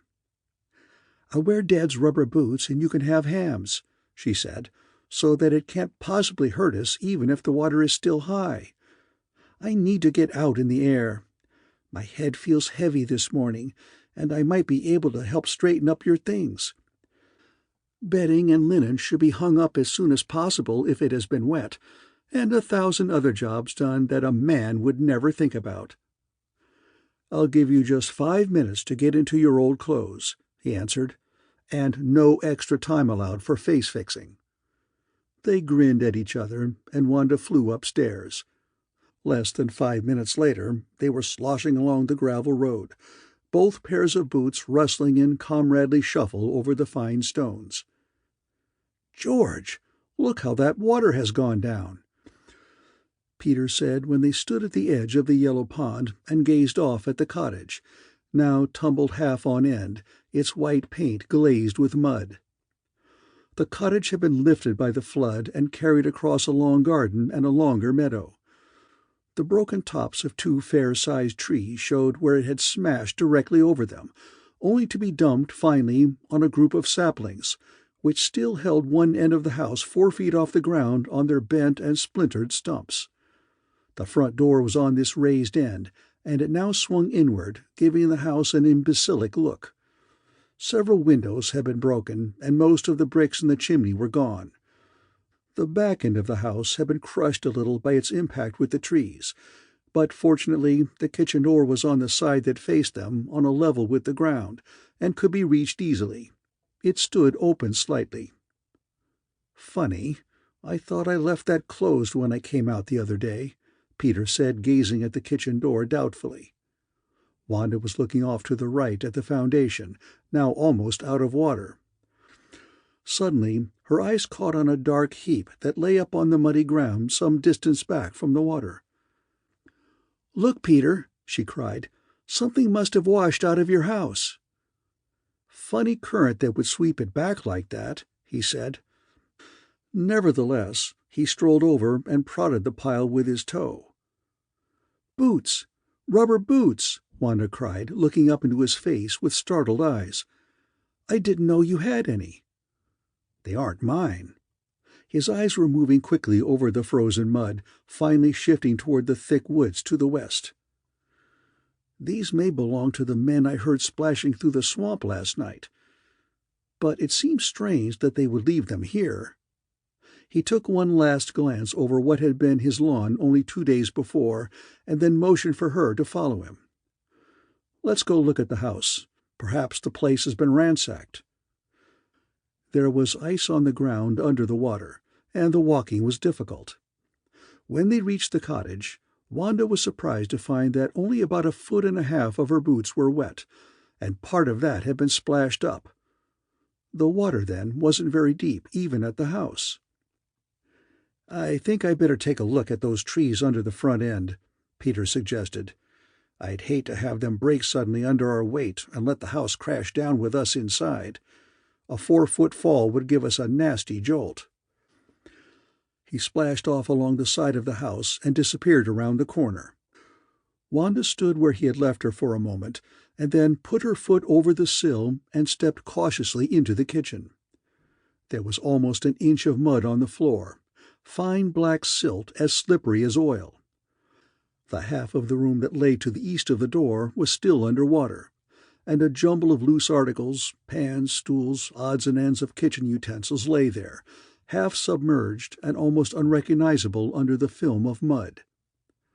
The room looked desolate, weather-beaten, like something wrecked and then forgotten. It seemed impossible that only 2 days before it had been immaculate in green enamel and shining linoleum, with all the gadgets of modern cookery in order on its walls and in its drawers. Today it looked as if it had stood there neglected for years. The thought flashed across Wanda's mind that this was the way the world would look if civilization decayed. Feminine curiosity, perhaps, or a housewifely instinct to get at the bedding and linen, drew her toward the bedroom. It was hard to walk up the sloping floor, and she had to pull herself along by grasping the edge of the stove and sink. "The water must have been between 3 and 4 feet deep in here," she thought, noticing the mud and rust on the stove and the pile of twigs and dead grass that lay over the drain in the sink. She did not notice that other footprints went along ahead of hers up the slope of the floor. Only when she had reached the small hallway and had turned toward the linen closet did she see the confusion of tracks leading up toward the bedroom door. 4 or 5 people must have walked up and down here yesterday, she thought, stopping short, her hand on the door of the linen closet. But Peter was only here once. That would make 2 sets of tracks, one up and one down. I wonder. Something drew her hand away from the latch and sent her stumbling up the hall. The linen closet door swung open behind her with a loud crash that unsteadied her steps so that the last 3 feet of hall were taken in one lurching slide. She brought up against the bedroom door with both arms outstretched to save herself from falling. And she did save herself, but only for a second, for the door opened suddenly beneath her weight, and she went sprawling across the bedroom, her hands in the cold mud, her face just off the floor. And when she raised her head, a pair of glassy eyes, not 6 inches away, stared straight into hers. There it was, next to her fingers. She had only to stretch out her hand a little way, and she could touch it. This face, this terrible, frightening face, the wide-open blue eyes, so round, so vacant, with the thickened stain of brownish blood over one side. Wanda crouched there as if frozen, for a terror such as she had never imagined clutched at her throat, stiffened her arms, her legs, her entire body. She could not move, she could not breathe. Even her heart seemed to have stopped, for this thing that lay so close to her, this still white face, she could see it only obliquely, had suddenly snapped into focus. It was Alice Peerdeck, and she lay there dead, with a dark stain of blood spattered across her forehead. Wanda tried to draw back and could not, and tried to cry out and could not do that either. Finally, some faint strength returned to her, and she began to creep backward, silently, painfully, an inch at a time. She was still on her hands and knees, her eyes still riveted on the face before her, when she reached the door into the hall. Here she paused and lifted her head to look about the room for the first time. The shades were down, and only a thin trickle of light came in over the sill. That was it, then, this strange dim look that hung over everything. It had added the final touch of horrible strangeness to the scene. Until she discovered the reason, she had had a frightful impression that the world had suddenly gone dark as she fell into the room. Once in the hall, she scrambled to her feet, the boots almost more than she could manage, and ran toward the kitchen. Even then she was unable to force a sound from her throat. The kitchen as she passed through it seemed altered, foreign, as if years had passed since she had come that way before. She bumped squarely into Peter in the doorway, and his arms around her were all that kept her from falling into the water beyond the sill. She told him then, as coherently as she could, her muddy hands clutching at his jacket, and her whole body shivering so that she could scarcely assemble her words. She leaned limply against the door while he strode off to investigate. It seemed to her that he was gone a long time, and when he came back his face was grave and his eyes strangely wide and bright. "She's dead," he said simply. "Quite a few hours, I should guess." Then they stood in silence, Wanda absently wiping her hands on her skirt, Peter with his legs wide apart, his hands deep in his pockets, and his eyes inscrutable, staring vacantly off toward the woods. Suddenly, it seemed to Wanda that the whole cottage was charged with hidden danger, with something that killed, something that was there peering at them across the desolation of the rooms.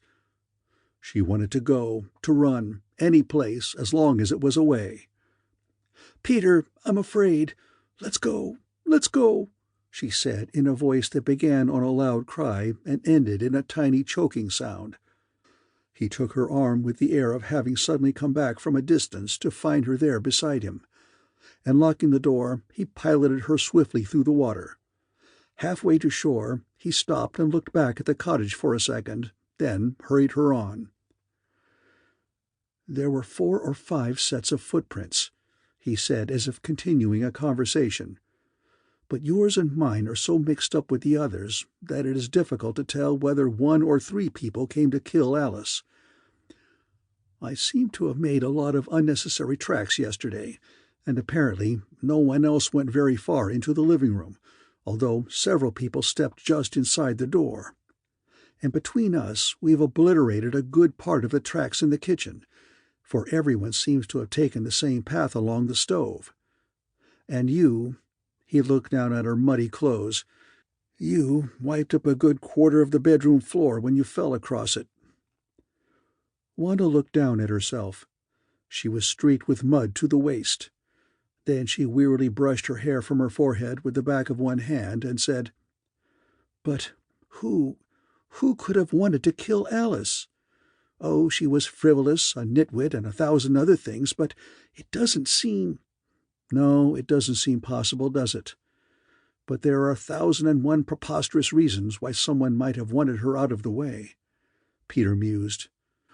A quarrel, a love affair gone wrong or about to be discovered, might have driven one of the men on the island to do this thing.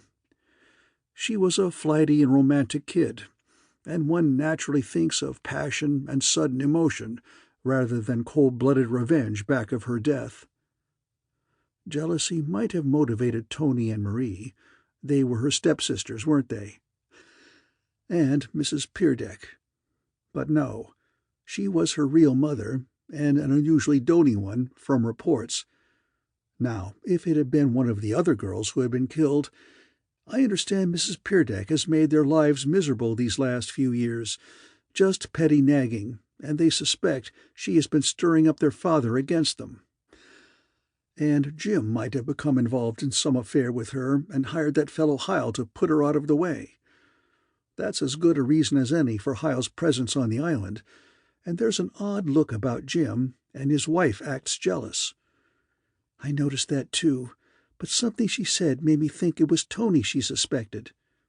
Tony or Alice, it doesn't matter much which. Once a wife grows suspicious of one of her sisters, almost anything might happen." They had reached the dry ground, and Wanda's breath was coming more naturally. Even her mind, that had seemed benumbed, began to function normally once more. "Those boots, Peter," she cried, darting off toward the muddy heap. "Perhaps it was the murderer who left them." "Perhaps, but it seems foolish to have taken them off here. Why abandon them at all? Why not take them home, wash the mud off, and save them for fishing in the spring?" "They may have weighed on his conscience," Wanda said slowly. "If I had committed a murder, I know I'd get rid as soon as possible of every article that reminded me of it." "Weighed on his feet, more likely," Peter replied. "And I know if I'd been mixed up in a murder, I wouldn't leave any nice telltale boots lying around. I'd have the thing planned so cleverly that no one would ever find the spot where I hid any incriminating evidence." He seemed casual and perfectly unconscious of the startled look she gave him. "But I've a notion these boots are important, either as a clue or as an attempt to throw us off the track," he went on. "I'm going to take them with me. I wish you wouldn't say anything about them for a while. Perhaps if I keep them hidden until the proper time, we may be able to surprise someone into making an admission." He took an envelope from his pocket and spread it so that his fingers would not come in contact with the surface of the boots. "And I've another hunch, Wanda," he went on as they started down the gravel road. "Those other motives I spoke about, jealousy, passion, sudden anger, those were only possibilities, and the more I think about it, the less I believe them." "But what do you think, then?" "I think—" He was deeply serious, more so than she had ever seen him. "I think this is another kind of killing. A murder planned by someone thoroughly frightened, panic-stricken even, but cleverly planned even to false clues. A murder committed by someone who is afraid he will be found out. Someone who killed Mr. Peerdeck." "But, Peter, do you think Allison knew anything?" "I don't know. Yesterday I would have said she was the least involved of any of us." "And then what was she doing in your house, Peter?" Wanda had been waiting to ask that question, but her tongue had refused to form the words. Now they slipped out almost of their own accord. "I don't know that either. It's one of the most impossible aspects of the whole affair. If I could answer that, I might have it solved. As far as I can tell, she was killed there in the bedroom, although someone might have carried her in there after she was dead. It would be only another indication of a cold-blooded, carefully planned murder if the body had been deliberately planted in an effort to garble the clues still more, perhaps lay the blame on me." He was walking more slowly now, head down, eyes on the road. He looked over absently at Wanda as he felt her move away, but seemed to attach no importance to her action. Wanda had moved away from him. It had been almost instinctive, and her eyes were wide and frightened and fixed on his face. She had never known that Alice and Peter were friends until yesterday, when he had admitted that the girl came often to his cottage. She apparently made herself at home there and was treated as an intimate. That knowledge had bothered Wanda yesterday, but it was as nothing beside this new suspicion that was worming its tentacles into all the far corners of her mind, blocking all other channels of thought, stifling her trust, no, she wouldn't say it. She hadn't been sure she loved him even yesterday. But Alice was dead, killed, and in Peter's house. Perhaps that was why he had come back last night in such excitement. He had arranged to meet her at the cottage. He had gone there, met her, and she was dead now. No wonder he had seemed beside himself and had prattled of elephants in the swamp. But no, that was ridiculous too. He wouldn't have insisted on Sidney going back with him if he had known she was dead. He wouldn't have wanted to lead someone else directly to the scene. Unless he couldn't bear the thought of leaving her there alone all night. This last idea brought back the white face on the floor, and the wide blue eyes fixed on the ceiling, and the memory was so horrible that a little moan came from her throat. Peter was by her side, instantly solicitous. "Wanda, dear, it's been too much for you. We won't talk about it any more." "It's nothing, Peter, really. I just slipped and turned my ankle slightly, that's all." And she drew her arm from his with what he imagined was merely a gesture of pride or independence. There was no one visible as they stepped into the Murray house, and Peter ran upstairs with the boots and was back again in the lower hall, standing beside Wanda when Mr. Murray came hurrying in from the kitchen. "Hamilton and Sidney have driven over to the Peerdecks to hunt for Alice," the old man said. "And it came with some story about her being missing. I didn't get the details, and they were off so quickly that no one stopped to explain to me." He spoke with an injured air, more upset about their neglect of him than about anything that might have happened to Alice. "I had great respect for the old gentleman, Herman Peerdeck," he went on. "Fine old man, one of the best. And Wilbur was a bright young fellow, just my age, you know, every prospect in the world. But he's been slipping these last few years, slipping, I tell you. And this last absurdity proves it. Getting himself shot. A distinctly vulgar performance to my mind. And now his daughter is missing. Missing! Only an imbecile could be missing. Something wrong with that family." "Father," Wanda spoke gently, taking his hand in hers, "it's really serious, you know. Not just some foolish kid stunt. She's been shot. We found her at Peter's cottage. Dead. Do you understand?" "Dead? Shot?" The old man's red, resentful face grew white, almost as white as his mustache. "Why, that's impossible. People don't do that, you know. Get themselves shot that way. And two in one family. It's impossible." "Yes, it's impossible, but true." It was Peter who spoke, rather impatiently, it seemed to Wanda. "And we ought to tell the Peerdecks. Which way did the two go, Mr. Murray? Did you hear them say?" "Well, now—" The old man seemed confused and older. The momentary vigor which indignation had lent to his face had disappeared. "I can't say. But it seems to me Andy mentioned the West Bridge. Something about seeing someone there last night trying to swim across. As I gathered, he hadn't been sure last night that it really was a person. Thought it might be a log. But now they've got an idea it was Alice, trying to get away for some reason. They were going to look along the river bank. Think she had no chance of getting across. The current would sweep her back this way. But I really can't say." Some of his former petulant tone returned. "As I told you, no one would take time to explain to me." "All right, Father," Wanda said soothingly. "We'll take your car and find them. Not a word to Mother now. We'll have to concoct a story for her later."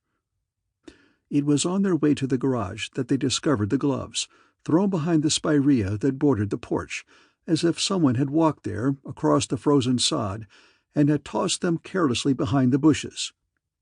It was Wanda who saw them, a blur of white among the sodden leaves. And it was only chance that made her stop to pick them up. Chance and some subconscious impulse toward neatness. They were men's gloves, common white work gloves with blue cuffs. She did not notice the brown stains across the fingers until she had them in her hands. Peter took one from her quickly and looked at it. Then their eyes met. "Blood," he said in a still voice. And after a pause, "Were they here before, do you suppose?" "No. Jansen was here the afternoon of the flood, and he keeps the grounds as neat as a pin. Nothing as conspicuous as this would have escaped him. But they might have been here yesterday, although I don't think it likely. I'm rather quick to see small things out of place. And at any rate, whatever day they were thrown here, it was after the flood. They haven't been rained on, you see. So they must have some connection with either killing—" "Unless someone had a nosebleed or was working with a stain that left the appearance of blood. After all, perhaps we're growing too suspicious," Peter said. "Everything we find needn't have a connection with the murders." They moved off slowly now toward the garage, and Peter stuffed the glove in his pocket. Their wet boots and spattered clothes contrasted oddly with the taupe upholstery of the long dark car, and they were both silent as Wanda swung out into the main drive and around the curves toward the West Bridge. Ham's car was parked just south of the broken timber ends, and they could hear voices below in the woods. The river was still swollen, ugly brown water with flecks of foam and floating straw and twigs, but it had gone down more than they had anticipated. They hurried through the woods, and near the spot where they had found Mr. Peerdeck, some 28 hours before, they caught up with the scattered group. Ham was there, tired and distraught, it seemed to Wanda, and Sidney, a sullen shut look upon his face, and Andy, uncertain and worried. Jim looked white and worn, and there was an ugly scratch across his face that hadn't been there the day before.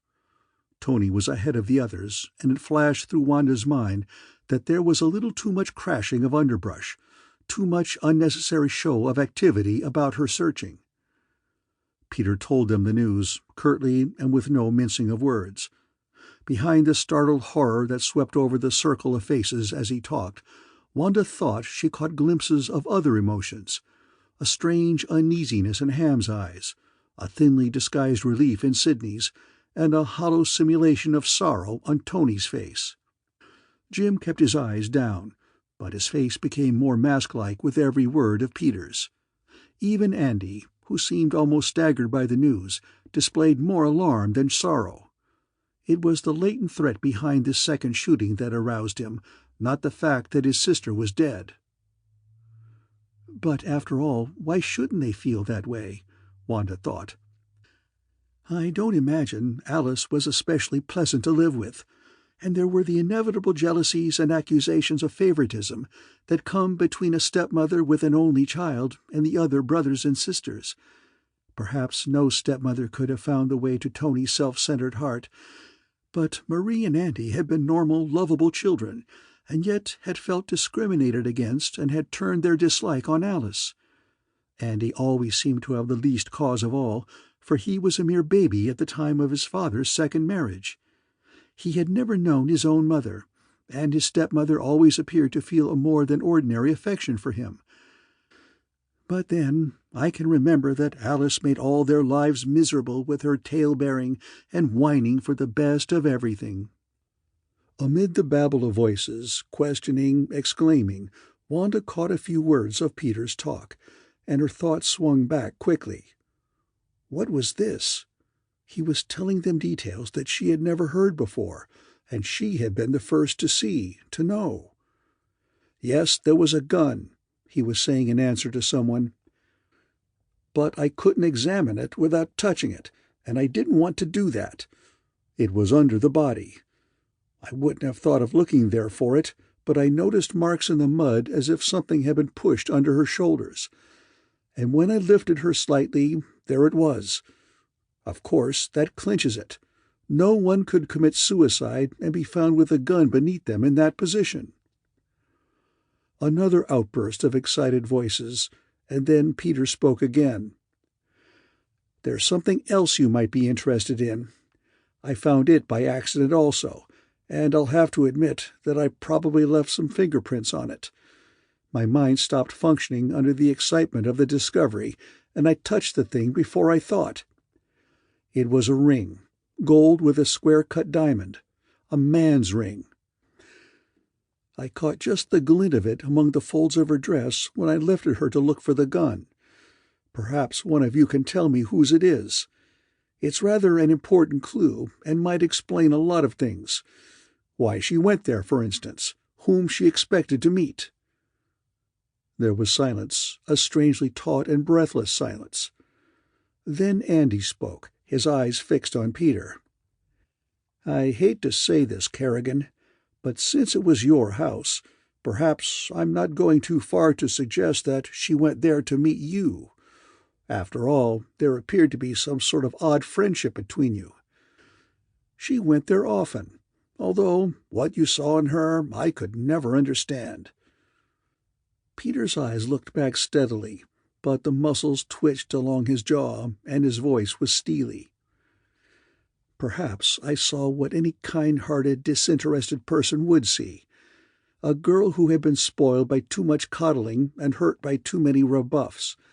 A kid who was eternally kicked back and forth between a possessive, overfond mother and a contemptuous family united in dislike of her.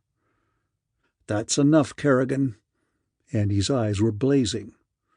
You asked for it, didn't you? Peter said steadily. There was another silence, and then Peter's voice came out overloud. There are other things about this affair that are more vital than the fact that it happened in my house. What? Andy was watching him with narrowed eyes. There were 2 and perhaps more people prowling in the woods, only 400 feet from the cottage at 10:30 last night. And how could you hear them unless you were there yourself? And if you were there yourself, that's all we need to know. Perhaps you can also tell us if your house was empty at 10:30, or if Alice was already dead. No, I can't. Why not? Andy's face was triumphant, and the faces in the circle were watching Peter eagerly. "Because the splashing in the swamp distracted me. I didn't go in the house." Even Peter seemed to realize that the words were weak. "And you expect us to believe that? You were distinctly heard to say that you intended to go to your cottage last night to look for certain articles, papers, I believe. There are plenty of people besides myself who heard you say that." He glanced around with satisfaction as Tony and Sidney nodded in affirmation. "Apparently, you waited until after 10 to go. A strange time to start work in a ruined house." "Perhaps that's why I didn't go in, after I had been diverted into chasing off into the swamp on a wild-goose chase. Wanda, Mr. Murray, and Sidney can back me up in most of my statement. They know I was in the house with them, helping with the dishes, talking in front of the fireplace until after 9:30. Even your mother can bear witness to that, because I let her in when she came. And Wanda saw me when I— What was Mother doing at the Murrays?" Tony interrupted, her voice sharp with surprise. "Just visiting," Andy said. "Bringing jelly or some such thing. I took her over myself, so it was all right. Got nervous, I guess, hanging around the house with nothing but her thoughts for company." Andy spoke absently and then turned back to Peter and asked, "What were you saying about Wanda?" "Just that she saw me when I came back from chasing through the woods, and Sidney came in a moment later. I'd been gone about a half an hour, and I was splashed to the waist." He glanced at Wanda and Sidney, but only the girl spoke. "That's true. He did come back, all wet and muddy, and very excited about what he had seen in the woods. Wanted someone to go back with him to hunt, but Sidney wouldn't." The circle of faces turned on Sidney suddenly, and the boy had the grace to blush. "And Ham wasn't there. In fact, Peter almost tore the house to pieces trying to get Sidney to—" "What's this about Ham?" Andy asked quickly. "Wasn't he there?" "No, he'd gone out." Her voice was barely audible. "Where?" "I don't know." "Why don't you ask him?" Peter announced, grinning. "And if you'd ask around a bit more, you'd find there were plenty of others, including yourself, who were out last night." Andy's assurance seemed to waver, and he looked around the circle uncertainly. "All right, Ham, where were you?" "Driving and walking. Same excuse as Mrs. Peerdex, you see. I just got nervous cooped up in the house. I was the dutiful son and played cribbage for 2 hours with Mother just before I went out. So, you see, I did need the exercise." It seemed to Wanda that his tone was over-cheerful. "The woods, you see," Peter put in, still smiling, "were literally full of people last night. And I'm still ready to swear that I heard 2 of them up to something suspicious near my cottage." "What more do you know, Kerrigan?" Andy was sullen and still watchful. "Only what you've given me no chance to say as yet. That when those who were over there, moving about and splashing, heard me coming toward them, they put out their lights and all sound ceased. They must have remained motionless. No one could move through knee-deep water at night and among trees and brush without making some sort of sound. So I might have found them after all, if I hadn't tripped and dropped my lantern. The flashlights were back at Murray's, and I wasted so much time trying to generate a little nerve in Sidney that we finally decided it was useless to go back and hunt. I have a hunch those people had already been at the cottage and done their dirty work, or went there after I had gone." "You didn't see a light in your windows?" "No. I hardly think Alice would sit there in the dark. We found her in the bedroom, at the back of the house with the shades down." A shiver ran through the group, and Andy stared off into space. "You didn't leave them that way yourself?" "No. I distinctly remember, when I went there the morning after the flood, that the whole house was light. That's what made it look so awful. The desolation was so vivid in the sunlight." The thought suddenly crossed Wanda's mind, apparently coming from nowhere, that the mud and water on Peter's trousers last night might have been from— But no, the water was deep enough by the door of the cottage. But then it was even deeper in the woods, and any excitement might have made him drop the lantern. She wouldn't think it. Oh, everything was so confused. But he had put away the boots and the gloves and had failed to mention them so far. She felt a little sick, and the faces before her seemed those of strangers, hostile. "It seems to me that we should go over and investigate things at Mr. Kerrigan's cottage." Sidney spoke deliberately, judicially, and Wanda wondered at the cold-blooded curiosity back of his words. It couldn't be that he wanted to look, just to look at the girl he had come so suddenly and recently to hate. "After all, we've nothing but his word for all the details," Sidney was saying. "Things may be different when we see them." The circle dissolved and moved off in small groups, silent for the most part. Ham and Peter were in the lead, talking earnestly in low voices. When they reached the cars, Peter turned and asked, "Where's Marie? Seems to me we ought to tell her. And then there's Mrs. Peerdeck. Someone will have to break the news to her." "Mother seems a little shaky this morning," Tony said. "Still incredibly brave and busy about the house, but she has spoken more often about Father. Seems rather pitiful. She is usually so strong, so self-sufficient. We didn't tell her Alice was missing. Perhaps we'd better wait a while. She has enough to bear just now." "And Marie? I suppose she's with your mother?" "Yes." "The last thing I saw of her, she was painting a sign." It was the first time Jim had spoken, and everyone turned in surprise. "A sign?" several voices asked almost in unison. "Yes, a sign. I think she's the one who has grown hysterical. The children are howling their heads off. She's locked them in the bedroom, and Martha is wrought up to the point of frenzy. It's no wonder the girl is dizzy." His voice had softened on the last words, and it was evident that the indifference he felt for his mother-in-law and the maid, and the irritation he felt toward the children, were not present when he thought of his wife.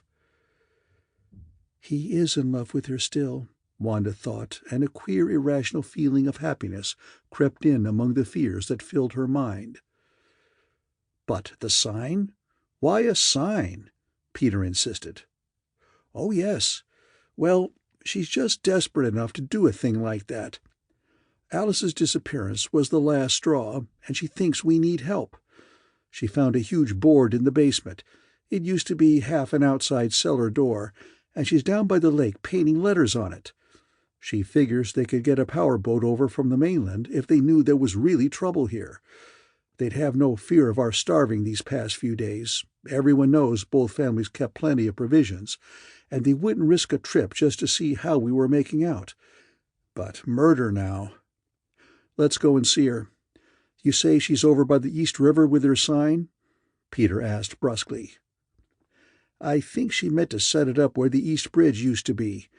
There's more likelihood of someone from the other side seeing it there. It's the only place where a city street ends at the river." When the cars drove up by the East River and the six stepped out, they saw a sight that Wanda was never to forget. A small figure, hatless, her hair straggling, her face white, was dragging a cumbersome gray board over the gravel.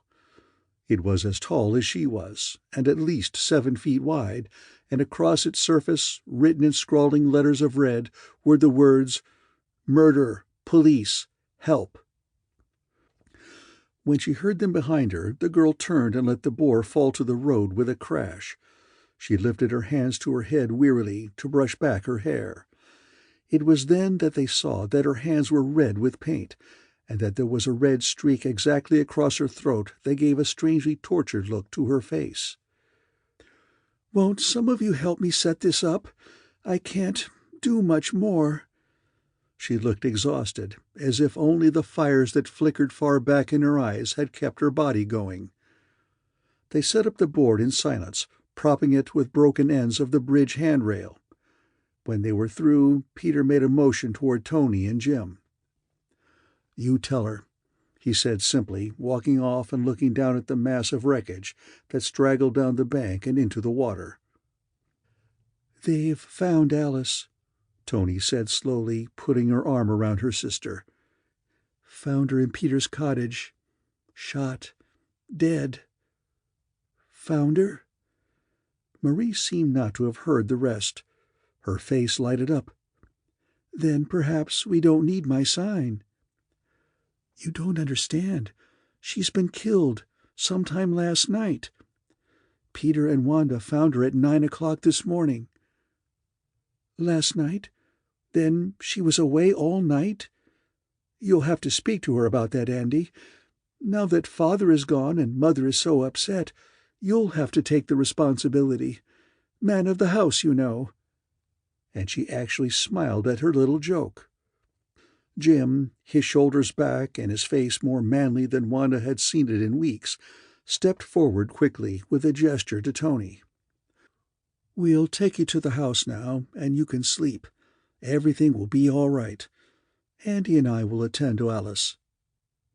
His arms were about his wife, and he was half carrying her to the car. The others followed, their expressions varying from pity to blank surprise. "But say," Sidney sputtered foolishly, "she doesn't seem to get it. Why don't you tell her?" "Shut up!" Andy shouted, turning on him. And that was the last word spoken until they drove up in front of the pier deck house. Andy jumped out and ran in after some rubber boots, and Jim helped Marie out and stood on the steps supporting her.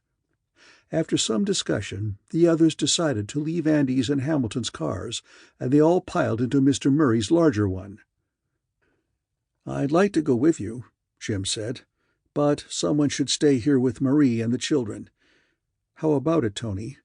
Don't you want to do a little good deed? It's a woman's place with the sick and young, and you know more what to do than I would." "And a man's place with the dead, I suppose? No, thanks. I'm not interested. It's my sister over there, and your wife and children here. You can't crawl out of that responsibility. And then there's your friend Hyle." Her voice was sneering. "You wouldn't go away and leave him locked up alone with a bunch of hysterical women, would you? They might decide he brought all this down on them and tear him to pieces." Jim's mouth hung open in surprise.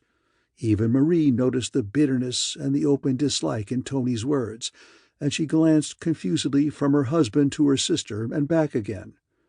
And Wanda, watching her face, knew that she was torn between relief that her former jealousy had perhaps been unwarranted and fear that this outburst merely indicated a lover's quarrel. "Start the car, Peter. I'm not getting out," Tony continued in an overloud voice. Jim turned without another word and went up the steps, but just before the car rounded the curve that would take them out of sight of the house, they saw him standing motionless on the porch, supporting Marie and watching them. "Why so violent about Jim, Tony?" Andy queried. "What have you got against him?" "Plenty.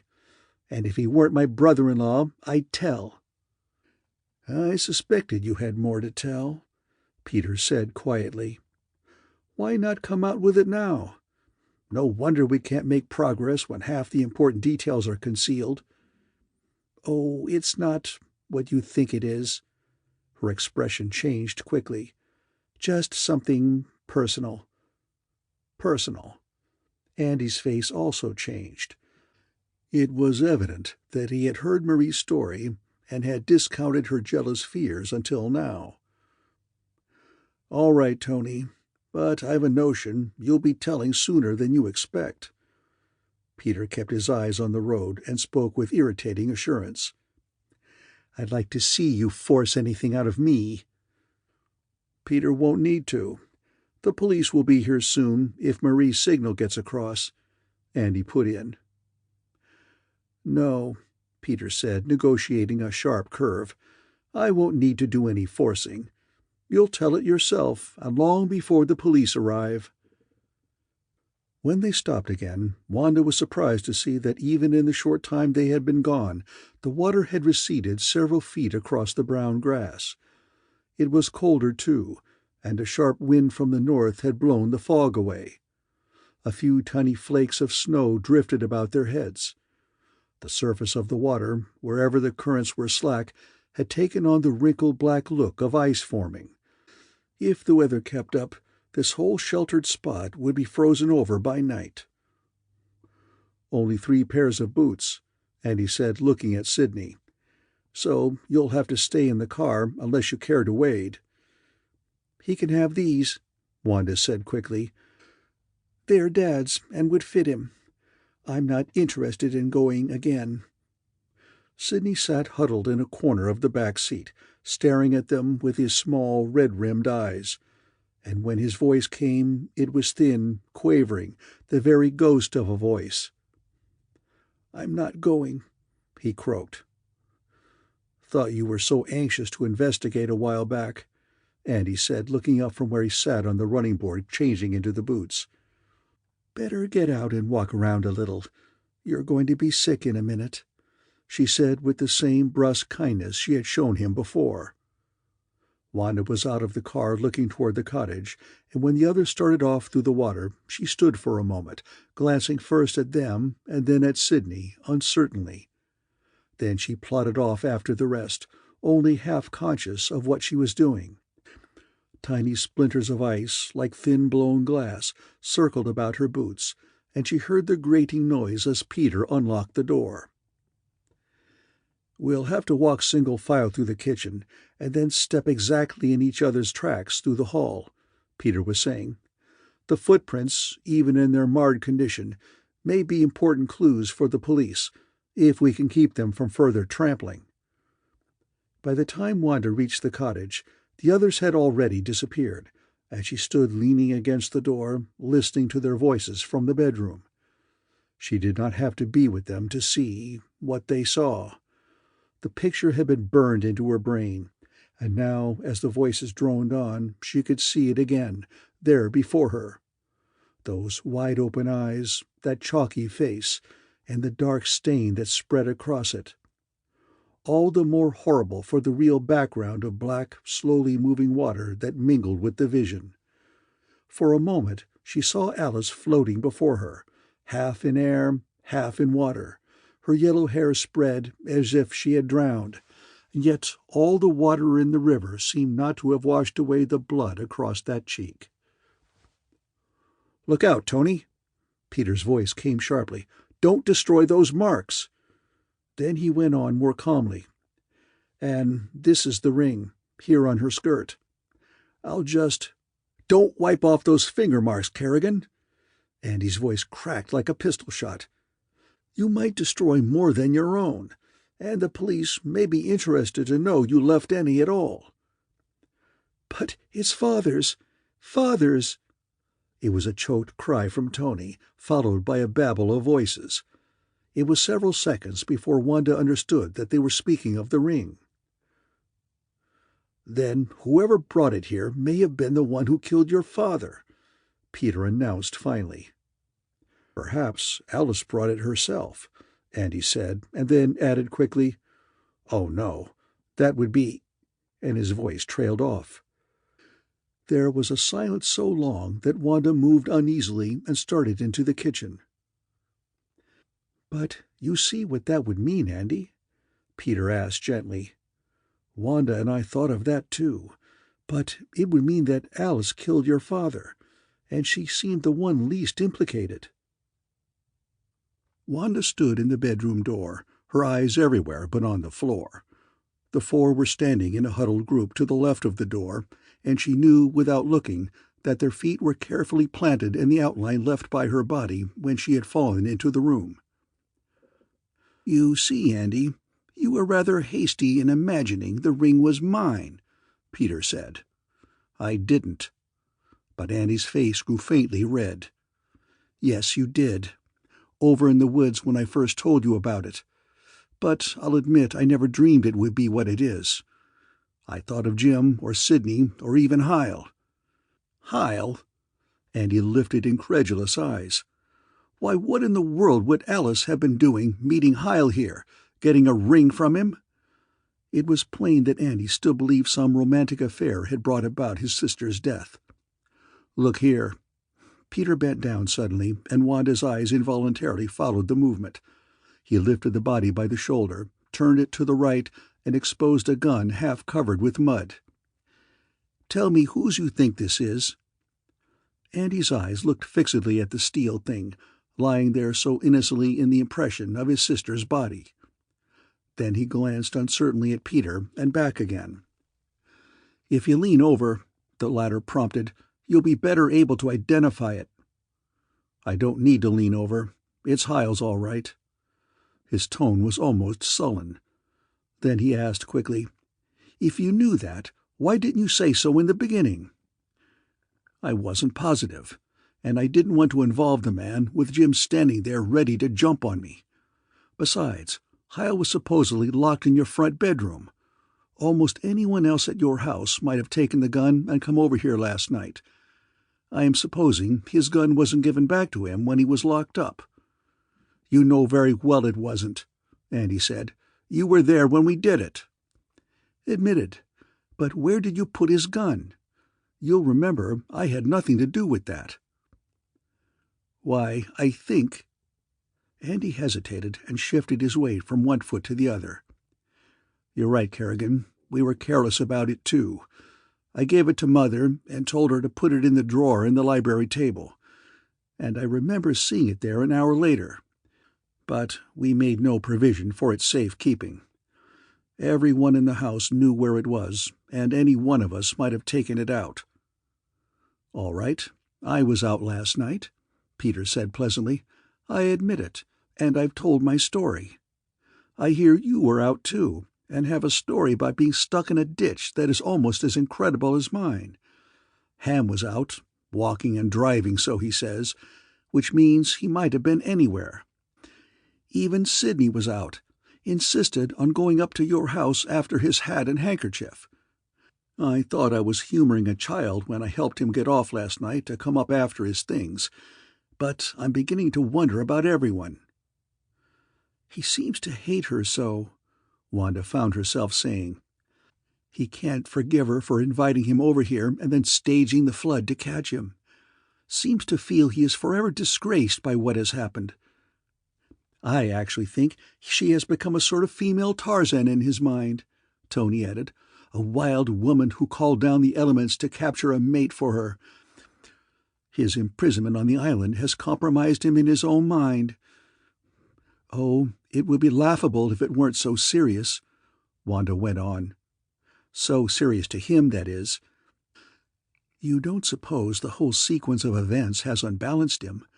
That he actually came over here last night to kill her, faking that queer excuse about wanting his hat and his handkerchief?" And she remembered the strange look she had surprised on his face when she had asked him to take Mrs. Peerdeck home. And he had just come back from where?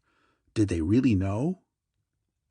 "But why come here, to my cottage of all places?" Peter interposed. "Why not any other place?" "Because it was a house, and it was open," Tony said. "Any house makes a better meeting place than the woods when a girl wants to see a man alone, at night." And Tony's eyes moved slowly around the room, resting for a moment on the bed, the chest of drawers, and the 2 wicker chairs. "Can't you see any significance in the fact that this murder happened in the bedroom? The bedroom?" Her voice, that had been hard and sharp, now lowered.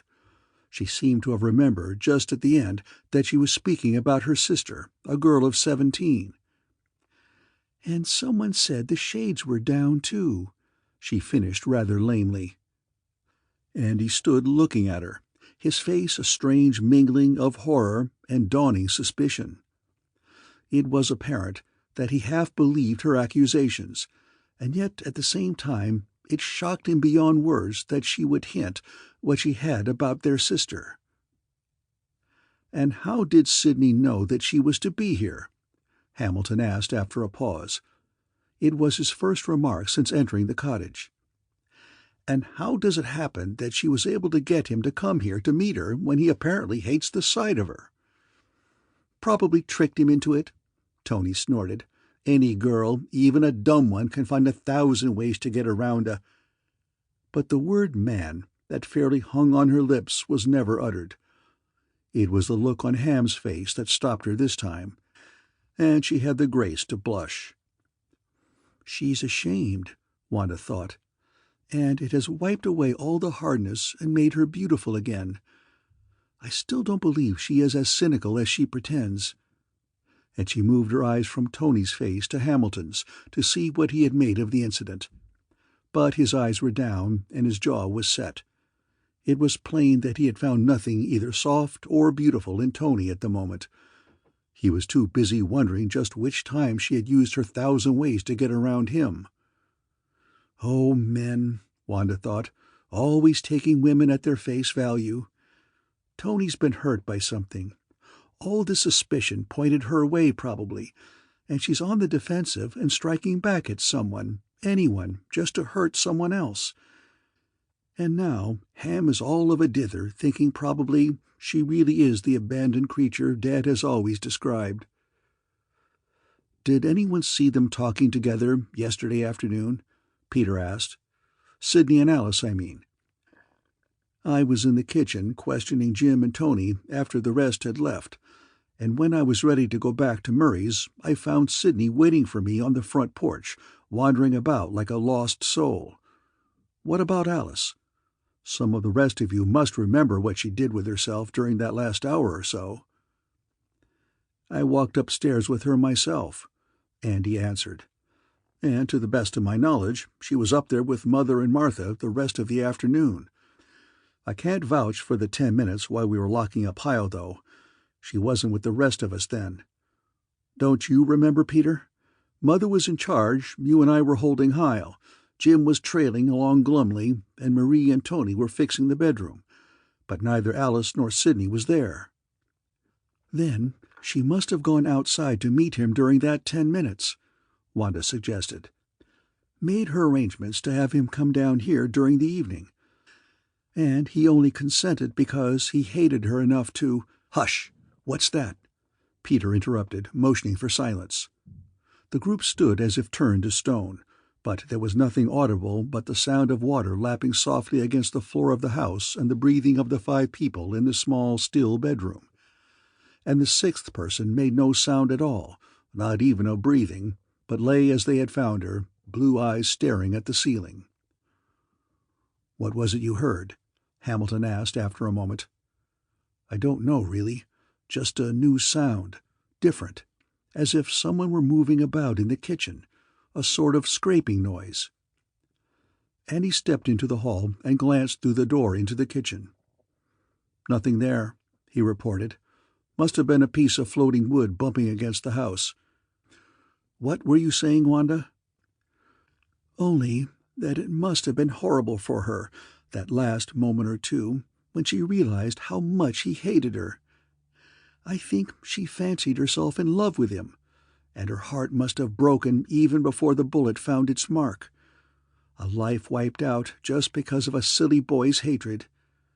It isn't fair. He should have been the one to die, not Alice. Why couldn't he have shot himself instead?" This time there was a small rasping sound that all of them heard, and it was Hamilton who strode through the tiny hall to peer into the kitchen. "Guess we're all having the jitters," he announced when he came back. "Not a trace of anyone or anything, unless we have spooks here, invisible." Involuntarily, 5 pairs of eyes moved toward the figure on the floor and then away again. No, of course not. Just a crazy superstition. But for a moment no one looked at anyone else. Each was afraid of revealing the childish fear that had arisen behind his eyes. "But I think we're off on the wrong track," Peter said suddenly, startling them by the calm reasonableness of his voice. "Wanda's been through enough today to have driven all sane thoughts from her head, and I'll give her credit for being mighty level-headed through most of it. But I do think this last idea about Sidney is rather hysterical. Not much foundation in fact." For one thing, you have all forgotten that I was supposed to come to the cottage to get some papers last night. Not that I'm anxious to direct suspicion toward myself again," and he smiled wearily at the sober ring of faces, "but Alice would hardly have arranged a lovers' meeting here knowing I was coming." He waited a moment, but there was no comment from the group. He could see that they had surprisingly forgotten the facts he had just presented, but they hated to give up their carefully built solution. "And I haven't yet heard the details of Alice's evening," he went on. "How she left the house without attracting anyone's attention, and why no one discovered her absence until morning." "Fairly easy in the disorganized condition we were in," Andy answered slowly. "Said she had a headache and went upstairs to bed about 7:30. Confided to Marie that she was timid about having Hyle in the house.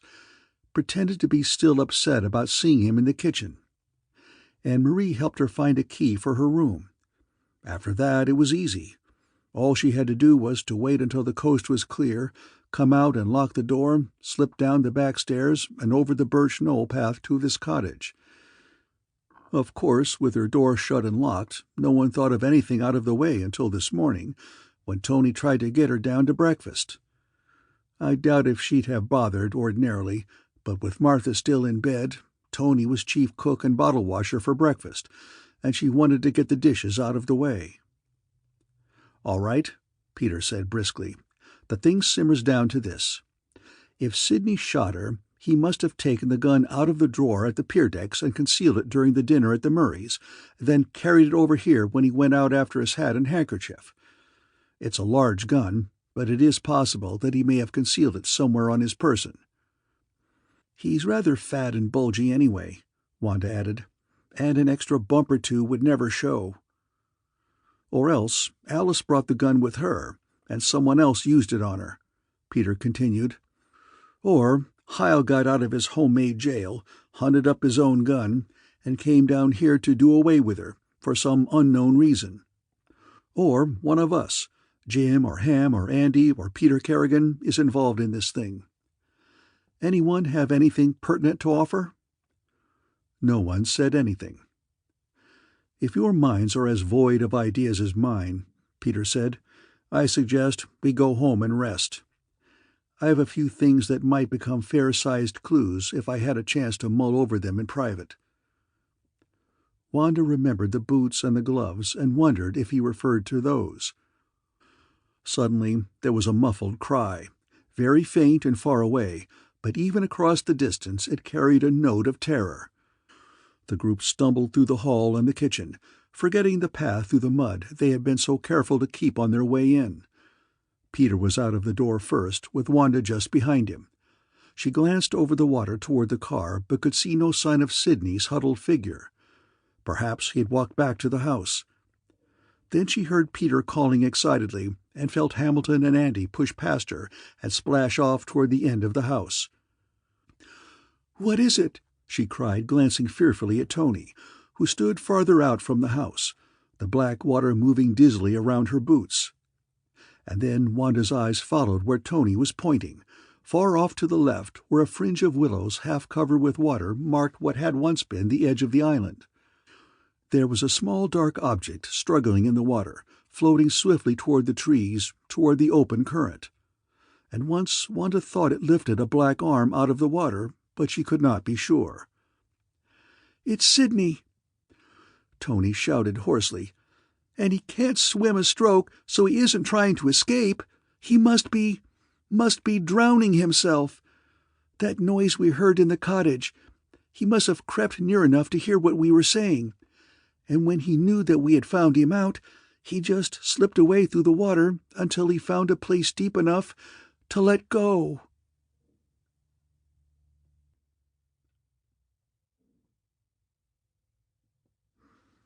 Part 5. The black object near the willow trees disappeared while Tony was still talking, leaving nothing but the dark water moving slowly over the spot. Sidney! Wanda clutched at Tony's arm for support and forced her eyes away from the emptiness near the fringe of trees. Perhaps Peter and Andy and Hamilton would get there in time, even yet. She was surprised to find how far they had gone, running awkwardly through the water that was too shallow for swimming and yet too deep for anything approaching speed. Suddenly Peter, who was in the lead, plunged through the screen of branches that had once formed a hedge around the meadow and dove into deeper water beyond. He was swimming now, long, powerful overarm strokes that carried him along in a lather of spray. Wanda had not known he was a swimmer, and she wondered how fast he could go when he was not handicapped by heavy clothes. But his rubber boots, he must have discarded them by the hedge where they began to swim. And he was 20 yards behind, going in his usual splashing, short-winded fashion. Hamilton stood just in front of the hedge, nursing his game knee and shouting unheard words of encouragement to the other two. Peter stopped swimming suddenly, and Wanda could see his body flip queerly in the water and then disappear. "Diving!" she heard Tony cry. "He must have reached the spot." Andy was there with him now, and Wanda could see nothing but splashing water as the two heads disappeared again and again. It was Hamilton shouting that finally told her what had happened. "They've got him! Got him!" He was roaring excitedly, pushing on through the hedge, his leg forgotten in his eagerness to meet them and offer whatever belated help he could.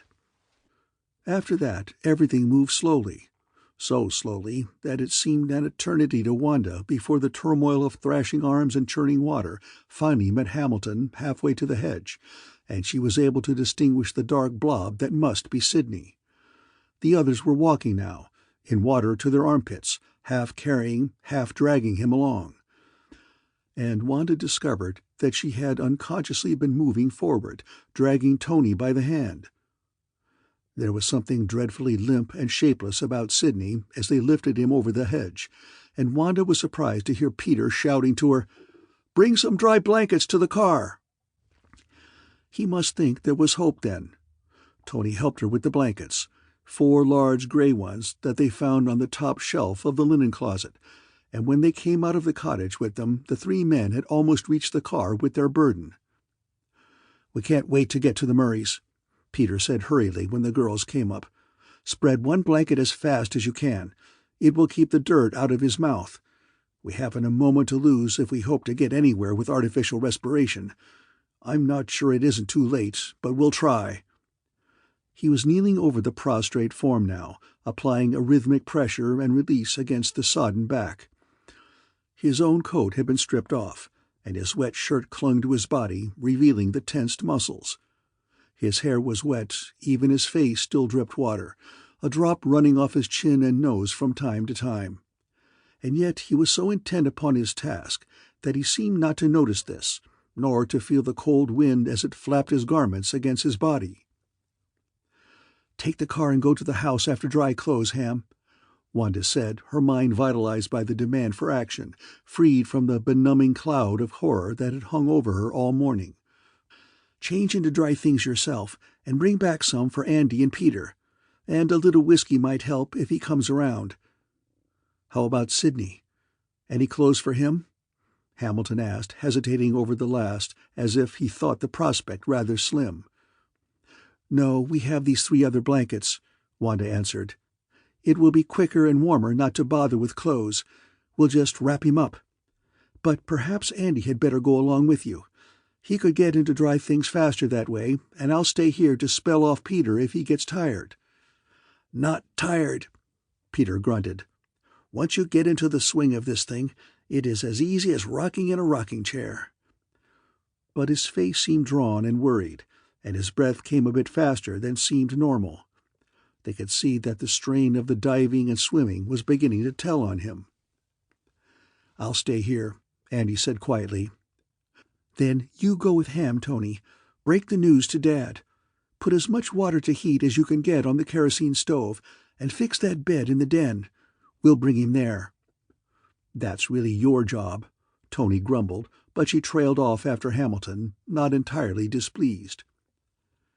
He had a little trouble starting the car, and they could hear Tony's voice, even above the racing of the motor, arguing excitedly. "Of course it's suicide," she was saying. "It's plain as day that he made the noises we heard in the cottage. Neither you nor Andy looked beyond the kitchen, and Sidney must have been outside. And you remember he was the first to suggest we investigate things at Peter's cottage, and then, when we got here, he refused to come in with us. Perfect case of bravado intended to throw us off the scent, followed by cold feet when it came to a showdown. And when he heard us accuse him of the murder, well, what else was there to do?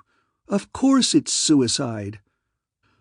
After the car had gone, the three grouped about the inert form on the ground seemed very silent, very forlorn. They were in an open stretch of yard, unsheltered even by leafless shrubs or trees, and the wind had grown colder during the last hour. Andy wrapped himself in a blanket and paced up and down, stamping his feet on the icy ground to warm them. Finally, he pushed Peter aside without a word and went on with the rhythmic pressure. Wanda splashed off toward Peter's house and came back in a few minutes with a heavy sweater and an overcoat.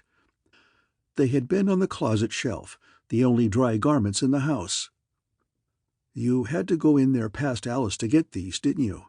Peter asked, looking at her closely as she put the overcoat around him. "Yes, I did," she said, but her eyes refused to meet his. She hated to have him see how much she had been afraid.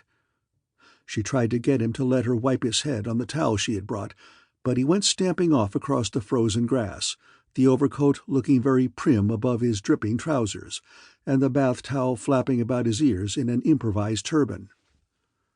Wanda had kept her eyes carefully away from Sidney's face, the half of it that could be seen as he lay on the gray blanket. But when Peter took Andy's place, her glance moved involuntarily toward the figure lying so motionless under his hands, and she was surprised to find that there was a faint color creeping over the white cheek. "Peter," she whispered excitedly, bending closer to look, "I believe you done it. Brought him back to life."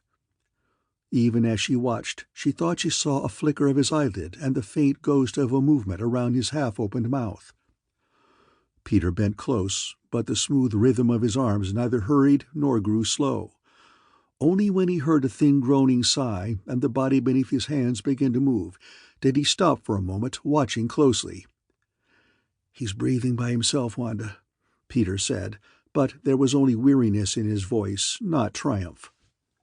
"Go down the road a ways and see if the car is coming. I'll get his clothes off and wrap him in the blankets." "I'll help," she said, kneeling swiftly as he turned Sidney on his back, her fingers busy with the buttons on Sidney's coat. But Peter pushed her aside, a note of command in his voice. "Go down the road and watch for the car, Wanda. Andy and I can do this." "All right, Grandma," she said with the ghost of a grin.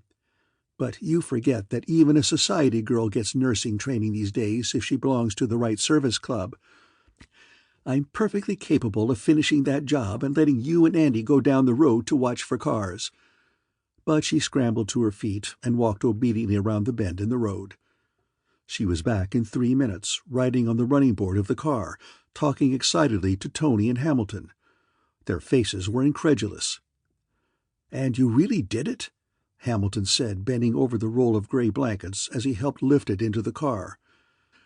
"Gee, I didn't think it was possible. He looked a goner to me. I thought you were just wasting your strength on a dead man, Peter." Tony stood off at a little distance, wearing a frown, and it was plain that she felt Peter and Andy deserved no congratulations. "Kinder to have left him as he was," she said. "Nothing for him in this life but disgrace and punishment." "I'm not so sure of that," Peter exclaimed quickly. "We have no real proof that he was guilty." "What more do you need? Why else should he try to kill himself?" she snapped, climbing into the front seat next to Peter. Wanda sat on the floor in the back, holding Sidney as he lay on the seat, and Andy and Hamilton were on the running boards. "I've a notion, now that I think it over," Tony went on, "that he and Alice might have been in on the first murder together. Perhaps she got him entangled in it, and he grew to hate her for that. It makes the best theory for his killing her. Oh, he's guilty all right. Perhaps guilty twice. My father and my sister. You can afford to be lenient with him," she said, turning fiercely on Peter. He didn't kill any of your family." There was a choking guttural sound from the back seat, and they turned just in time to see that it was Sidney talking, his head lifted from the blankets for a moment, and his eyes jerking swiftly from one face to another in apparent terror. At one moment he seemed to recognize them. Then the cloud of fear swept over his face again, and he fell back, his cheeks almost as gray as the blanket. Peter stopped the car with a screaming of brakes. "Is he breathing, Wanda?" "Yes, I think he's only fainted," she answered, her hand shaking a little as she drew it out from under the covering. "His heart seems affected, though, probably suffering from shock. His words were certainly delirious. We'd better get him to the house as soon as possible." "What did he say?" Andy asked above the noise of the car. "Anything coherent?" "Not very. Something about, 'I drove her to it. I didn't know.'" "You see?" Tony interrupted triumphantly. "He even admits that he got her into the first murder. It fits my theory perfectly." "What else did he say, Wanda?" Peter asked impatiently. "Only a few jumbled words about Alice being dead. And then, when he saw you all looking at him so accusingly, it must have frightened him into a faint, because his last words were, 'Don't look at me, I couldn't help it. I'm not to blame.' And then he went off." When they had carried Sidney into the Murray's den, Tony suddenly and surprisingly took charge. "Look here," she said, "I'm the one who should do this. Wanda's done her share, and the rest of you are pretty clumsy. I may have sounded vindictive, but that's just my bark. As long as you brought him back to life, I'll accept the responsibility for keeping him here." And they watched in amazement as she gently and efficiently arranged hot water bottles, removed the pillows from beneath his head, and administered smelling salts. "Whiskey might do more harm than good," she said, by way of explanation. "And we all know how much he would hate to smell his own breath when he comes to. He'd rather stay dead than have to give strong drink, as he calls it, the credit for bringing him back to life." Her face had changed, with the dropping of her malevolent attitude. It had become soft, almost tender. Wanda was relieved, especially as she noted the swiftly moving expressions on her brother's face. Looking at her now, he can almost regain his old belief in her, she thought. And I'm glad, because it is the real Tony he is seeing now, not the cynical shell she has shown him lately. They went into the library beyond, watching Tony through the open door as she moved quietly about the room, taking Sidney's temperature, arranging his blankets, bringing more hot water, and feeling his pulse from time to time. Once they heard him speak again, but it seemed to be nonsense, a mere jumble of words. "He's sleeping now," Tony said, coming to the door at last. "But I'm afraid he's in for pneumonia or something. His temperature is going up fast, and he is really out of his mind with fever, not delirious from fear or shock." Wanda had been upstairs attending to her mother's wants, and she came in, followed by a distraught Mr. Murray, just in time to hear Peter say, "Now, seriously, let's get down to business about this second murder. You can't honestly, any of you, think that Sidney had anything to do with the first one, and you must admit that his connection with the second one is very circumstantial." "What about his attempted suicide?" Andy insisted. He had apparently taken Tony's place as champion of the opposing opinion. "You can't very well disregard that, and there seems no possible explanation except the one we have given." "He might very well have been ill and half delirious all day," Peter went on, "and the whole thing finally went to his head. He seemed to me an erratic, unbalanced type of person at best, and these last 2 days have certainly been enough to bring out the worst in any one of us. I think we should give up this idea, except as the barest possibility. It may be hindering us from finding the real culprit. I believe the gun is one of our real clues, and you have all agreed that Sidney had no opportunity to get it." "Alice may have brought it with her for some reason," Andy said stiffly, unwilling to give up too quickly. "And then Sidney used it against her. Possible, but far-fetched. It's more important, right now, to go over all the other possibilities. And I'm still waiting, Tony, for you to make that revelation you threatened. The gun is Hyle's. We all know that. And you know something else that you haven't told us as yet. Don't you think this is the time? Out with it, Tony." The others watched her as she stood in the doorway. Andy was leaning forward, his eyes grave. He had not forgotten that she had said she had plenty to tell if Jim were not her brother-in-law, and that it was something personal. "You're not forcing me, are you?" she asked, a touch of sarcasm back of her words. "You know I'm not," Peter said gently, but his voice was sure. "You're going to tell of your own free will, because you know it is important that we have all the facts, and because you know it is cruel to conceal something that might clear that poor youngster lying in there delirious." "All right," she said. "You really are clever, Peter." "Last night, just before Sidney came to the house for his things," she said, "I saw 2 people leave by the back path very secretly. I followed them as far as the West Bridge Road and saw them go down the path into the woods along the river. I've been sure, even from the first, that they were the 2 Peter heard near his cottage." "The men in the woods!" Wanda half rose from her chair. She glanced at Peter, but his face showed no surprise. "But who were they? Did you see?" Andy asked. "Jim and Hyle." Tony's face was expressionless. "Are you sure?" "Yes. I even watched them hide away the ladder that Jim had brought for Hyle to climb out of the window." The room was suddenly filled with voices, sharp, surprised, questioning, incredulous. "And it was Hyle's gun that was found under her," Wanda heard someone say. And again, "What earthly reason could they have had for wanting to go down in the flooded part of the woods at night?" And then, "No wonder Jim wanted to come down here, to be with us when we found Alice." At last, Andy shot a question at Tony, his words rattling across the room like the blast of a machine gun.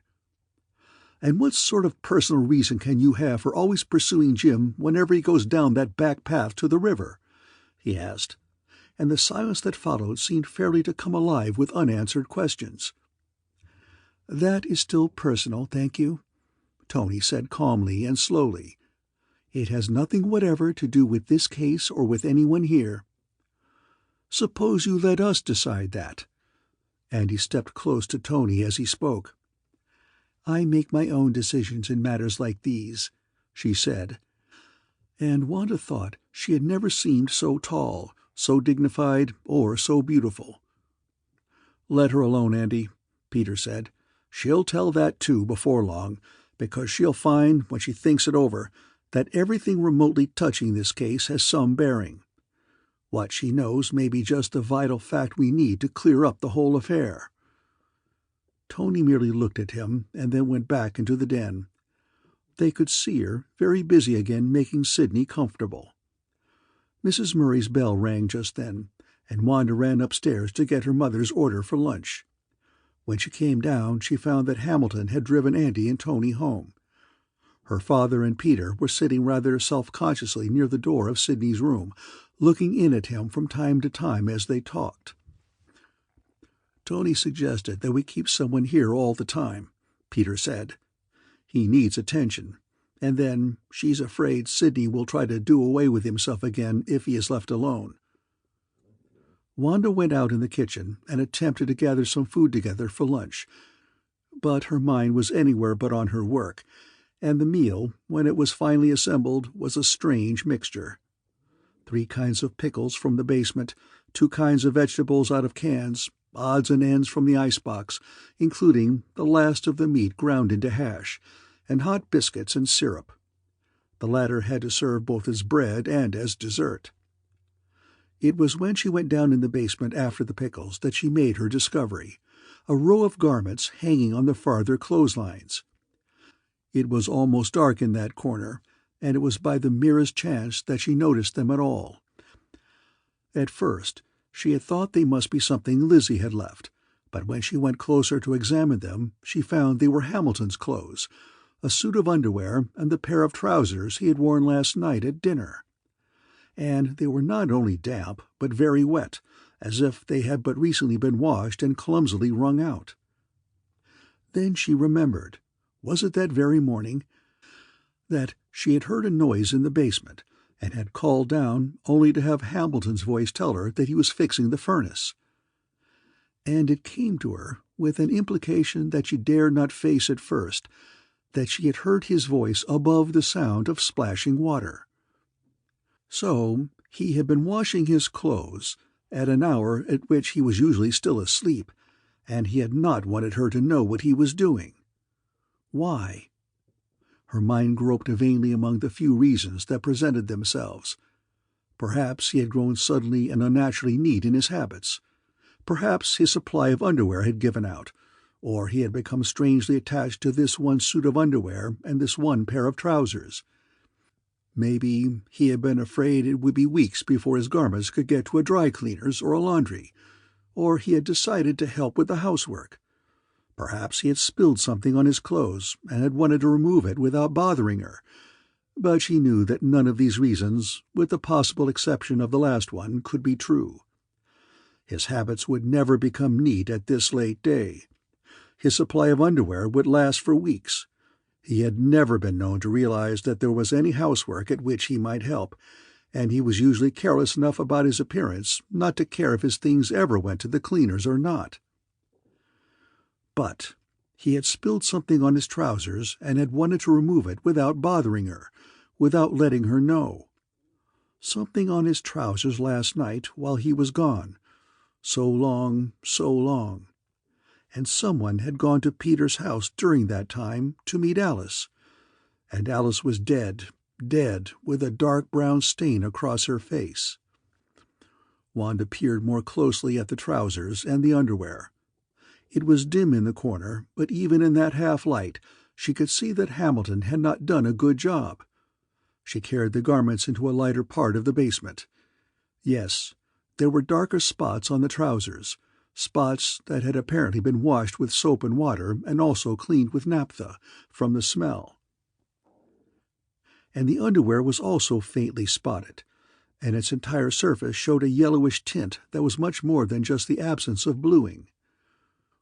But, of course, if it really were blood, it was the first time she had allowed the word to form in her mind, if it were blood, what was Hamilton thinking of? He should have burned them. And even then there were ways of analyzing ashes. She remembered reading of such cases. But Hamilton had said he was fixing the furnace. Why hadn't he thought of that instead of washing them? Then, as if she were walking in her sleep, Wanda gathered the garments close in her arms and walked over behind the furnace. If she put them at the very bottom of the pile of fireplace wood, no one would ever find them. And a few minutes later she came upstairs and absently opened all 3 jars of pickles. She was very quiet during lunch, but no one commented upon the fact. It seemed strange to her that Hamilton could sit there and eat with such apparent relish. He should have been distraught, nervous. Instead, she seemed the one to be affected.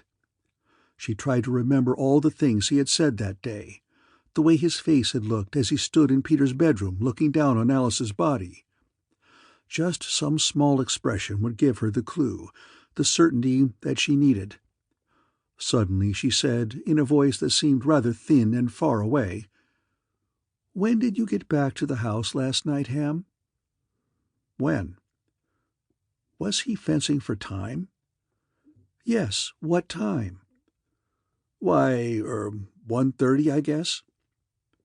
12:30, as I remember, Peter put in quickly, and Wanda caught the slight lift of the eyebrow, the warning look that he flashed at Hamilton. Then Peter knew, was in on this too. For a moment the weight upon her spirits lifted. If only she did not have to conceal things from Peter. If only he knew, and she could tell him all her fears. And then, without warning, the weight was back again, heavier than before. She had remembered Peter's face as he came up the hall the night before, mask-like in the candlelight, his jaw huge, muscular, and cruel. And he had told her then that it was only 12:30. Perhaps Peter was in this more than she had dreamed. All her old doubts about him returned, redoubled, and piled themselves upon the fears that she felt for Hamilton, and she seemed churned up inside, nauseated under the twofold burden. Even Mr. Murray, usually so voluble, had nothing to say during the meal. His mind seemed staggered by the swift turn of events, the heaping of one tragedy upon another.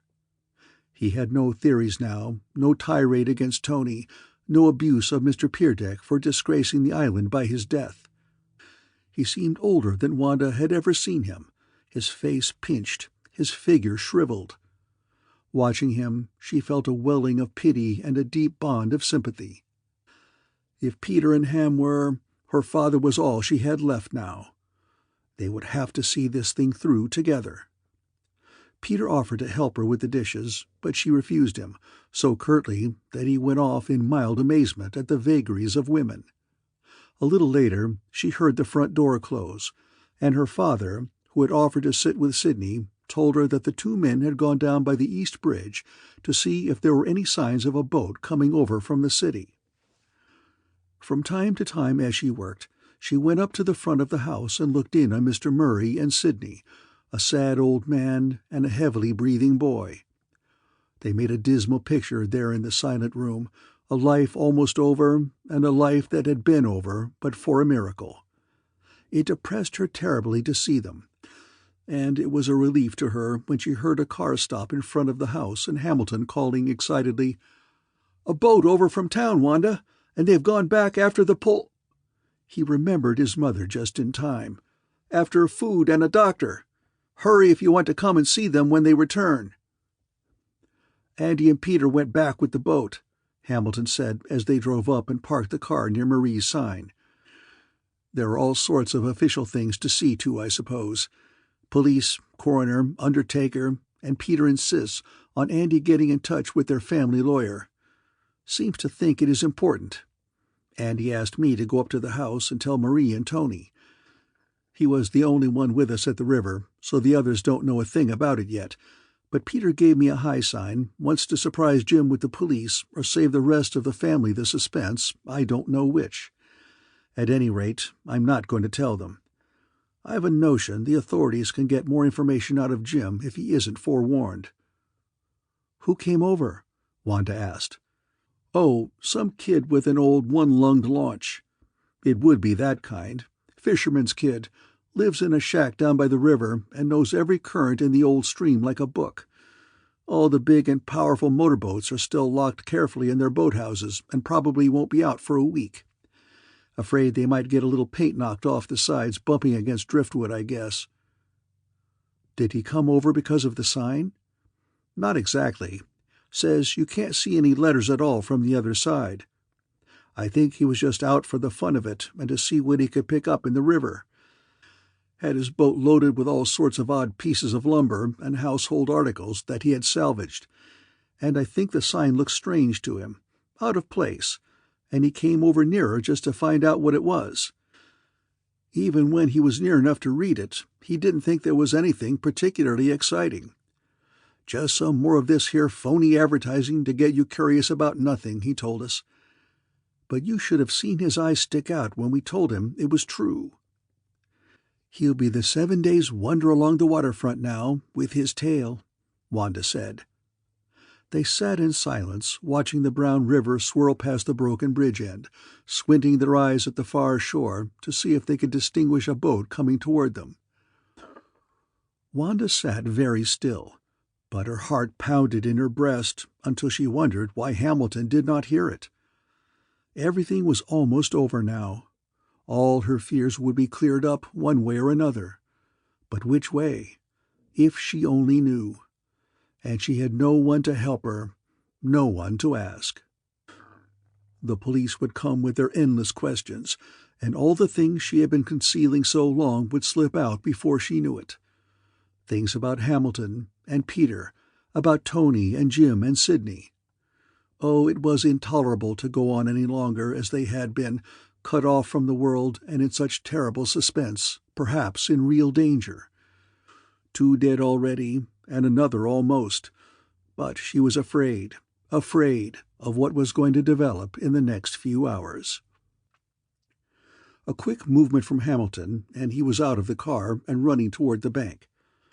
She squinted her eyes, the better to focus on the wave-tossed water. What did Ham see? There were 1,000 dark spots, hollows between the waves, floating branches, debris of all sorts, any of which might gradually grow larger beneath their eyes and take on the shape of a boat. But no, there it was, coming from the city dock upstream, only distinguishable from the other dark spots by the white wings of spray that shot out around it. And then, an instant later, she could see 2 smaller spots behind it, similarly rimmed in white. "They're sending a squadron! The Pinta, the Nina, and the Santa Maria!" Hamilton shouted. "3 cheers for our Christopher Columbus of the waterfront!" His excitement left Wanda untouched, and she followed him slowly, a fatalistic calm settling over her fears like a blanketing fog. She was prepared for anything, so she thought. Anything except what actually happened. Again and again the larger boat circled in toward them, each time balked by the current from reaching the one possible landing place. But at last all 3 were firmly tied to the shore, and fully 20 people swarmed out and up the bank, amid the rattling of dirt and falling stones. Only 5 of the men were uniformed policemen. One man, who had been sitting next to Peter in the boat and was still deep in conversation with him, was introduced to Wanda later as the pier deck's lawyer, Samuel Chase. Another she recognized as Dr. Morgan, the coroner. The waterfront boy was plainly distinguished by his faded coveralls and his grease-streaked hands. One of the smaller boats was his, and his face was perhaps the most intently alive of any. It was plain that he did not intend to miss even one tiny detail of this strange discovery of his. Wanda at first supposed that the rest of the crowd were onlookers, present through idle curiosity. But she was later to learn that an undertaker and the sheriff and 1 jubilant reporter were included in the lot, and that the rest were deputy sheriffs, hastily sworn in and brought along to search the island. Apparently, the authorities were going to begin from scratch, intending to verify all the facts themselves. After a short consultation, the sheriff's men were divided into groups and set off in different directions to begin their search. 3 of the policemen were detailed to guard the pier deck's house with instructions to allow no one to leave, and the other officers, with the coroner, the lawyer, and the reporter, went off in the car to Peter's cottage. There were 7 people in the car, including Wanda, and Peter and Andy stood on the running board, but they managed at the last minute to make room for the undertaker.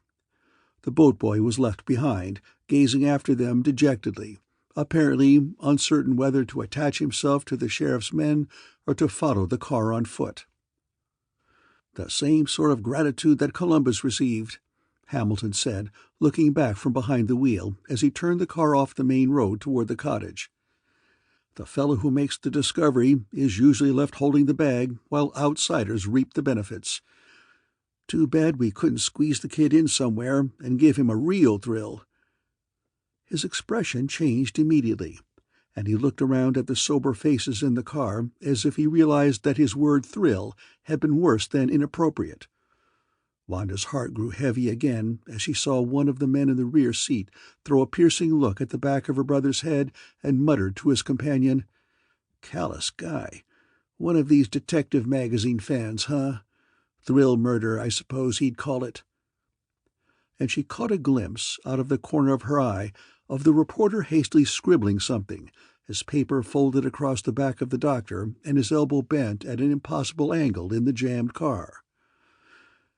"Double tragedy termed thrill murder by youthful suspect." Wanda could just imagine the headlines. She must be quick and warn Hamilton. He had the most misplaced sense of humor imaginable. She had her opportunity when the car stopped in front of Peter's cottage, for she pulled him aside and let the rest of the group splash off through the water. But she was only half through with her whispered advice before he jerked away with a scowl. "They'll think we're up to something, whispering together out here," he grumbled. "It looks bad. Let me go." And he was off after the others. Wanda walked up and down, twisting her handkerchief. She swore to herself that she would not follow this time. It was the last place on earth that she wanted to be, and yet she could not help letting her imagination play over the scene inside the house. What were they doing now? And now? And now? Were they examining the trail of footprints in the mud? Circling about that still, cold thing upon the bedroom floor? Searching the mysteriously and carefully drawn window shades for fingerprints? But there would be no fingerprints, because of the gloves. If those were the gloves. Gloves. She could suddenly see, as distinctly as if he were present before her, Peter's look as he held those stained cotton things in his hand. An inscrutable face, almost expressionless. And he had offered the guess that the gloves might have been planted to throw them off the scent. The sound of many voices from the cottage brought her back to the present, and she had to use all of her willpower to keep her curiosity from driving her through the water toward the open door. What was it now? Had they found the ring, the gun, the bullet wound under the thin fold of yellow hair? In a moment, the kitchen door was filled with slowly moving groups talking in guarded voices. Andy and Hamilton were walking alone, shoulders hunched, hands deep in pockets, eyes on the ground. Wanda tried not to think it was significant that no one talked to them. One of the policemen had remained in the cottage, evidently to make further observations. She wondered if he were still hunting for those non-existent fingerprints. The other officer was ahead, deep in some discussion with the doctor and the undertaker, while Peter brought up the rear with the lawyer and the reporter. This last group was the most absorbed in themselves, for so vivid was Peter's talk that they seemed not to know they had reached dry land, but kept on walking some distance beyond the car before they became conscious of their surroundings. "I'm Lieutenant Garvey, ma'am," the deep voice said at Wanda's elbow. She turned a startled face from watching Peter and his group, and her mouth opened, but her voice made no sound. The officer evidently expected no answer, for he went on calmly. "I'd like the details of your finding Miss Pearson's body, please." He was modestly sure of himself for a small city officer, and more businesslike than she had expected. She liked his reassuring smile and the quiet way he waited for her when she fumbled for the right word. There was no fawning or browbeating in his manner, and he seemed to take it for granted that the finding of dead bodies was not such a dreadful occurrence even for her. "You say you fell full length on the floor?" he asked her once, puzzled. And then again, "You are sure you saw no signs of either the gun or the ring?" She thought he watched her more closely as she answered that, but she could not be sure. When he had finished his questioning, there was a short pause in activities, and it was then, for the first time, that any of the islanders thought to ask about the effects of the flood in other places. "Two dams went out farther up country, you know," the reporter said in answer to Andy's question. "The dam 10 miles up at Willow Point went out just a few minutes before ours did. The Hartwood Company claims theirs might have held if it hadn't been for the other disaster. And then the big hydroelectric dam at Sandburg went out sometime yesterday afternoon and did tremendous damage to the city there." "That's one reason no one came over here sooner," Dr. Morgan interrupted. "We could see your island was still safe and above water, and the authorities and the medical service were so busy attending to the people in the river villages who've been flooded out that we felt you could shift for yourselves for a few days. About 100 people are reported dead at Sandburg," the reporter went on, "and half that number on the farms and in the small towns along the river.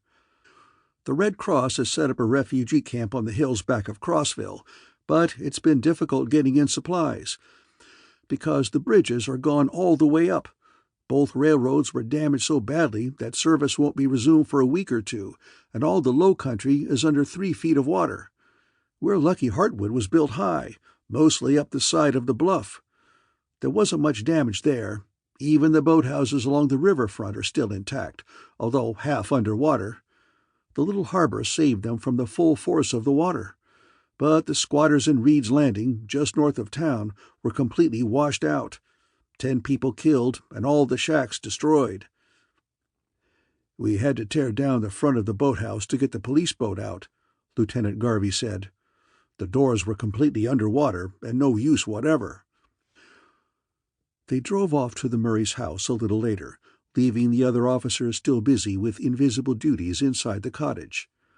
Mr. Murray was sitting with Sidney just as they had left him, and he rushed out when he heard the voices in the hallway, a gleam of such delight and relief flooding his face that Wanda began to realize how much the last few days had aged him. Perhaps he felt, as she had, that the whole burden rested upon him, that he must wrestle with all the fears and uncertainties of the affair alone, while the others went about like a group of children, blithely hunting up more and darker clues.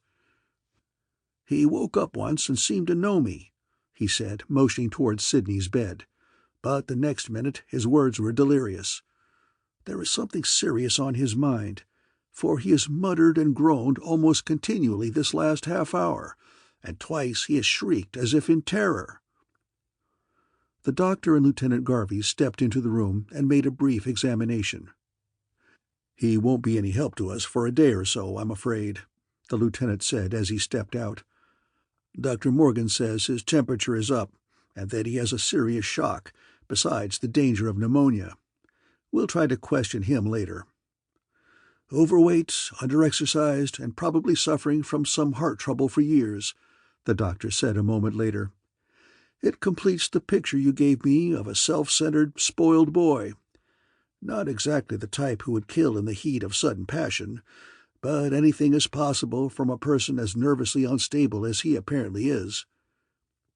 Wanda had been standing in the hall on the edge of the group, and suddenly she was conscious of something moving on the front porch, a shadow across the heavily curtained glass. But when she turned to look, the thing was gone. Hamilton was standing near her, and she clutched his arm and whispered, "Someone out there, Ham. I saw a face pressed close to the glass, but it dodged out of sight when I turned." Hamilton wheeled and dashed toward the door, his sister after him, her hand outstretched. "Stop! It might be dangerous. You—" But he had closed the door in her face, and she could hear him running off around the corner of the porch. He was back in a second, pushing a reluctant boat boy ahead of him. "He says he wasn't snooping, just doing a bit of detecting on his own hook. Wants to see the lieutenant." "You the lieutenant? Well, you ain't so hot. Just like them fancy police inspectors in the stories, always leaving a loophole for the bad guy to escape."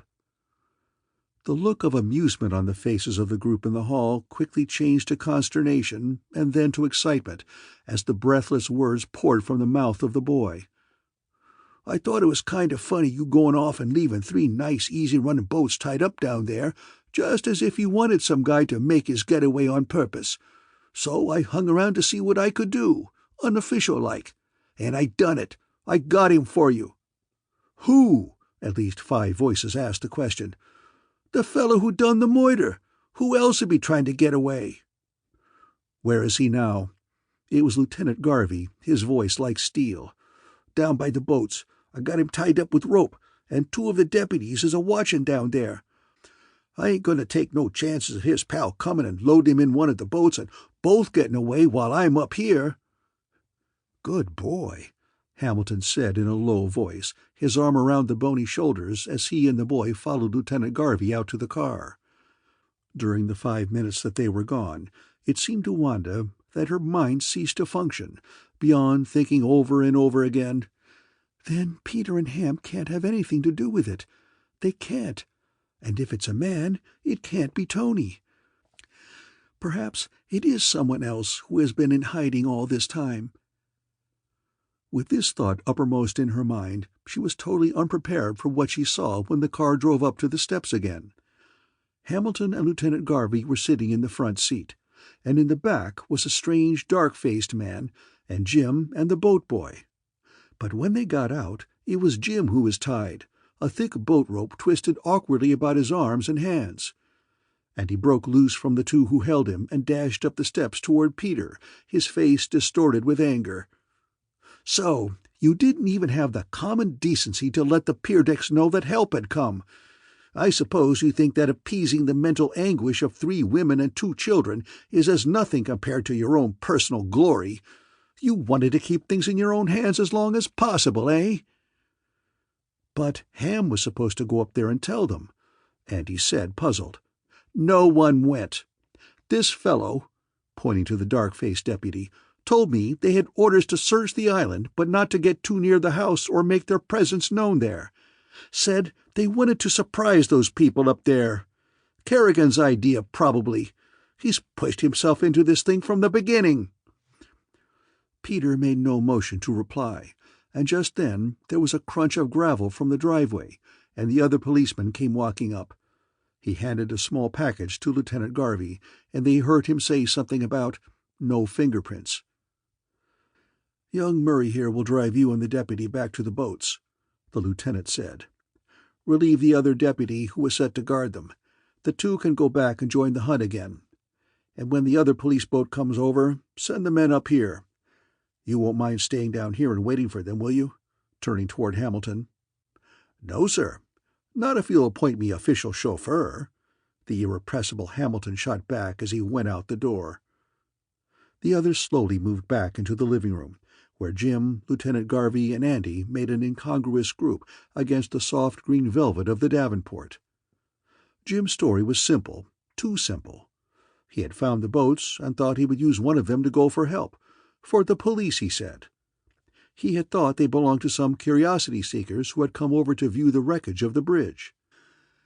"I didn't hear you calling to see if the owners was nearby and you could get permission to use their boat," the boy said belligerently. And then, turning to Lieutenant Garvey, "He just came sneaking out of the woods, looked around to see if anyone was watching, and then climbed in. Lucky it was my boat he was in. It's fixed so nobody but me knows how to start it. So I crept out of the bushes where I was hiding and got him while he was busy tinkering." "I suppose you didn't notice that the large boat has 'Police' painted in bright red letters on its bow?" the lieutenant asked Jim. "No." The others in the room exchanged glances. "How did you get through the guards up at the house?" "I suppose because I wasn't up there." Then Jim must have decided that his former sullen attitude was impolitic, for he became more candid, his face taking on a look of appeal rather than of anger. "Oh, I know it looks bad for me, as if I'd sneaked through the guard and everything. But actually, I wasn't in the house at all. I'd been out in the woods for an hour or more, and coming home, I just happened to go over near the bridge to see the boats. I have a wife and 2 babies on this island, to say nothing of my wife's family, all in danger of their lives. Is it any wonder that I grabbed the first opportunity to get help for them?" "Quite natural, I should say," the lieutenant said quietly. "But we'll have to keep you under close observation for a while. Even you have admitted that your story looks bad. In fact, everyone on the island is under suspicion, and no one will be allowed to leave without my permission. Now, suppose we hear your story of this whole affair, Mr. Sears, beginning with the dinner party the night of the flood. So far, I have heard only Mr. Kerrigan's and young Peerdeck's versions." It was while Jim was telling about finding the coat in the central cave and arranging a bed for Hyde out of it in the far end of the north cave that Peter appeared to remember something and quietly disappeared. Wanda was surprised and queerly happy to see him come back with a badly wrapped package under his arm, for beneath the wrapping she could plainly see protruding the toes of a pair of rubber boots. The boots, and perhaps he would bring out the gloves, too. He waited until Jim had finished his story and then produced the boots, unwrapping them carefully. "Did you ever see these boots before, Jim?" he asked. "Yes, those are mine," he said readily. "See, Marie cut off the tops a little and folded them over one time when she made me fix up like a Russian for a fancy dress party. They've been up in the attic or down in the basement this last year, though. They weren't much good after she... But say, I believe those are the very boots I saw in the cave under that old coat. The one I told you about, you remember?" "Yes, I remember. and I think you said the coat was Tony's." "But the boots weren't there when we searched the basement and the caves the next day," Andy put in. "Where did you find them, Peter?" "Wanda and I found them this morning, just before we discovered Alice's body. They had been left on the ground just at the edge of the water in front of my cottage." "The deuce they were," Andy sputtered. "That's queer. You're sure these are the boots you found this morning, Wanda?" "Yes, I'm sure. I was the first to see them, too." "And you'll stick to your story that they are your boots, Jim?" Andy asked. "Of course. I'll stick to any story I've told. I have to, because it's the truth." Jim's tone was a bit too defiant, and Wanda heard the reporter whisper to the doctor, "He has to stick this time. It would look worse for him if he backed out now that the boots have become direct clues to the murder." Lieutenant Garvey looked at his notes for a minute and then turned toward Jim. "Were you and Hyle down by Kerrigan's cottage last night?" he asked. "No." "But you'll admit that you let Hyle out, and that you two came to the woods at this end of the island?" "No." Was there a shade more hesitation in his voice this time? "Sorry, Sears." The lieutenant was very smooth. "But I'm afraid we won't let you stick to that story. We have witnesses who saw you, hiding away the ladder you had used and also walking down in the woods near the cottage." "We weren't near the cottage." "We. Then you'll admit that Hyle was with you?" "Yes, but we just went down by the West Bridge to see if we could salvage any of the truck. I couldn't see any harm in letting him out for a while to help me. Just an old woman's foolishness having him locked up." "No harm in letting him out?" Andy's face, purple with suppressed fury, was only a few inches from Jim's as he shouted, "No harm? You couldn't see any harm? And Alice is dead now, with Hyle's gun under her and your boots in front of the cottage. And 2 men were heard walking through the water in the woods just west of there at 10:15 last night. What were you doing down there, you and Hyle? Try and think up a reason. Nothing on earth could have dragged you down there at that hour except some devilment with Alice. I've heard enough about you. First Tony, and now Alice. It's a wonder Marie's heart isn't broken too, and we haven't her death to thank you for. Unless you were the one who killed Father, and you had to put Alice out of the way because she knew it. Was that it? Tell me, tell me!" Jim was lying in the corner of the davenport, his face white against the green of the velvet, his eyes wide and frightened and riveted on his brother-in-law's face. He seemed incapable of answering. "Let me ask him something else," Peter said quietly. "Perhaps he can answer this more easily." And he pulled from his pocket a small package and slowly took out the soiled gloves. "Have you ever seen these before?" He looked first at Jim and then at Andy as he asked the question. There was no answer from Jim, only a slight widening of the eyes. But Andy jumped up and came forward, grabbing the gloves out of Peter's hands. "But these are Jim's gloves," he said. "He kept them in the tool house. Where did you find them?" The room was very silent for a moment, so silent that they could hear a slow murmur of voices from the den across the hall, Sidney muttering in delirium, or her father trying to quiet him, Wanda thought. "Wanda found them," Peter said, and the 8 pairs of eyes that had been fixed on Jim turned to look at her and then swung back quickly. "They had been thrown behind the hedge in front of the Murray's porch, after Alice's death, as far as we could make out, and they have a brown stain on the fingers that looks like blood." "What about this, Sears?" Lieutenant Garvey started to say, but Andy interrupted him by leaping at Jim and shouting hoarsely, "So, you killed her! You killed Alice! Your gloves, your boots, you... His voice filled the room with sound, so that no one heard an 11th person enter, until a thin voice over near the door said in one of the pauses, "Jim killed Alice? Really?" There was a childish joy about the question that made it seem doubly strange in that room so filled with anger and suspicion. But strangest of all was the fact that it was Sidney who had spoken. He stood there in Hamilton's pajamas, much too long for him, swaying slightly on his feet, a great light shining through his eyes. Mr. Murray stood just behind him, worried and apologetic. "But I thought you said there in the cottage a while ago. Maybe it was yesterday or last week, I can't remember," Sidney went on. "But I thought you said I had killed her, driven her to suicide." "Driven her?" Wanda began. "Suicide," Andy finished, his hands dropping from Jim's shoulders, but his voice still loud. "Suicide!" "Yes, I crept close to the cottage. I couldn't stand it back there in the car alone, thinking about her, not knowing. And when I got there, I was afraid to come in. I've never been allowed to go to funerals or see dead people. Mother always said." "And when you got to the cottage?" Lieutenant Garvey prompted. "I tried to peer through the windows, but the shades were down, so I just listened. I heard Mr. Kerrigan say how I had dated her, Alice, I mean, and then Miss Murray said that Alice's heart must have been broken, and that's why she shot herself, and that it was awful to have her life wiped out just because I hated her so, and why hadn't I been the one to shoot myself instead?" "Oh, I didn't say it that way," Wanda moaned. But the next moment she was at Sidney's side, helping her father settle him in a chair. "Yes, it was a little like that, Wanda," Peter said. "You were overwrought, and so was Sidney, and it is easy to see how he misunderstood you." "And then what did you do, Sidney, when you thought you had driven Alice to kill herself?"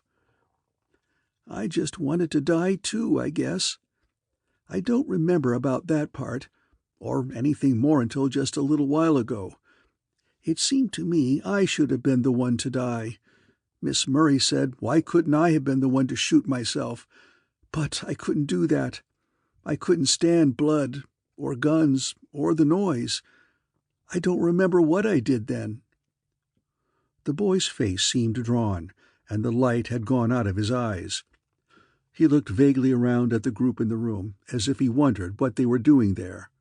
Dr. Morgan stepped quickly to his side. "It's all right, Sidney," he said. "I'm a doctor. You've been sick, very sick. Your head was filled with fever even while you stood outside the cottage, so you didn't understand what the others said. No one thinks you had anything to do with Alice's death. We'll take you in the other room so that you can rest again. You want to get well soon so that we can take you back to town. Your mother will be anxious to see you." And Sidney's face brightened at the mention of his mother, and he went out obediently between the doctor and Mr. Murray. And only after he had heard the door of the den close behind the three did Andy turn toward Jim and say bitterly, "Suicide!"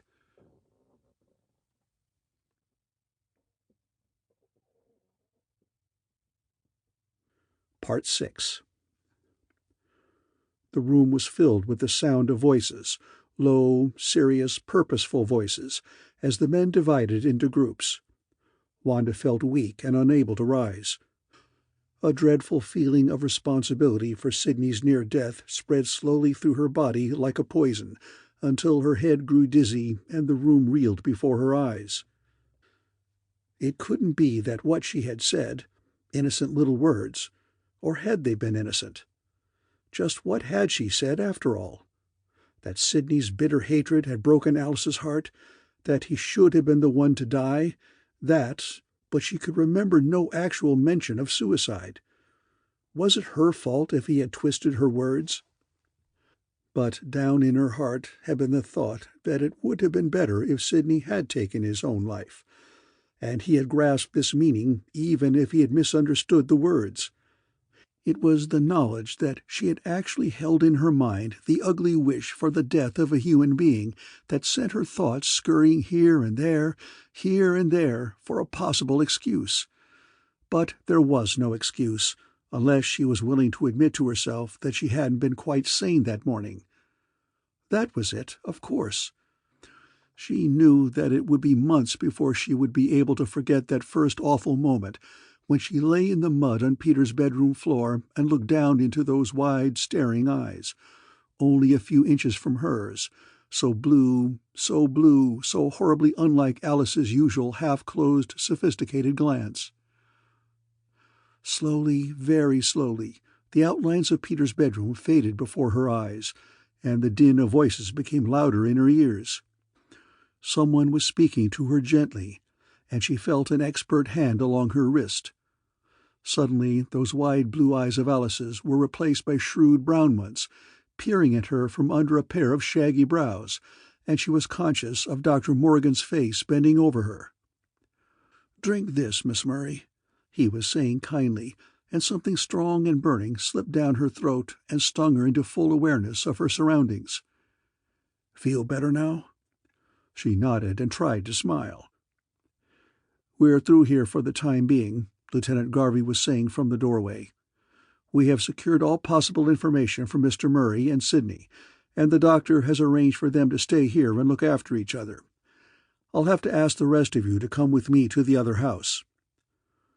The room, of a sudden, seemed full of strange men, dozens of them, all in uniform, and Wanda realized that the boatload from the city must have arrived without her knowing it. Perhaps she had fainted after all. She looked about for her brother and saw him only a few feet away talking to Andy and the reporter. "And if you look carefully, you'll see a long scratch across his face that wasn't there yesterday. Was it, Andy?" Hamilton was saying. "It might be that Alice struggled with him just before he shot her." As the room emptied, Wanda maneuvered so that she walked beside the two policemen escorting Jim. Yes, it was true. She remembered now that she had noticed it before. There was a long scratch, plainly visible at close range, that ran from his right eye to his mouth. Just the sort of scratch a carefully manicured fingernail might make if it clutched at a man's face. It was suffocating inside the car, even with the windows down, for the uniformed figures on the running board kept all air out, and there were at least 9 people squeezed inside. "Go slow. We don't want to break the springs," someone said from the front seat. "And follow the big car ahead." There was little conversation as the car crawled down the road. Wanda tried to guess from the curves just how far along they were, but she soon became confused and gave up. She gathered, from what someone said, that her father's car ahead was as crowded as Hamilton's, and that there was still a group of men following on foot. The Peerdeck's house seemed abnormally quiet and deserted as they piled out at the front steps. 2 men stood silently behind twin mountain ash trees near the entrance, and the shadows of others could be seen around the corners of the house. But there was no sound from any of these, and the inhabitants of the house might have been deep in a 100-year sleep for all indications to the contrary. Lieutenant Garvey went up first and entered the front door without knocking. And just as Wanda stepped into the already crowded living room, she saw Tony's startled face peer in from the library door on the other side. "Miss Peerdeck, I believe?" Lieutenant Garvey said, smiling in his best manner. "Oh, pardon me. Mrs. Turner, of course." "We're here to help you, Mrs. Turner, to try to clear up this series of crimes, or accidents, and I will have to ask the close cooperation of all the members of this household. Kindly tell everyone, including the maid, that I want them in this room within 5 minutes." The lieutenant was still smiling, but his voice was imperative, and Tony wheeled swiftly and disappeared into the hall, the original expression of surprise and fear still on her face. There was a short conference at the far end of the room, and then Wanda saw 2 policemen go out the door with Andy. "Goodness," she whispered to Hamilton, who stood next to her. "They surely don't think it necessary to send officers after a group of women, do they?" But before Hamilton had time to reply, the 3 men were back in the room with Hyle. He seemed to have undergone a complete change since Wanda had last seen him. His former cocksureness and surly defiance were gone, and in their place was a hang-dog meekness that sat oddly upon his huge frame. "Well, well, Hyle, eh?" Lieutenant Garvey was surprisingly jovial. "But why Hyle? Why not Hale? Hail and farewell. Guess it'll be farewell for you now, Simmons, with or without any Hales or Hyles." Someone whispered to Wanda that this was a man named Simmons, a small-time bootlegger both before and after repeal. He had formerly been quite a police character, but for the last 12 months his activities had been so cleverly concealed that neither the police nor the federal men have been able to get anything on him. "Clever game, Simmons, but it's over now, and perhaps a murder charge to boot. How much stuff have you got this time?" "Your mistake, Garvey. You won't find a thing. I ain't in that business any more. I was just a-comin' over to see my friend Sears here, like we said, when—" the man began. "Your friend Sears?" The lieutenant turned sharply on Jim. "And what's your part in all this? Where did you get mixed up with Simmons?" "Just a friend of his," Jim said in a voice strangely faint. "But I didn't know him as Simmons. He was always Hyle to me." "Just Hyle to you," the lieutenant repeated slowly, as if each word had a pleasant biting taste in his mouth. "And he swore to us that the fellow was an old boyhood friend of his down on his luck," Andy sneered. "And he doesn't even know his real name."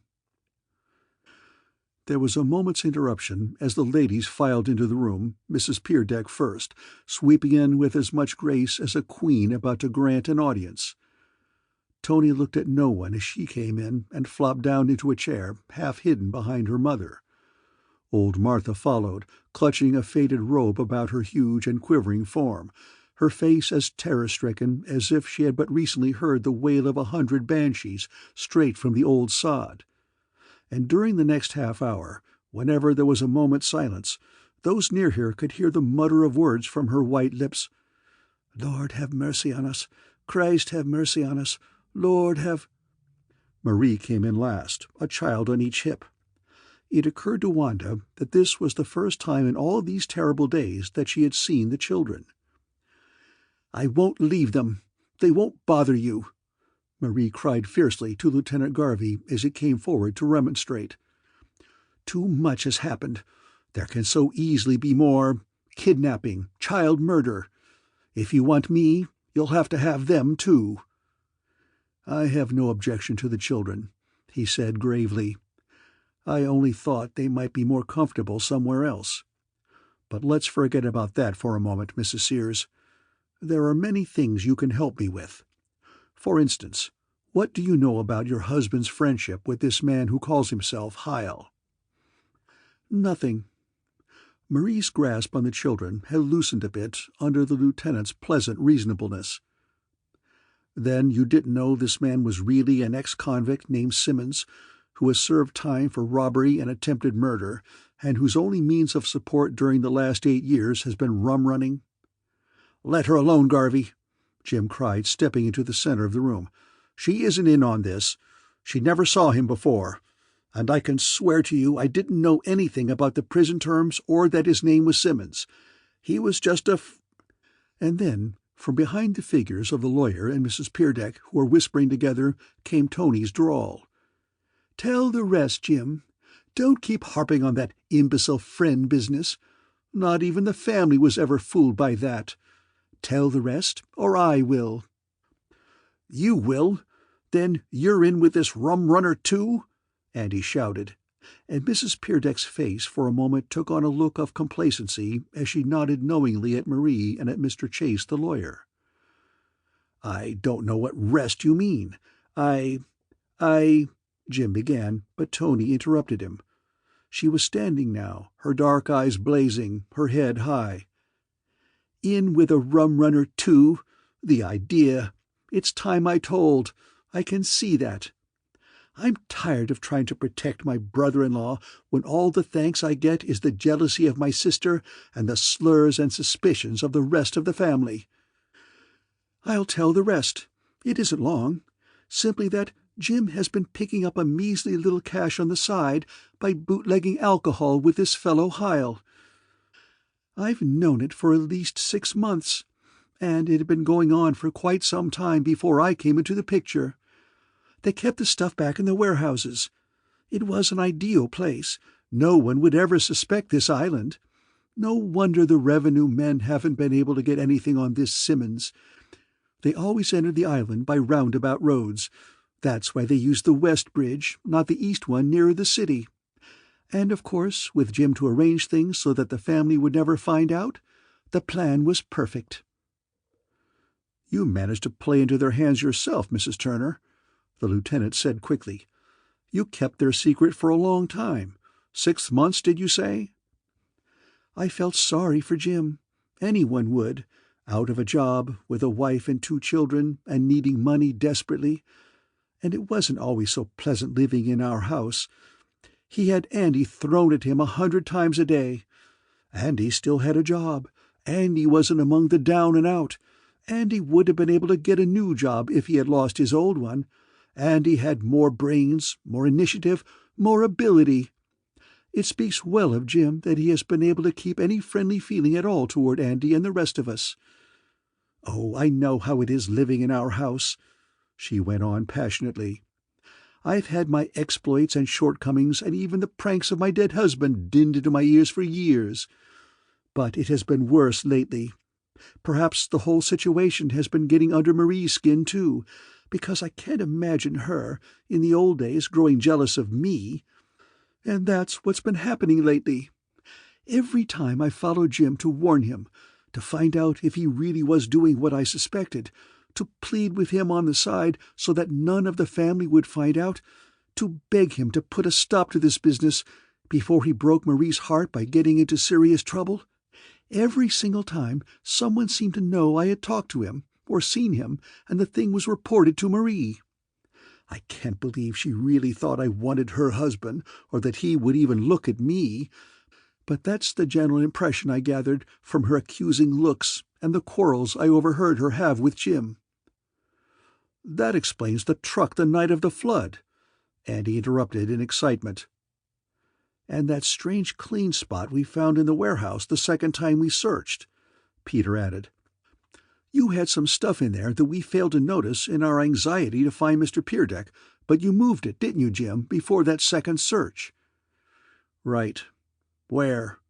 "Down in the woods. We tied together some old planks from the warehouse and made several rafts. Tied them among the trees where the current wasn't too swift, and moved all the stuff down there. Luckily, there were only a few. It made a good hideaway. Couldn't be seen from either river or land. You gave us a good scare that night, Peter. We put out our light so fast that I fell and scratched my face. Probably that's another clue you've twisted against me." "Yes, but that's what you finally did with the cans the night I heard you and Hyle splashing about in the woods near my cottage. What did you do with them in the meantime?" "Couldn't get them very far by myself, so I had to take a chance and cover them with leaves in the woods. Just luck some of you didn't run on them while we were all out combing the woods for suspects." At Tony's last words, Marie had released her grasp of the 3-year-old, who had slid off her lap with a surprised plop, and now lay at his mother's feet, whimpering softly. Marie sat as if dazed. Then, with a tremulous smile, she held her hand out toward her sister. Tony had to reach past her mother's shoulder to grasp it, and it was while watching the 2 sisters that Wanda noticed that Mrs. Peerdeck's face had become slightly flushed, and that she was fanning herself with a piece of paper. Lieutenant Garvey stood in the center of the room, watching the group before him. He made no move and asked no questions, seeming to know that without any interference from him, the tragedy of the last few days was slowly going to unwind under his very eyes. Wanda felt Hamilton stirring restlessly beside her. Suddenly he brushed past, and a moment later she heard him saying to Tony, his voice low and shaking with feeling, "So that's what you were doing when you didn't meet me that night." Tony seemed to know which night he meant, for she nodded slowly, her eyes lifted only as high as the bottom of his chin. "This infernal gossip about Jim had reached even my ears," Hamilton went on, his hands groping for hers. "I came over earlier than we arranged that night, and when I saw you going off down through the woods, I was sure you were going to meet Jim. Oh, I'm sorry, Tony. It was rotten of me. I didn't want to follow you exactly, but I did take the upper path, the one that goes to the caves, and then decided I'd no right to tag along any farther. Especially after I saw that undressed figure. It did something to my mind, Tony, so that by the time you fell in the pond, I hated you, so I wouldn't even come forward to help pull you out. And you were waiting for me in the summer house, weren't you, Tony, in spite of wet clothes and freezing weather?"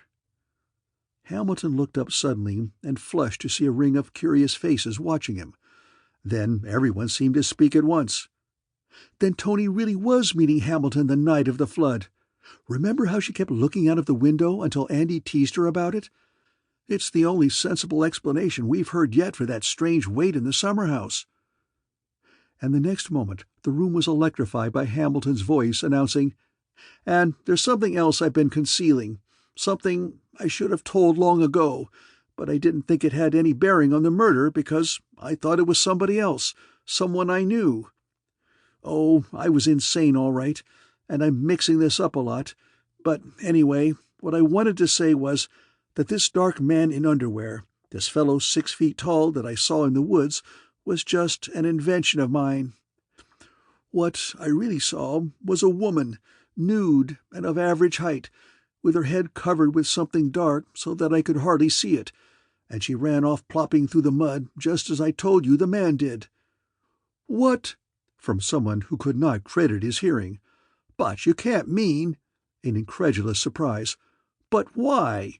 in puzzled questioning. "A woman!" in swift comprehension.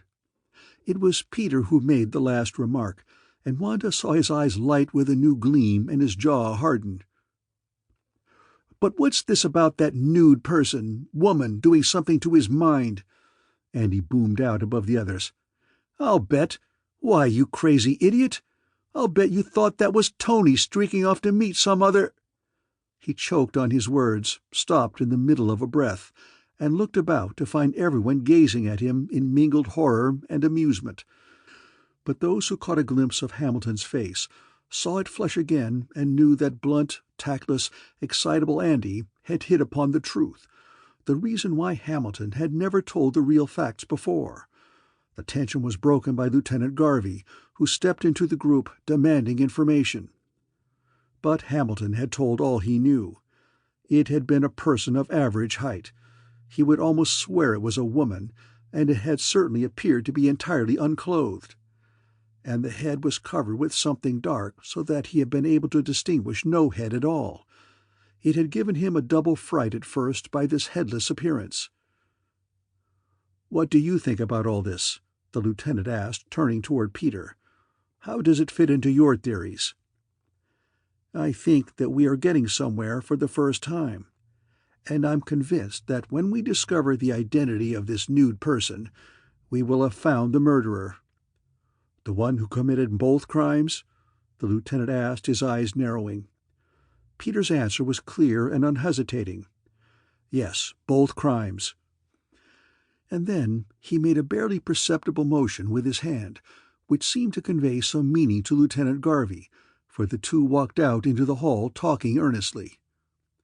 The tension within the room increased rather than lessened during their absence. No one moved except the reporter, who came over to Wanda's chair and began asking her questions about the finding of Alice.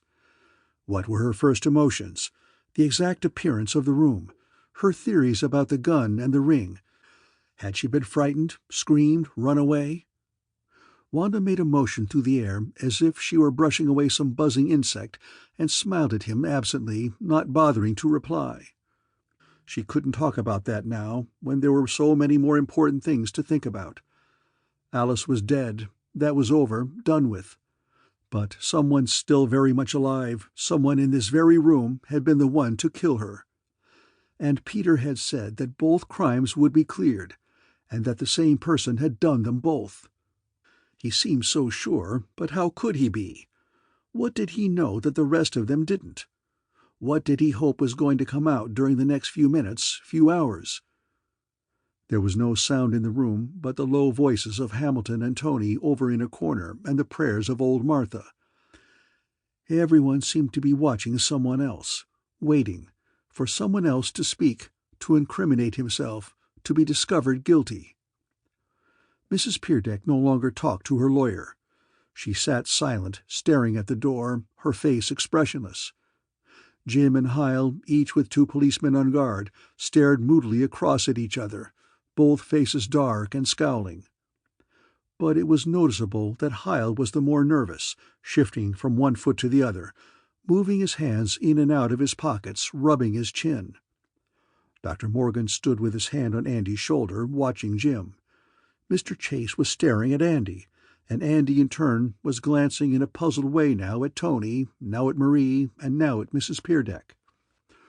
Wanda noticed for the first time that the boat boy was in the room, peering over the undertaker's shoulder, taking in every change of expression on any of the faces, and still finding time to gaze in amazement at the heavy upholstered furniture, the dark pictures in their wide gilt frames, and the ornate colored glass panel above the west windows. Lieutenant Garvey's voice cut across the silence unexpectedly. He had come back into the room, brisk, efficient, cheerfully sure of himself. "I'd like to speak to you for a moment, Mr. Chase," he said. The lawyer wound his way to the door, and the two conferred for a moment just out of sight in the hall. Then the lieutenant stepped back into the room and spoke again. "We're ready to make an examination of the body in the next room, Dr. Morgan. And I'll need you, Crouch, and you, Skelly." The 2 officers stepped forward. "The rest of you will be patient. I'll be back and take more detailed statements from you later. Mr. Kerrigan has just given me additional information, which makes the solution of the case almost sure within the next half hour. All we need now is confirmation on a few minor points. And you can help us with that, Mrs. Peerdeck." She started at the sound of her name and dropped the paper with which she had been fanning herself, but her face showed no change of expression. "I have been questioning Mr. Chase about Mr. Peerdeck's will," the lieutenant went on. "He has given me most of the details, but tells me you have a copy of it in the house. If you will kindly get it for me, Mrs. Peerdeck, it might prove to be the last bit of assistance we need to ask of you. You won't be troubled with us once the case is solved, you know." There was something strange about Lieutenant Garvey's words, Wanda thought, almost as if he were reciting something he had learned by heart.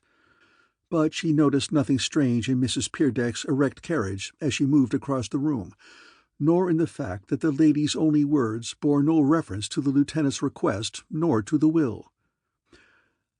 "I won't be troubled with you. No, that's true," she said in a low voice, bowing graciously toward the officer. The room seemed half empty after the doctor, the undertaker, the officers, and Peter and Andy had filed across the hall into the darkened room where Mr. Peerdeck lay so quietly. It occurred to Wanda that perhaps he was the lucky one after all.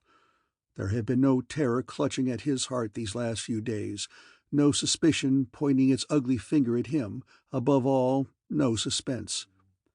Wherever he was now, all suspense was over. Even in hell there was certainty. It seemed to Wanda that she would never be sure of anything again, even of herself.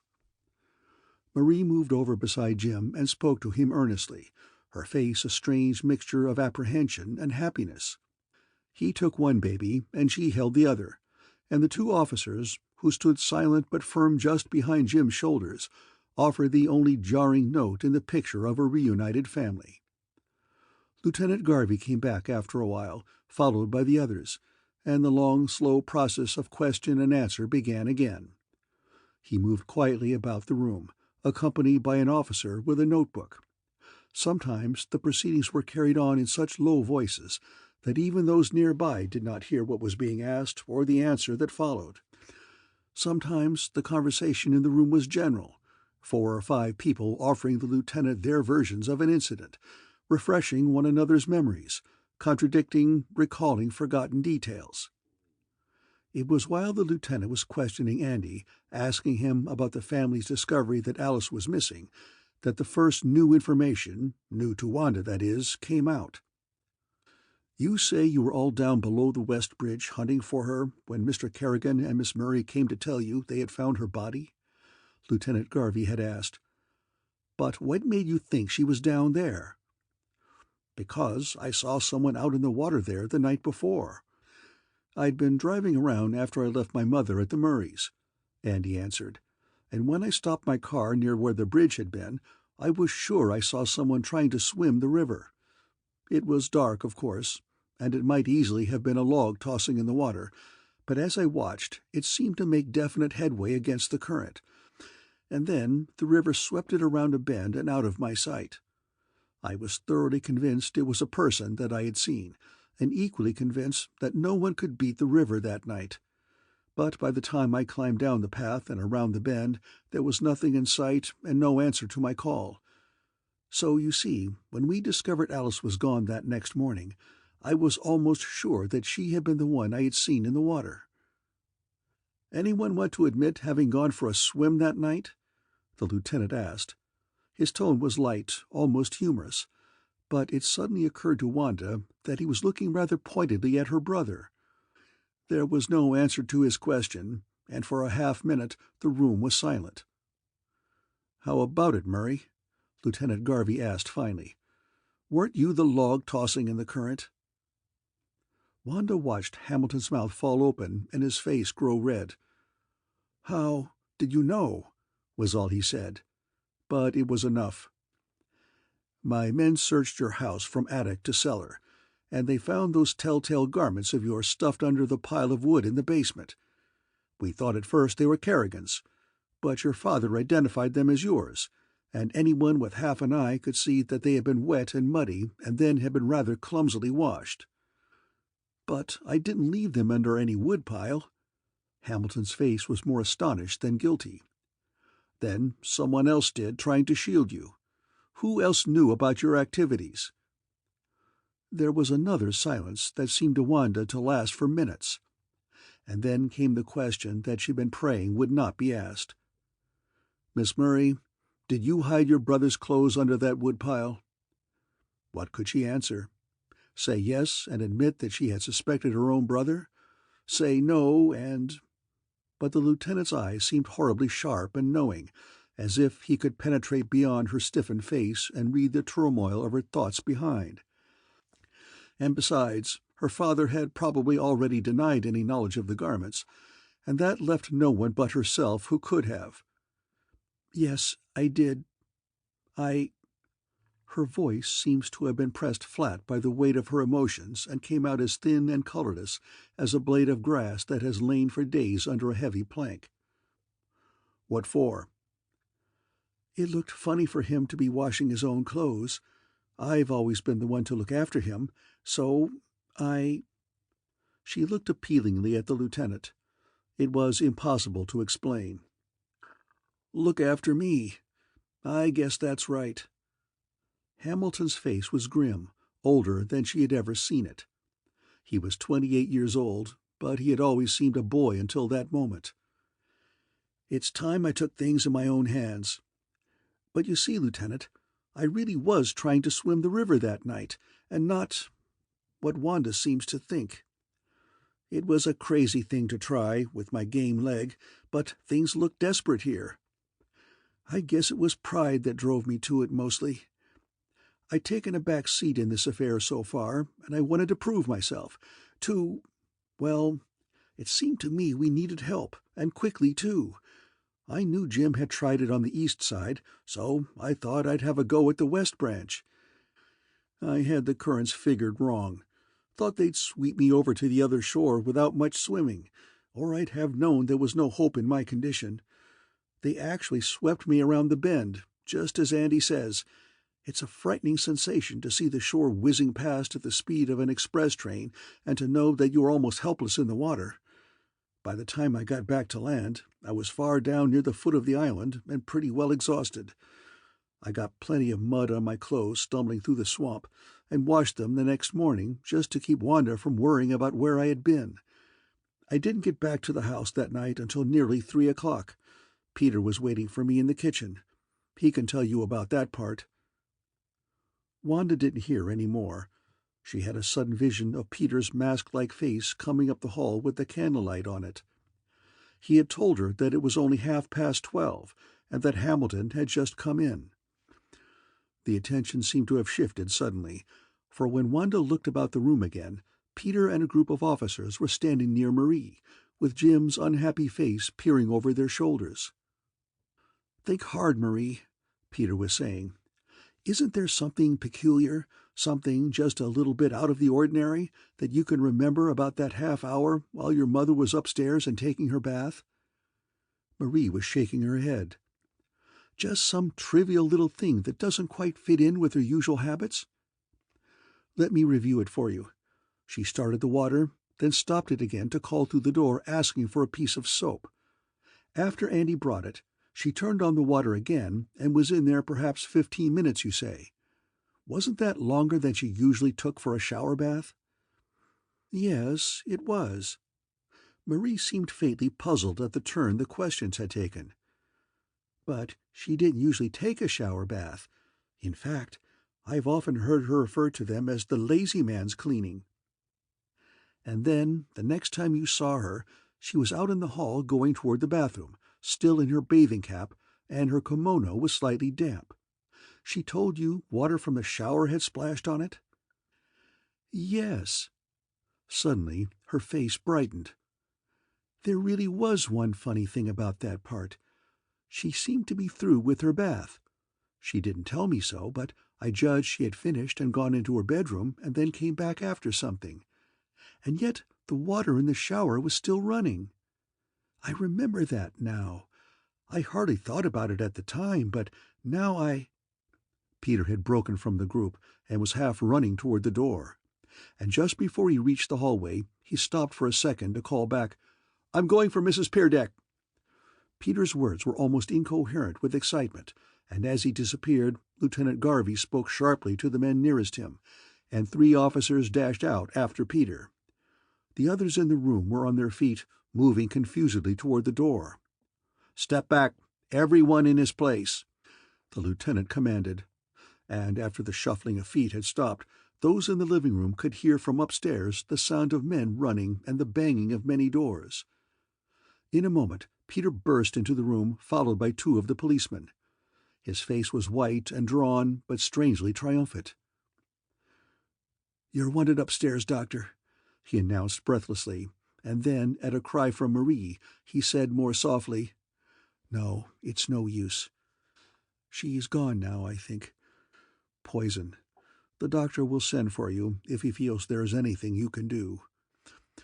The room buzzed with questions and exclamations, strung in staccato on the steady mumbling of old Martha's prayers.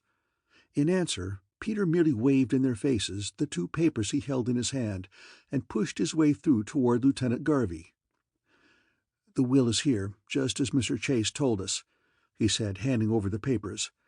"And this other," tapping a small, hastily written sheet wrapped about the legal document, "is her attempt to exonerate herself.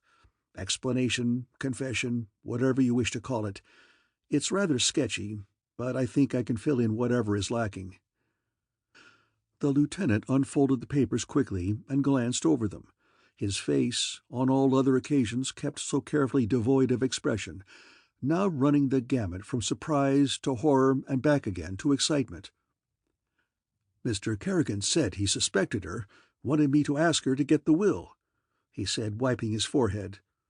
"Just a faint hope on his part that she would take it as a warning, believe that we really had sufficient grounds to suspect her, and perhaps would break down and give us the details that we lacked. But I never dreamed—" The room was very still as he started reading. Even old Martha's prayers had ceased, audibly at least.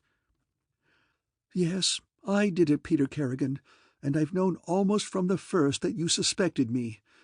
But whatever happens to me, I'll never forgive you for killing Alice. That was your fault. Why didn't you come to the cottage that night as you said you would? If you had, I would have finished you, and there would have been no one else to carry on your cruel suspicions against me. I had pulled the shades down so that you would not see me. Everything was dark. How could I know that it was Alice fumbling in the doorway? Oh, it was your fault. If you had only come as you said, we would now be a happy family. No more danger of disruption, no more squandering our little capital on grandiose schemes to further the family name. I would have been in complete command. Those who were dissatisfied could leave, but there would have been security for the rest. Security for our old age. Oh, you can't imagine, you who are young, how terrible it is to know that the whole foundation of your life is about to be swept away, and by a man who had always before been so easy to influence. But at the end there was no reasoning with him, so he had to go. It was more important that the rest of us be safe. I can laugh even now when I think of the tremendous mystery you made out of that man in underwear that Hamilton invented. I still can't understand why he didn't tell the truth, but it was a good touch and mystified you more than anything else. I didn't intend that part of it. I planned to wear the coat, but Jim took that. It was lucky for me that he left the boots. They were even more essential. I threw the revolver into the river. It was that old one of Wilbur's that the cousins had returned, and the boots were just inside the cave door, in the basement, all the time you were searching. You weren't looking for them there, of course, and no one seemed to think it queer that I should need such a large basket to carry one small glass of jelly to the Murrays. You see, you weren't as clever as you thought you were. I'm not sorry to go, now that Alice is dead. I did it mostly for her, so there isn't much use going on any longer."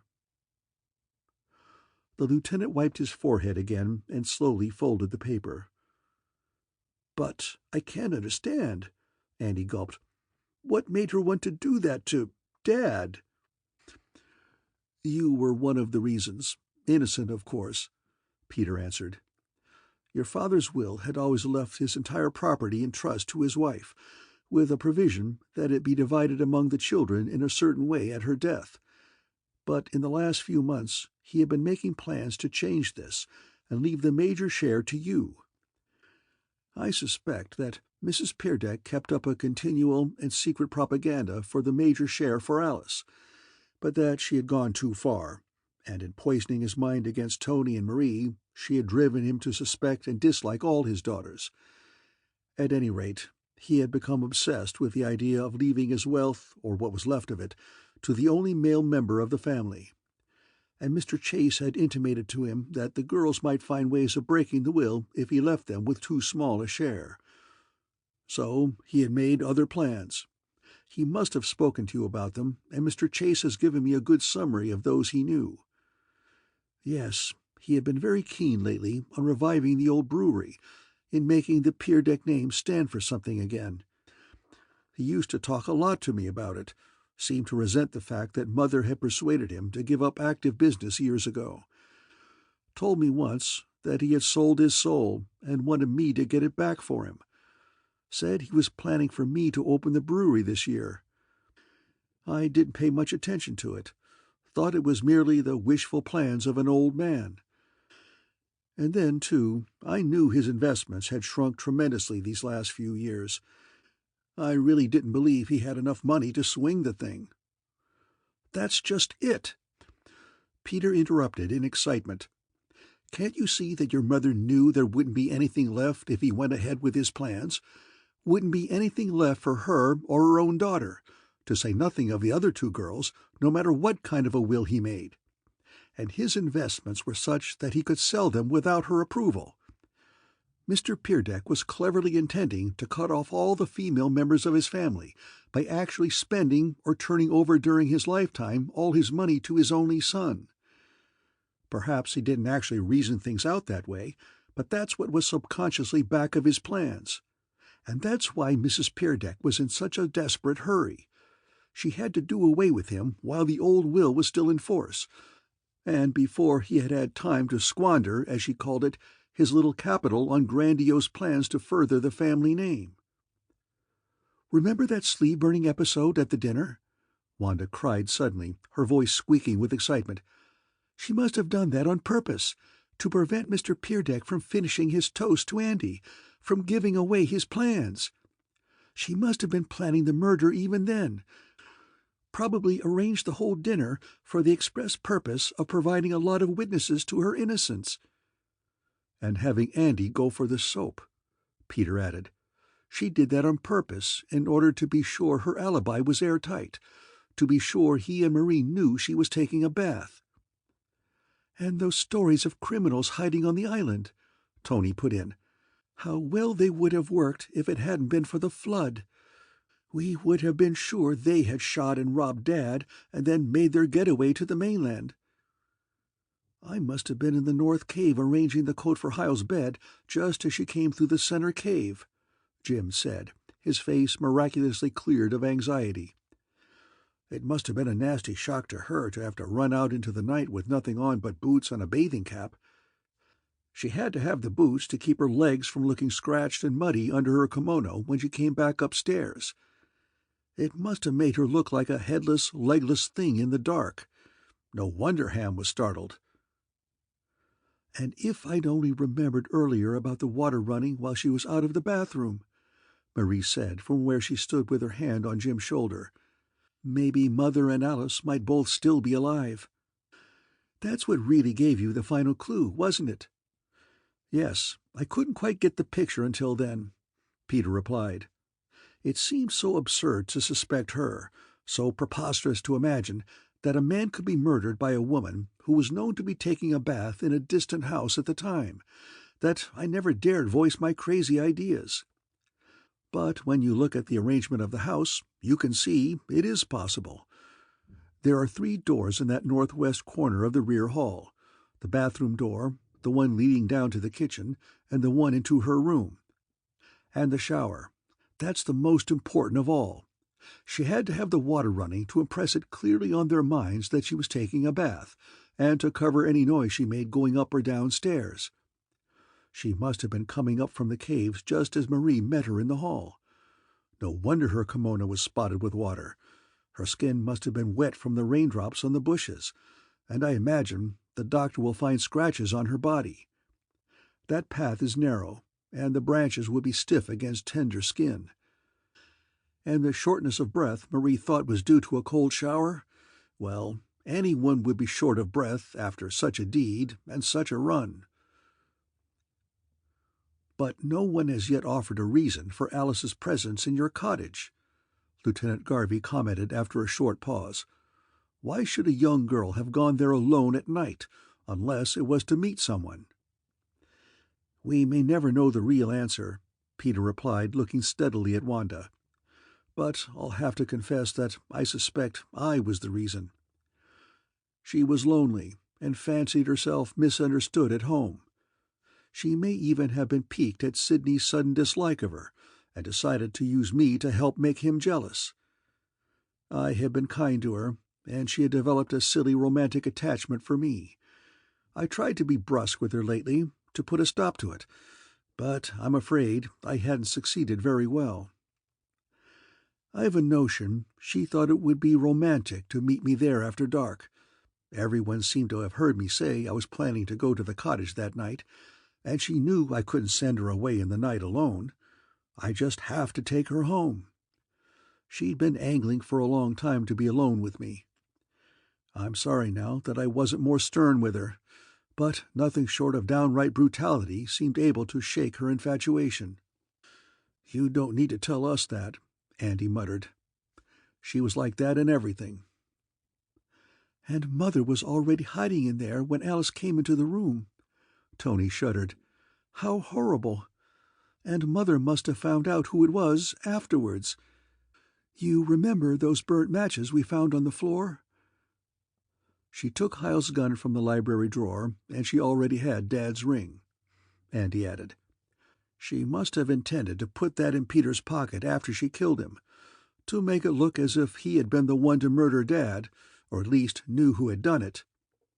Or perhaps she wanted to put the whole thing off on Hyle, or Jim, and make it appear that they had dropped the ring accidentally.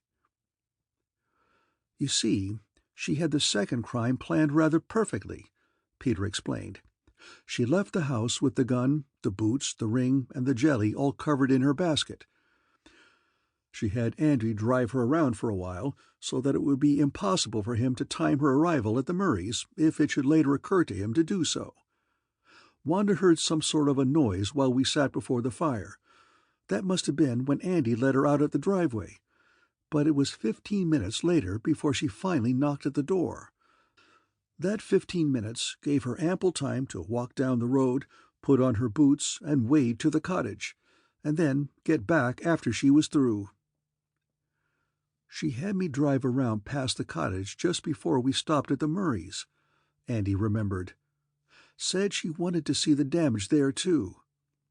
I can see now that the trip was to find out if you were already there or not.